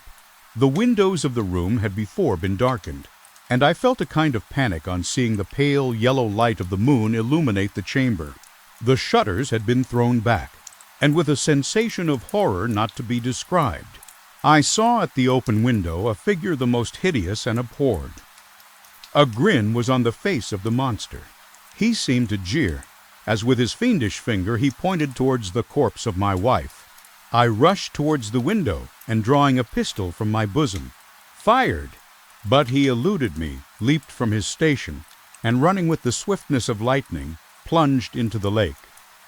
The report of the pistol brought a crowd into the room. I pointed to the spot where he had disappeared, and we followed the track with boats. Nets were cast, but in vain. After passing several hours, we returned hopeless, most of my companions believing it to have been a form conjured up by my fancy. After having landed, they proceeded to search the country, parties going in different directions among the woods and vines. I attempted to accompany them and proceeded a short distance from the house. But my head whirled round, my steps were like those of a drunken man. I fell at last in a state of utter exhaustion. A film covered my eyes, and my skin was parched with the heat of fever. In this state I was carried back and placed on a bed, hardly conscious of what had happened. My eyes wandered round the room as if to seek something that I had lost. After an interval I arose, and as if by instinct, crawled into the room where the corpse of my beloved lay. There were women weeping around. I hung over it and joined my sad tears to theirs. All this time no distinct idea presented itself to my mind, but my thoughts rambled to various subjects, reflecting confusedly on my misfortunes and their cause. I was bewildered, in a cloud of wonder and horror. The death of William, the execution of Justine, the murder of Clerval, and lastly of my wife. Even at that moment I knew not that my only remaining friends were safe from the malignity of the fiend. My father even now might be writhing under his grasp, and Ernest might be dead at his feet. This idea made me shudder and recalled me to action. I started up and resolved to return to Geneva with all possible speed. There were no horses to be procured, and I must return by the lake. But the wind was unfavorable, and the rain fell in torrents. However, it was hardly morning, and I might reasonably hope to arrive by night. I hired men to row and took Anne or myself, for I had always experienced relief from mental torment in bodily exercise. But the overflowing misery I now felt, and the excess of agitation that I endured rendered me incapable of any exertion. I threw down the oar, and leaning my head upon my hands, gave way to every gloomy idea that arose. If I looked up, I saw scenes which were familiar to me in my happier time and which I had contemplated, but the day before in the company of her who was now but a shadow and a recollection. Tears streamed from my eyes. The rain had ceased for a moment, and I saw the fish play in the waters as they had done a few hours before. They had then been observed by Elizabeth. Nothing is so painful to the human mind as a great and sudden change. The sun might shine or the clouds might lower, but nothing could appear to me as it had done the day before. A fiend had snatched from me every hope of future happiness. No creature had ever been so miserable as I was. So frightful an event is single in the history of man. But why should I dwell upon the incidents that followed this last overwhelming event? Mine has been a tale of horrors. I have reached their acme, and what I must now relate can but be tedious to you. Know that, one by one, my friends were snatched away. I was left desolate. My own strength is exhausted, and I must tell, in a few words, what remains of my hideous narration. I arrived at Geneva. My father and Ernest yet lived, but the former sunk under the tidings that I bore. I see him now, excellent and venerable old man. His eyes wandered in vacancy, for they had lost their charm and their delight. His Elizabeth, his more than daughter, whom he doted on with all that affection which a man feels who in the decline of life, having few affections, clings more earnestly to those that remain. Cursed be the fiend that brought misery on his gray hairs and doomed him to waste in wretchedness. He could not live under the horrors that were accumulated around him. The springs of existence suddenly gave way. He was unable to rise from his bed, and in a few days he died in my arms. What then became of me? I know not. I lost sensation, and chains and darkness were the only objects that pressed upon me. Sometimes, indeed, I dreamt that I wandered in flowery meadows and pleasant vales with the friends of my youth. But I awoke and found myself in a dungeon. Melancholy followed. But by degrees I gained a clear conception of my miseries and situation and was then released from my prison. For they had called me mad, and during many months, as I understood, a solitary cell had been my habitation. Liberty, however, had been a useless gift to me, had I not, as I awakened to reason, at the same time awakened to revenge. As the memory of past misfortunes pressed upon me, I began to reflect on their cause. The monster whom I had created, the miserable degeman whom I had sent abroad into the world for my destruction.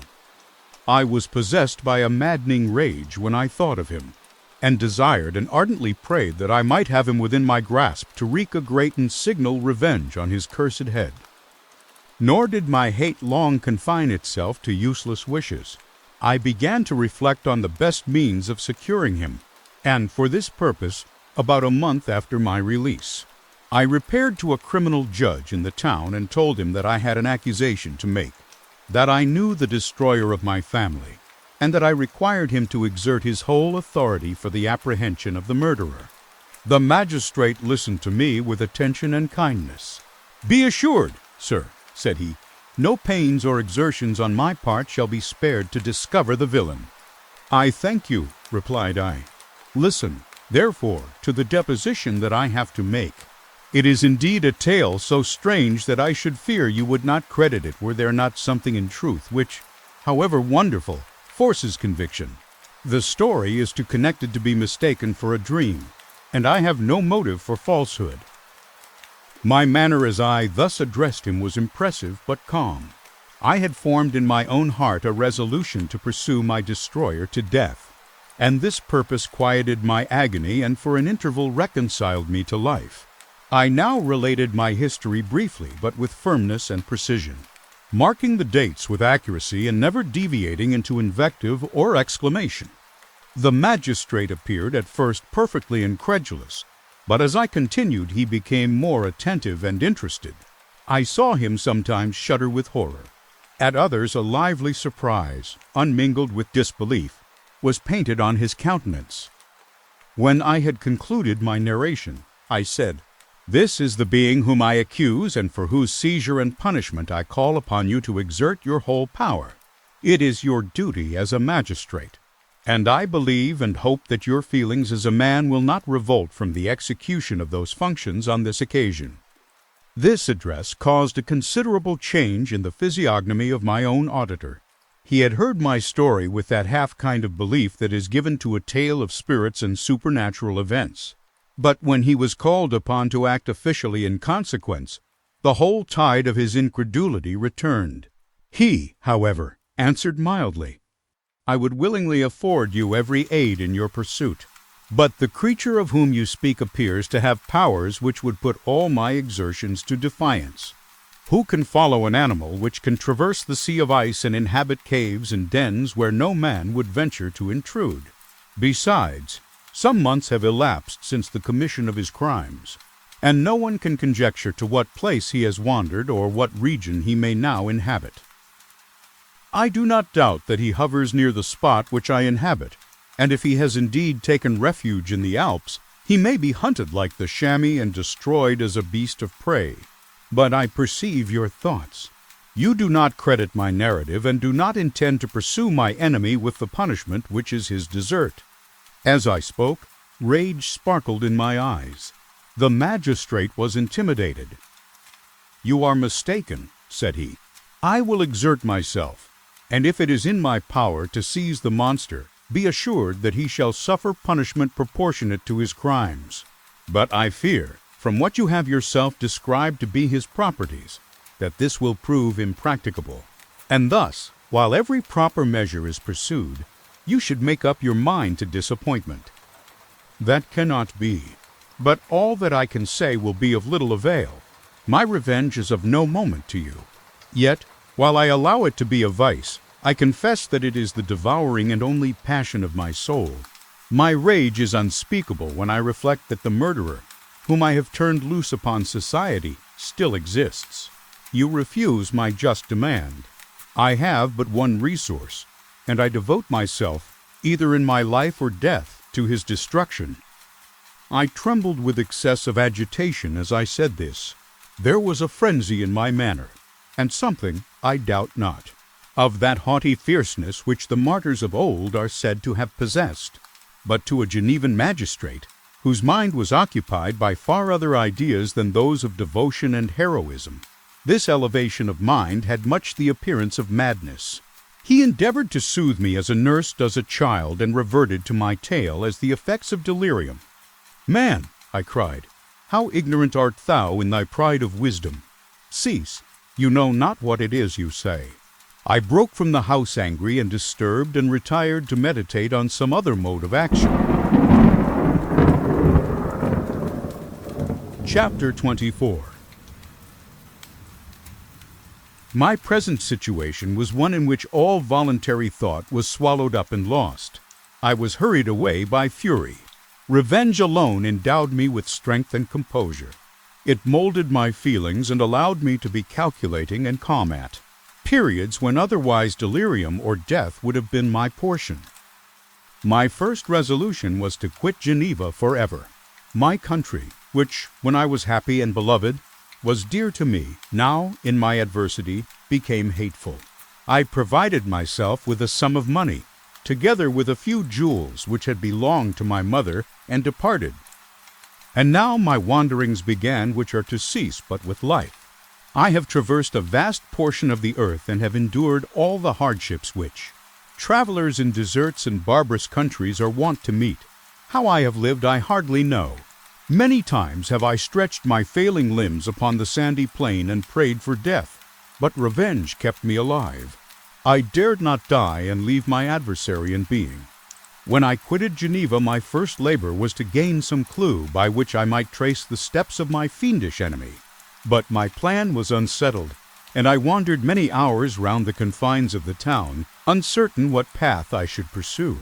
As night approached, I found myself at the entrance of the cemetery where William, Elizabeth, and my father reposed. I entered it and approached the tomb which marked their graves. Everything was silent except the leaves of the trees, which were gently agitated by the wind.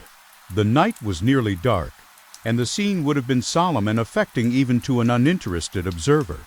The spirits of the departed seemed to flit around and to cast a shadow, which was felt but not seen, around the head of the mourner. The deep grief which this scene had at first excited quickly gave way to rage and despair. They were dead, and I lived.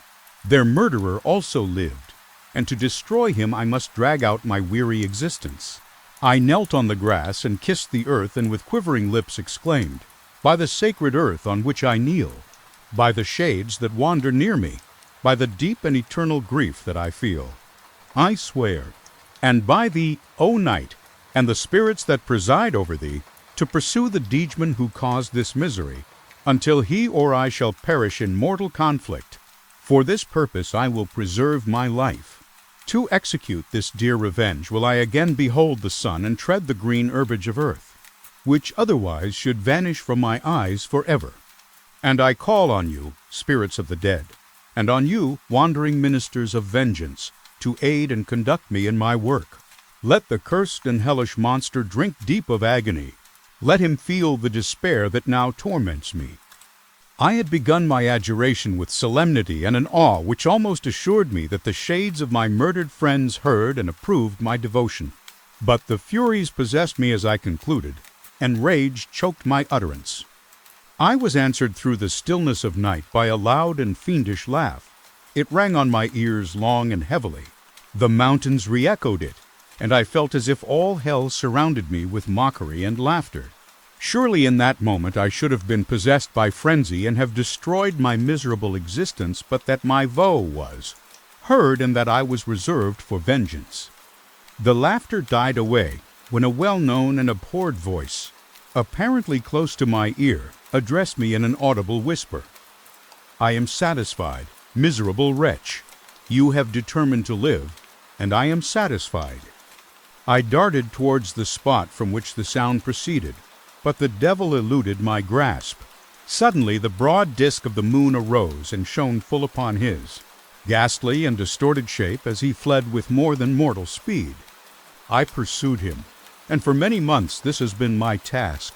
Guided by a slight clue, I followed the windings of the Rhone, but vainly. The blue Mediterranean appeared, and by a strange chance I saw the fiend enter by night and hide himself in a vessel bound for the Black Sea. I took my passage in the same ship, but he escaped, I know not how. Amidst the wilds of Tartary and Russia, although he still evaded me, I have ever followed in his track. Sometimes the peasants, scared by this horrid apparition, informed me of his path.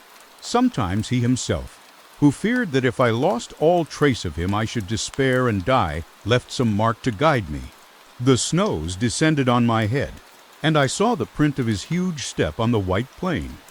To you first entering on life, to whom care is new and agony unknown, how can you understand what I have felt and still feel? Cold, want, and fatigue were the least pains which I was destined to endure. I was cursed by some devil and carried about with me my eternal hell. Yet still a spirit of good followed and directed my steps, and when I most murmured, would suddenly extricate me from seemingly insurmountable difficulties. Sometimes, when nature, overcome by hunger, sank under the exhaustion, a repast was prepared for me in the desert that restored and inspirited me. The fare was, indeed, coarse, such as the peasants of the country ate, but I will not doubt that it was set there by the spirits that I had invoked to aid me. Often, when all was dry, the heavens cloudless, and I was parched by thirst, a slight cloud would bedim the sky, shed the few drops that revived me, and vanish. I followed, when I could, the courses of the rivers, but the degemen generally avoided these, as it was here that the population of the country chiefly collected. In other places human beings were seldom seen, and I generally subsisted on the wild animals that crossed my path. I had money with me and gained the friendship of the villagers by distributing it, or I brought with me some food that I had killed, which, after taking a small part, I always presented to those who had provided me with fire and utensils for cooking.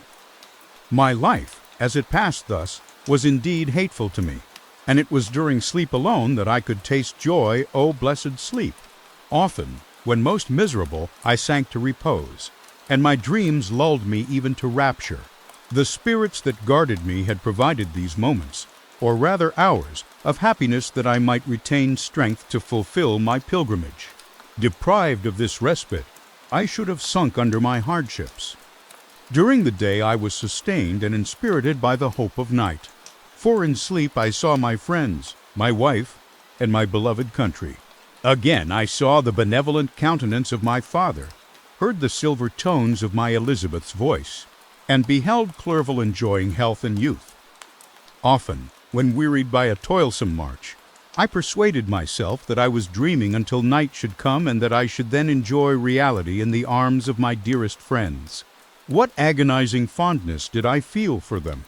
How did I cling to their dear forms, as sometimes they haunted even my waking hours, and persuade myself that they still lived. At such moments vengeance, that burned within me, died in my heart, and I pursued my path towards the destruction of the Diegeman Moor as a task enjoined by heaven, as the mechanical impulse of some power of which I was unconscious, than as the ardent desire of my soul. What his feelings were whom I pursued I cannot know.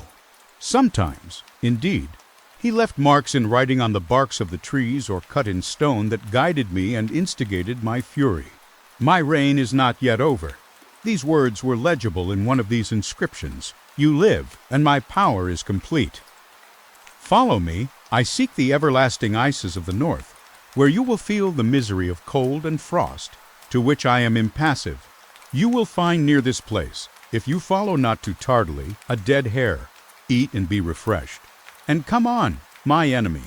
We have yet to wrestle for our lives, but many hard and miserable hours must you endure until that period shall arrive. Scoffing devil, again do I vow vengeance. Again do I devote thee, miserable fiend, to torture and death. Never will I give up my search until he or I perish. And then with what ecstasy shall I join my Elizabeth and my departed friends, who even now prepare for me the reward of my tedious toil and horrible pilgrimage. As I still pursued my journey to the northward, the snows thickened and the cold increased in a degree almost too severe to support. The peasants were shut up in their hovels, and only a few of the most hardy ventured forth to seize the animals whom starvation had forced from their hiding places to seek for prey. The rivers were covered with ice, and no fish could be procured, and thus I was cut off from my chief article of maintenance. The triumph of my enemy increased with the difficulty of my labors. One inscription that he left was in these words: Prepare, your toils only begin. Wrap yourself in furs and provide food, for we shall soon enter upon a journey where your sufferings will satisfy my everlasting hatred. My courage and perseverance were invigorated by these scoffing words. I resolved not to fail in my purpose, and calling on heaven to support me, I continued with unabated fervor to traverse immense deserts, until the ocean appeared at a distance and formed the utmost boundary of the horizon. Oh, how unlike it was to the blue seasons of the south! Covered with ice, it was only to be distinguished from land by its superior wildness and ruggedness. The Greeks wept for joy when they beheld the Mediterranean from the hills of Asia, and hailed with rapture the boundary of their toils. I did not weep, but I knelt down and with a full heart thanked my guiding spirit for conducting me in safety to the place where I hoped, notwithstanding my adversary's jibe, to meet and grapple with him. Some weeks before this period I had procured a sledge and dogs, and thus traversed the snows with inconceivable speed. I know not whether the fiend possessed the same advantages, but I found that, as before I had daily lost ground in the pursuit, I now gained on him, so much so that when I first saw the ocean he was but 1 day's journey in advance, and I hoped to intercept him before he should reach the beach. With new courage, therefore, I pressed on, and in 2 days arrived at a wretched hamlet on the seashore. I inquired of the inhabitants concerning the fiend and gained accurate information. A gigantic monster, they said, had arrived the night before, armed with a gun and many pistols, putting to flight the inhabitants of a solitary cottage through fear of his terrific appearance. He had carried off their store of winter food, and placing it in a sledge, to draw which he had seized on a numerous drove of trained dogs. He had harnessed them, and the same night, to the joy of the horror-struck villagers, had pursued his journey across the sea in a direction that led to no land, and they conjectured that he must speedily be destroyed by the breaking of the ice or frozen by the eternal frosts. On hearing this information, I suffered a temporary access of despair. He had escaped me, and I must commence a destructive and almost endless journey across the mountainous ices of the ocean, amidst cold that few of the inhabitants could long endure, and which I, the native of a genial and sunny climate, could not hope to survive. Yet at the idea that the fiend should live and be triumphant, my rage and vengeance returned, and like a mighty tide, overwhelmed every other feeling. After a slight repose, during which the spirits of the dead hovered round and instigated me to toil and revenge, I prepared for my journey. I exchanged my land sledge for one fashioned for the inequalities of the frozen ocean, and purchasing a plentiful stock of provisions, I departed from land. I cannot guess how many days have passed since then, but I have endured misery which nothing but the eternal sentiment of a just retribution burning within my heart could have enabled me to support. Immense and rugged mountains of ice often barred up my passage, and I often heard the thunder of the ground sea, which threatened my destruction. But again the frost came and made the paths of the sea secure. By the quantity of provision which I had consumed, I should guess that I had passed 3 weeks in this journey, and the continual protraction of hope, returning back upon the heart, often wrung bitter drops of despondency and grief from my eyes. Despair had indeed almost secured her prey, and I should soon have sunk beneath this misery. Once, after the poor animals that conveyed me had with incredible toil gained the summit of a sloping ice mountain, and one, sinking under his fatigue, died, I viewed the expanse before me with anguish, when suddenly my eye caught a dark speck upon the dusky plain. I strained my sight to discover what it could be, and uttered a wild cry of ecstasy when I distinguished a sledge and the distorted proportions of a well-known form within. Oh, with what a burning gush did hope revisit my heart! Warm tears filled my eyes, which I hastily wiped away, that they might not intercept the view I had of the Diegeman. But still my sight was dimmed by the burning drops, until, giving way to the emotions that oppressed me, I wept aloud.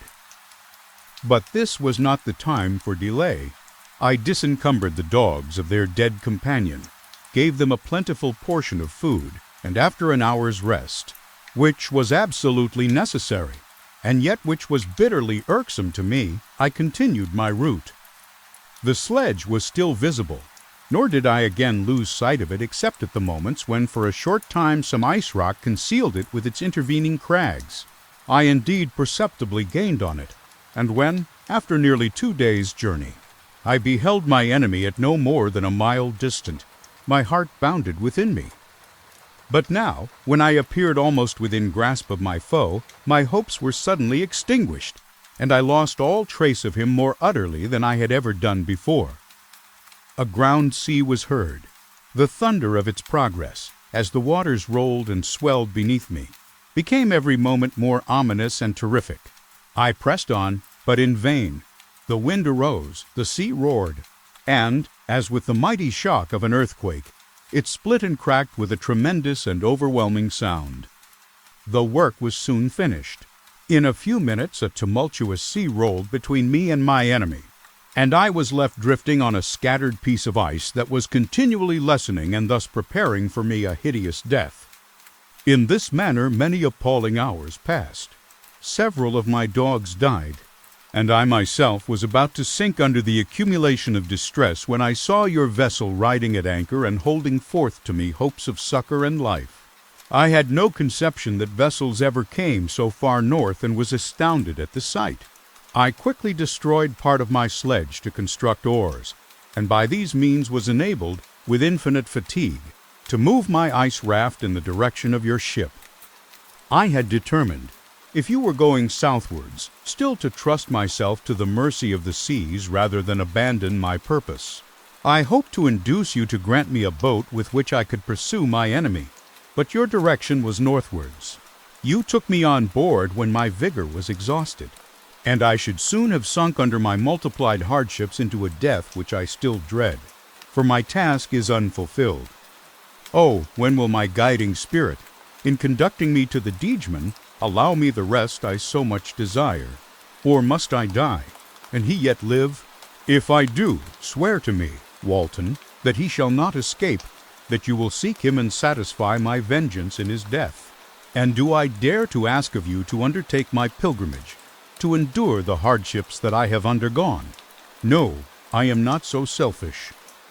Yet, when I am dead, if he should appear, if the ministers of vengeance should conduct him to you, swear that he shall not live, and swear that he shall not triumph over my accumulated woes and survive to add to the list of his dark crimes.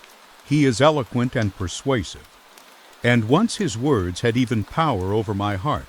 But trust him not. His soul is as hellish as his form, full of treachery and fiend-like malice. Hear him not. Call on the names of William, Justine, Clerval, Elizabeth, my father, and of the wretched Victor, and thrust your sword into his heart. I will hover near and direct the steel aright. Walton, in continuation. August 26, 17. You have read this strange and terrific story, Margaret, and do you not feel your blood congeal with horror, like that which even now curdles mine? Sometimes, seized with sudden agony, he could not continue his tale.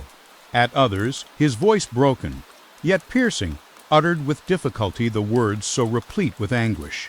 His fine and lovely eyes were now lighted up with indignation, now subdued to downcast sorrow and quenched in infinite wretchedness. Sometimes he commanded his countenance and tones and related the most horrible incidents with a tranquil voice, suppressing every mark of agitation. Then, like a volcano bursting forth, his face would suddenly change to an expression of the wildest rage as he shrieked out imprecations on his persecutor. His tale is connected and told with an appearance of the simplest truth.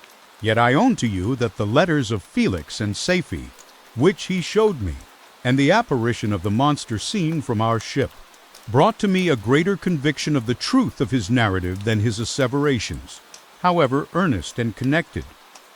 Such a monster has, then, really existence. I cannot doubt it, yet I am lost in surprise and admiration. Sometimes I endeavored to gain from Frankenstein the particulars of his creature's formation, but on this point he was impenetrable. "Are you mad, my friend?" said he.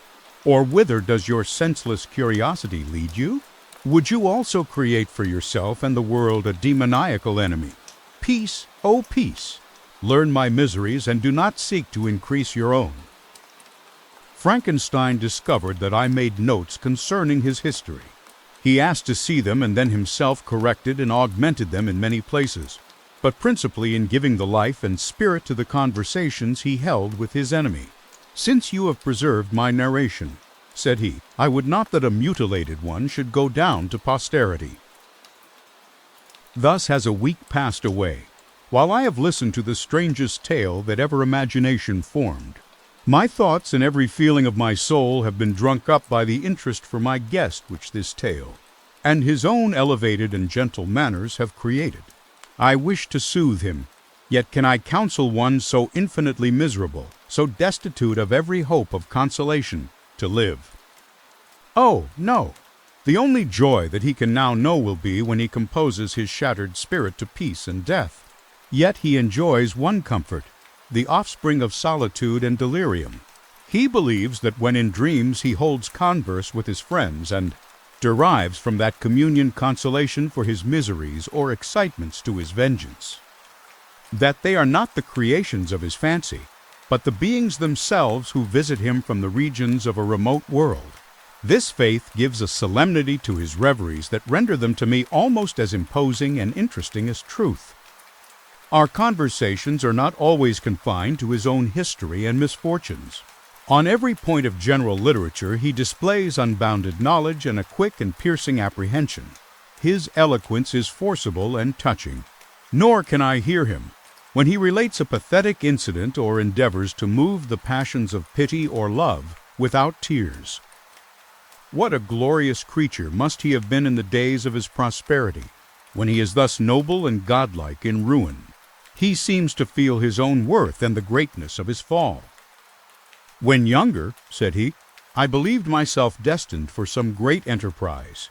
My feelings are profound, but I possessed a coolness of judgment that fitted me for illustrious achievements. This sentiment of the worth of my nature supported me when others would have been oppressed.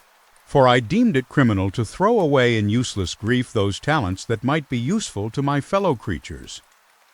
When I reflected on the work I had completed, no less a one than the creation of a sensitive and rational animal, I could not rank myself with the herd of common projectors. But this thought, which supported me in the commencement of my career, now serves only to plunge me lower in the dust.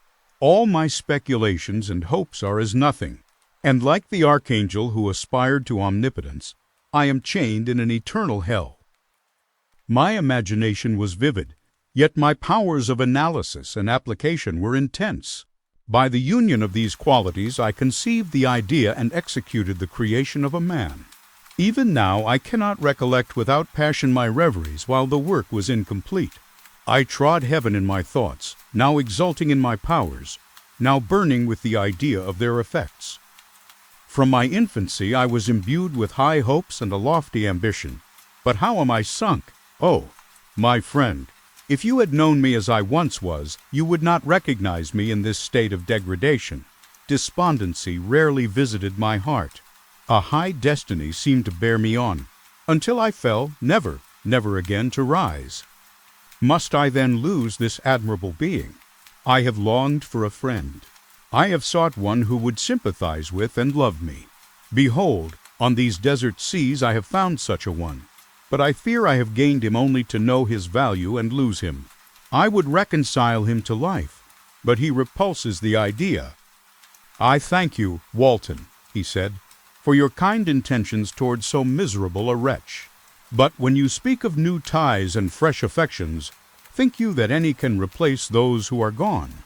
Can any man be to me as Clerval was, or any woman another Elizabeth, even where the affections are not strongly moved by any superior excellence?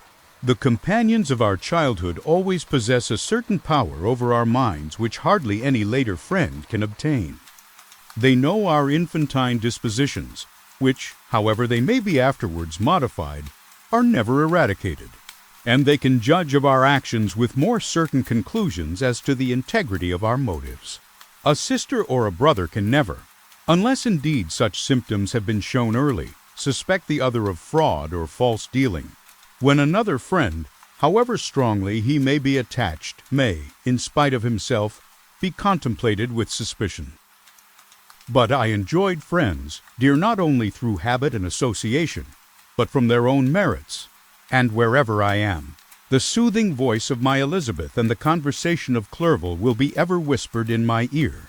They are dead, and but one feeling in such a solitude can persuade me to preserve my life. If I were engaged in any high undertaking or design, fraught with extensive utility to my fellow creatures, then could I live to fulfill it. But such is not my destiny.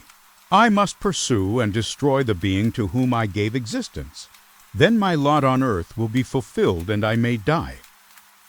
My beloved sister. September the 2nd.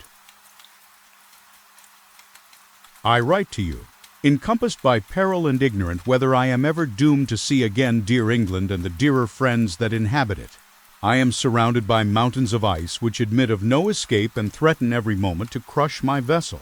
The brave fellows whom I have persuaded to be my companions look towards me for aid, but I have none to bestow.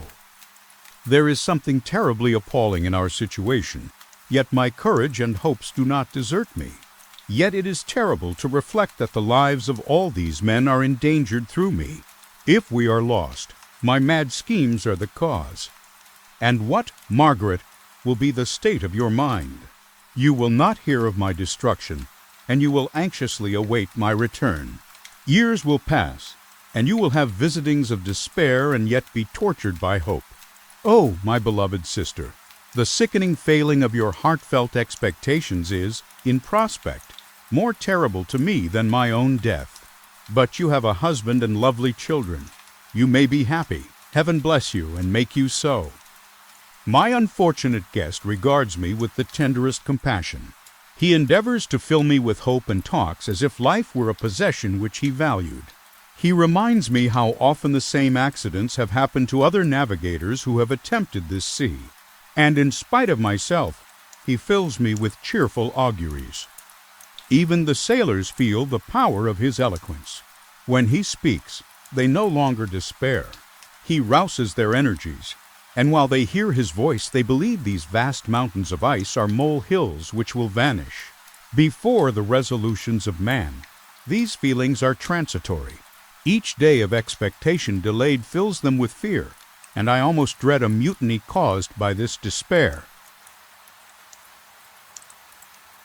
September the 5th.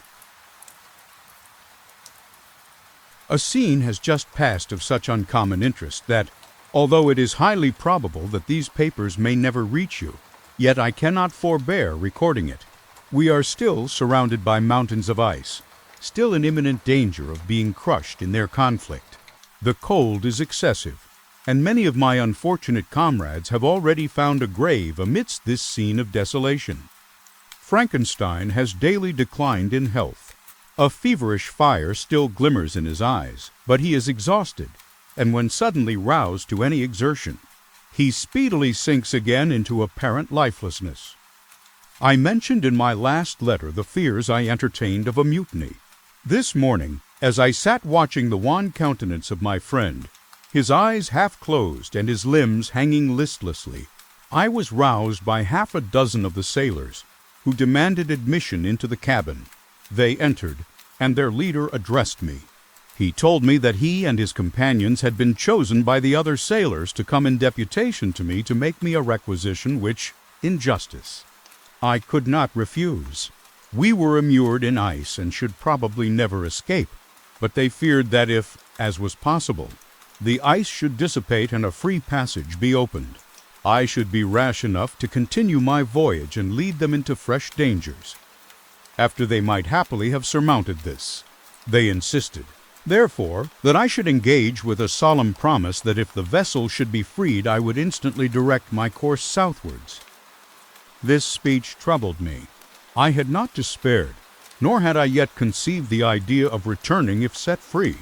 Yet could I, in justice, or even in possibility, refuse this demand.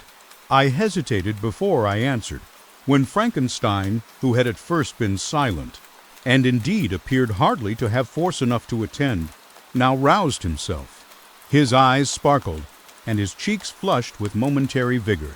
Turning towards the men, he said, "What do you mean? What do you demand of your captain? Are you, then, so easily turned from your design?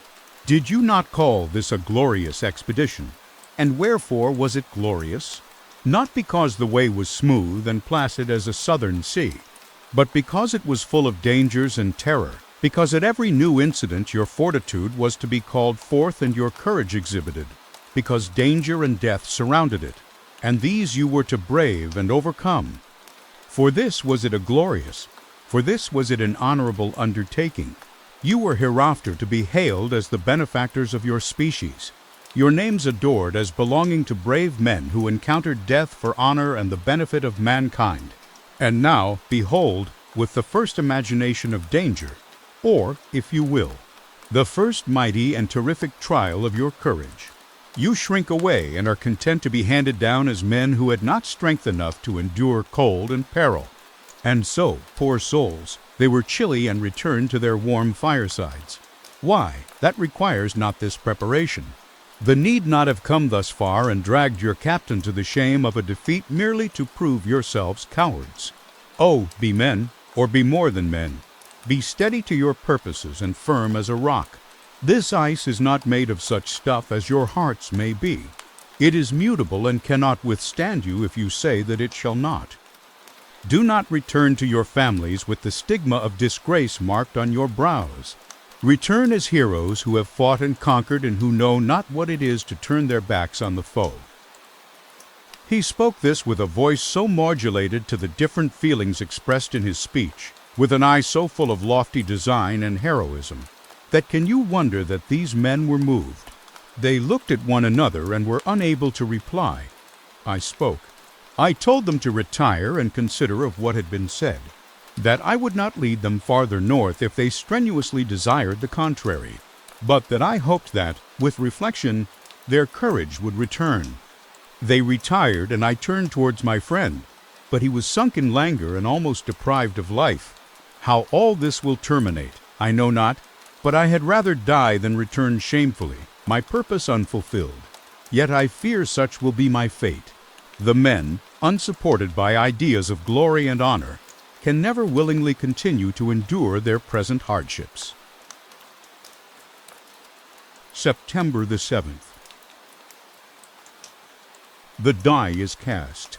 I have consented to return if we are not destroyed. Thus are my hopes blasted by cowardice and indecision. I come back ignorant and disappointed. It requires more philosophy than I possess to bear this injustice with patience. September the 12th. It is past. I am returning to England. I have lost my hopes of utility and glory. I have lost my friend. But I will endeavor to detail these bitter circumstances to you, my dear sister. And while I am wafted towards England and towards you, I will not despond. September 9th. The ice began to move, and roarings like thunder were heard at a distance as the island split and cracked in every direction. We were in the most imminent peril, but as we could only remain passive, my chief attention was occupied by my unfortunate guest whose illness increased, in such a degree that he was entirely confined to his bed. The ice cracked behind us and was driven with force towards the north. A breeze sprang from the west, and on the 11th the passage towards the south became perfectly free. When the sailors saw this and that their return to their native country was apparently assured, a shout of tumultuous joy broke from them, loud and long continued. Frankenstein, who was dozing, awoke and asked the cause of the tumult. They shout, I said, because they will soon return to England. Do you, then, really return? Alas, yes. I cannot withstand their demands. I cannot lead them unwillingly to danger, and I must return. Do so, if you will, but I will not. You may give up your purpose, but mine is assigned to me by heaven, and I dare not. I am weak, but surely the spirits who assist my vengeance will endow me with sufficient strength. Saying this, he endeavored to spring from the bed, but the exertion was too great for him. He fell back and fainted. It was long before he was restored, and I often thought that life was entirely extinct. At length he opened his eyes. He breathed with difficulty and was unable to speak. The surgeon gave him a composing draught and ordered us to leave him undisturbed. In the meantime he told me that my friend had certainly not many hours to live. His sentence was pronounced, and I could only grieve and be patient. I sat by his bed, watching him. His eyes were closed, and I thought he slept. But presently he called to me in a feeble voice, and bidding me come near, said, "Alas, the strength I relied on is gone. I feel that I shall soon die, and he, my enemy and persecutor, may still be in being. Think not, Walton, that in the last moments of my existence I feel that burning hatred and ardent desire of revenge I once expressed. But I feel myself justified in desiring the death of my adversary. During these last days I have been occupied in examining my past conduct, nor do I find it blamable. In a fit of enthusiastic madness I created a rational creature and was bound towards him to assure, as far as was in my power, his happiness and well-being. This was my duty, but there was another still paramount to that. My duties towards the beings of my own species had greater claims to my attention because they included a greater proportion of happiness or misery. Urged by this view, I refused, and I did right in refusing, to create a companion for the first creature.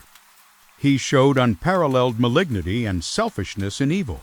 He destroyed my friends. He devoted to destruction beings who possessed exquisite sensations, happiness, and wisdom.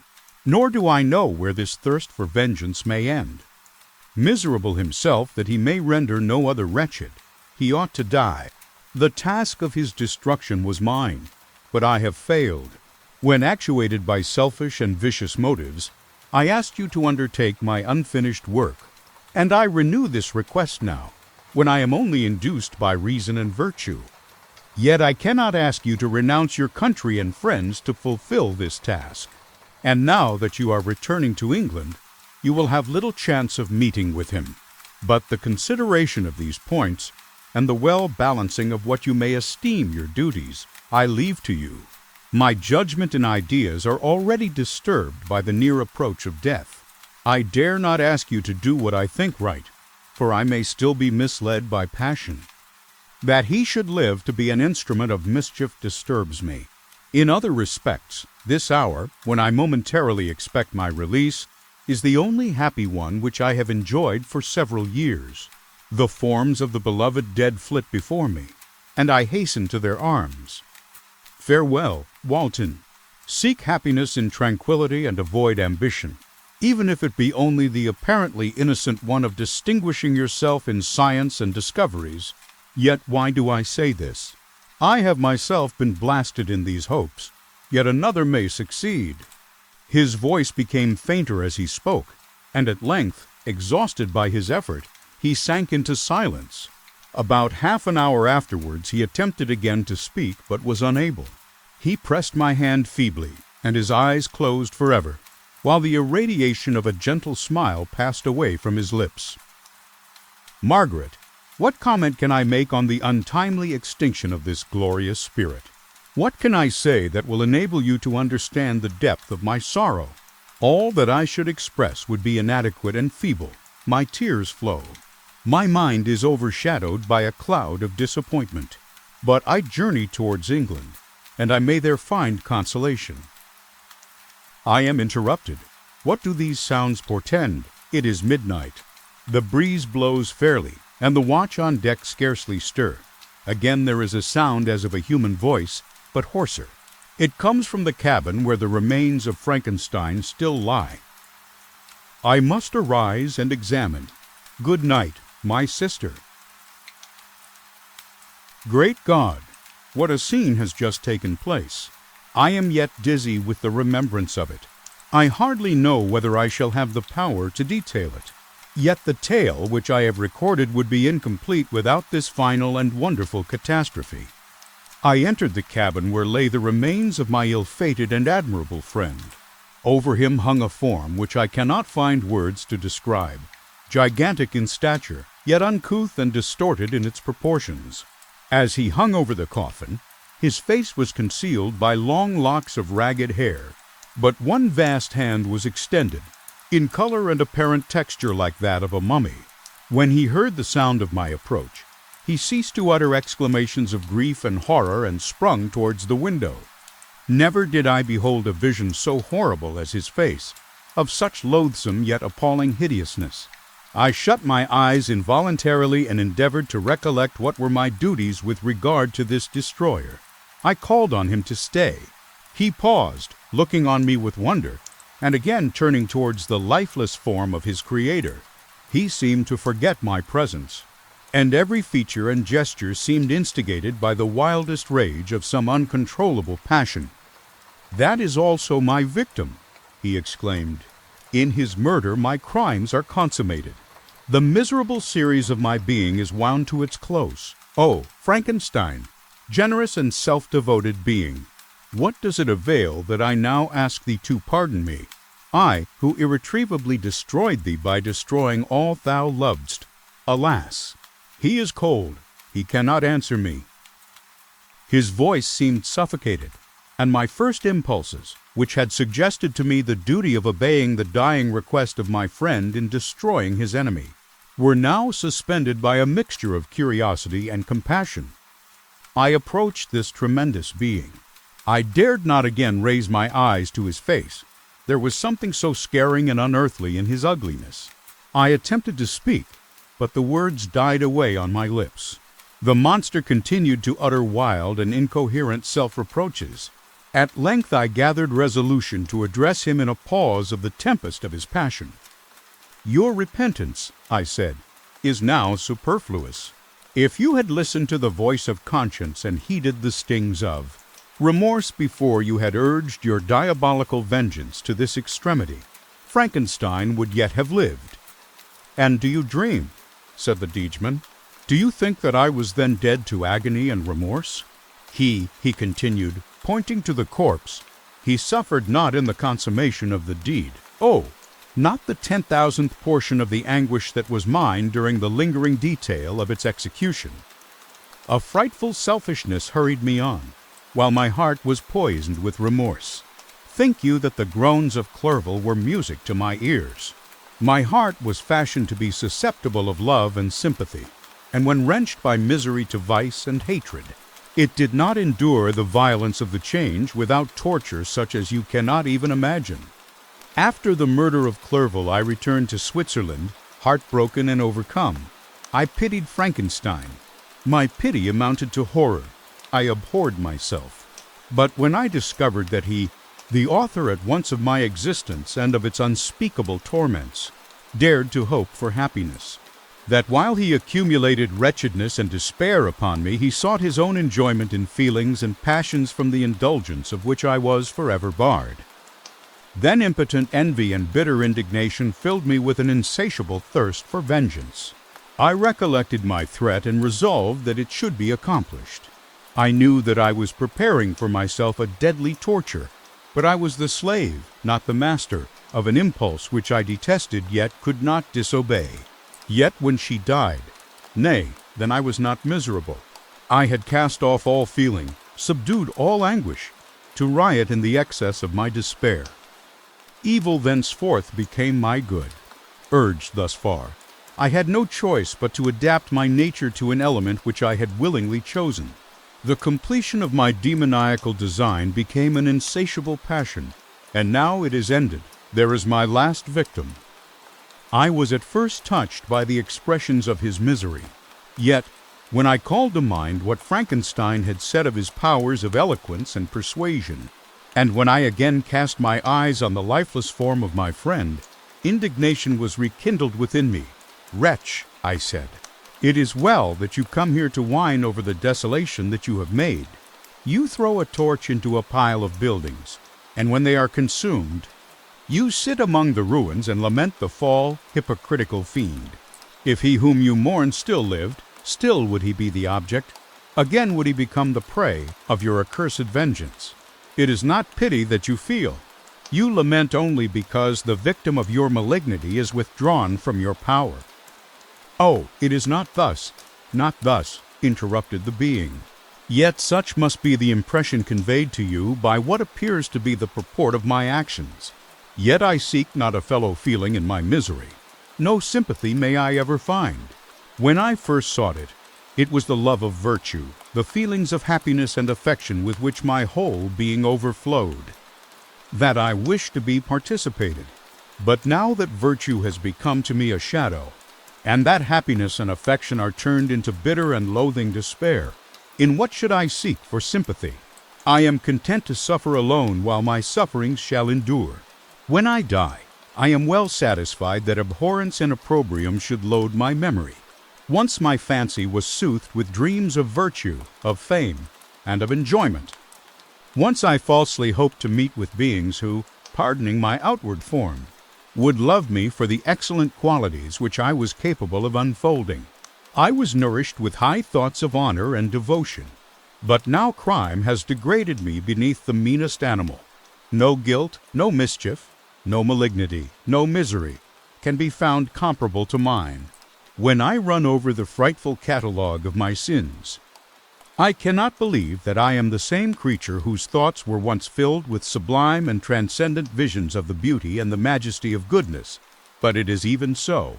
The fallen angel becomes a malignant devil. Yet even that enemy of God and man had friends and associates in his desolation. I am alone. You, who call Frankenstein your friend, seem to have a knowledge of my crimes and his misfortunes. But in the detail which he gave you of them, he could not sum up the hours and months of misery which I endured wasting in impotent passions. For while I destroyed his hopes, I did not satisfy my own desires. They were forever ardent and craving. Still I desired love and fellowship, and I was still spurned. Was there no injustice in this? Am I to be thought the only criminal when all humankind sinned against me? Why do you not hate Felix, who drove his friend from his door with contumely? Why do you not execrate the rustic who sought to destroy the Savior of his child? Nay, these are virtuous and immaculate beings. I, the miserable and the abandoned, am an abortion, to be spurned at, and kicked and trampled on. Even now my blood boils at the recollection of this injustice. But it is true that I am a wretch. I have murdered the lovely and the helpless. I have strangled the innocent as they slept and grasped to death his throat who never injured me or any other living thing. I have devoted my Creator, the select specimen of all that is worthy of love and admiration among men, to misery. I have pursued him even to that irremediable ruin. There he lies, white and cold in death.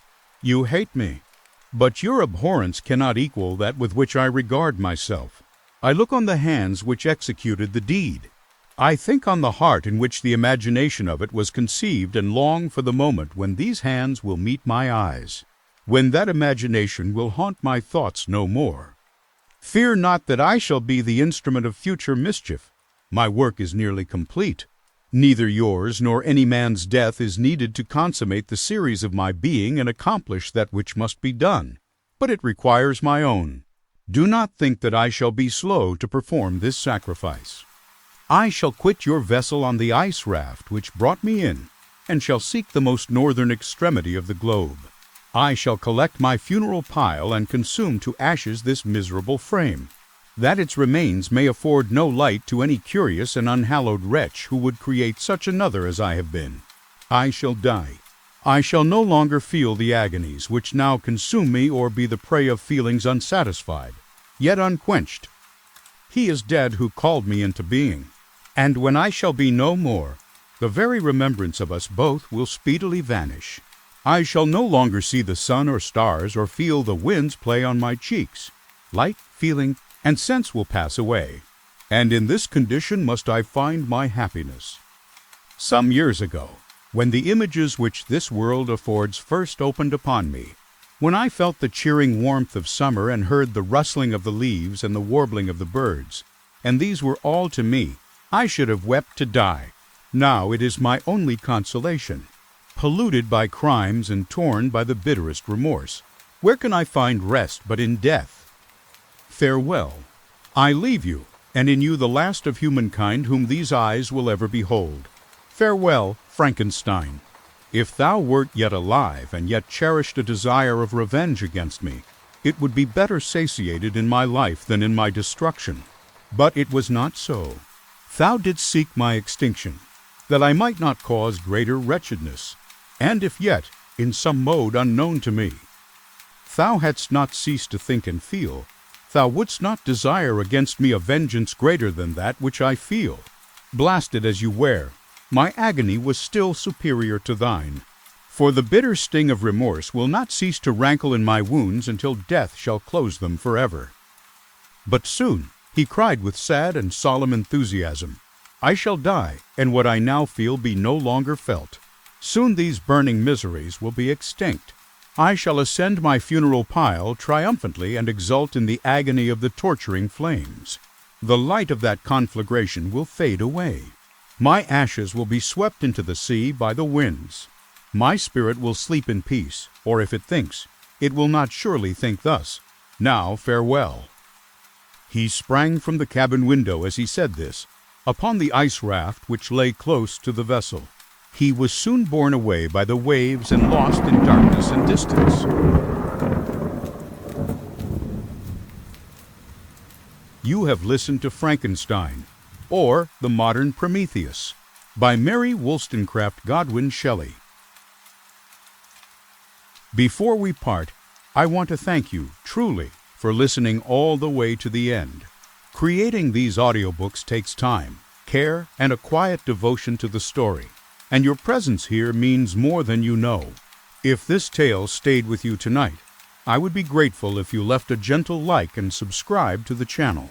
Your support allows these stories to continue finding a voice and a home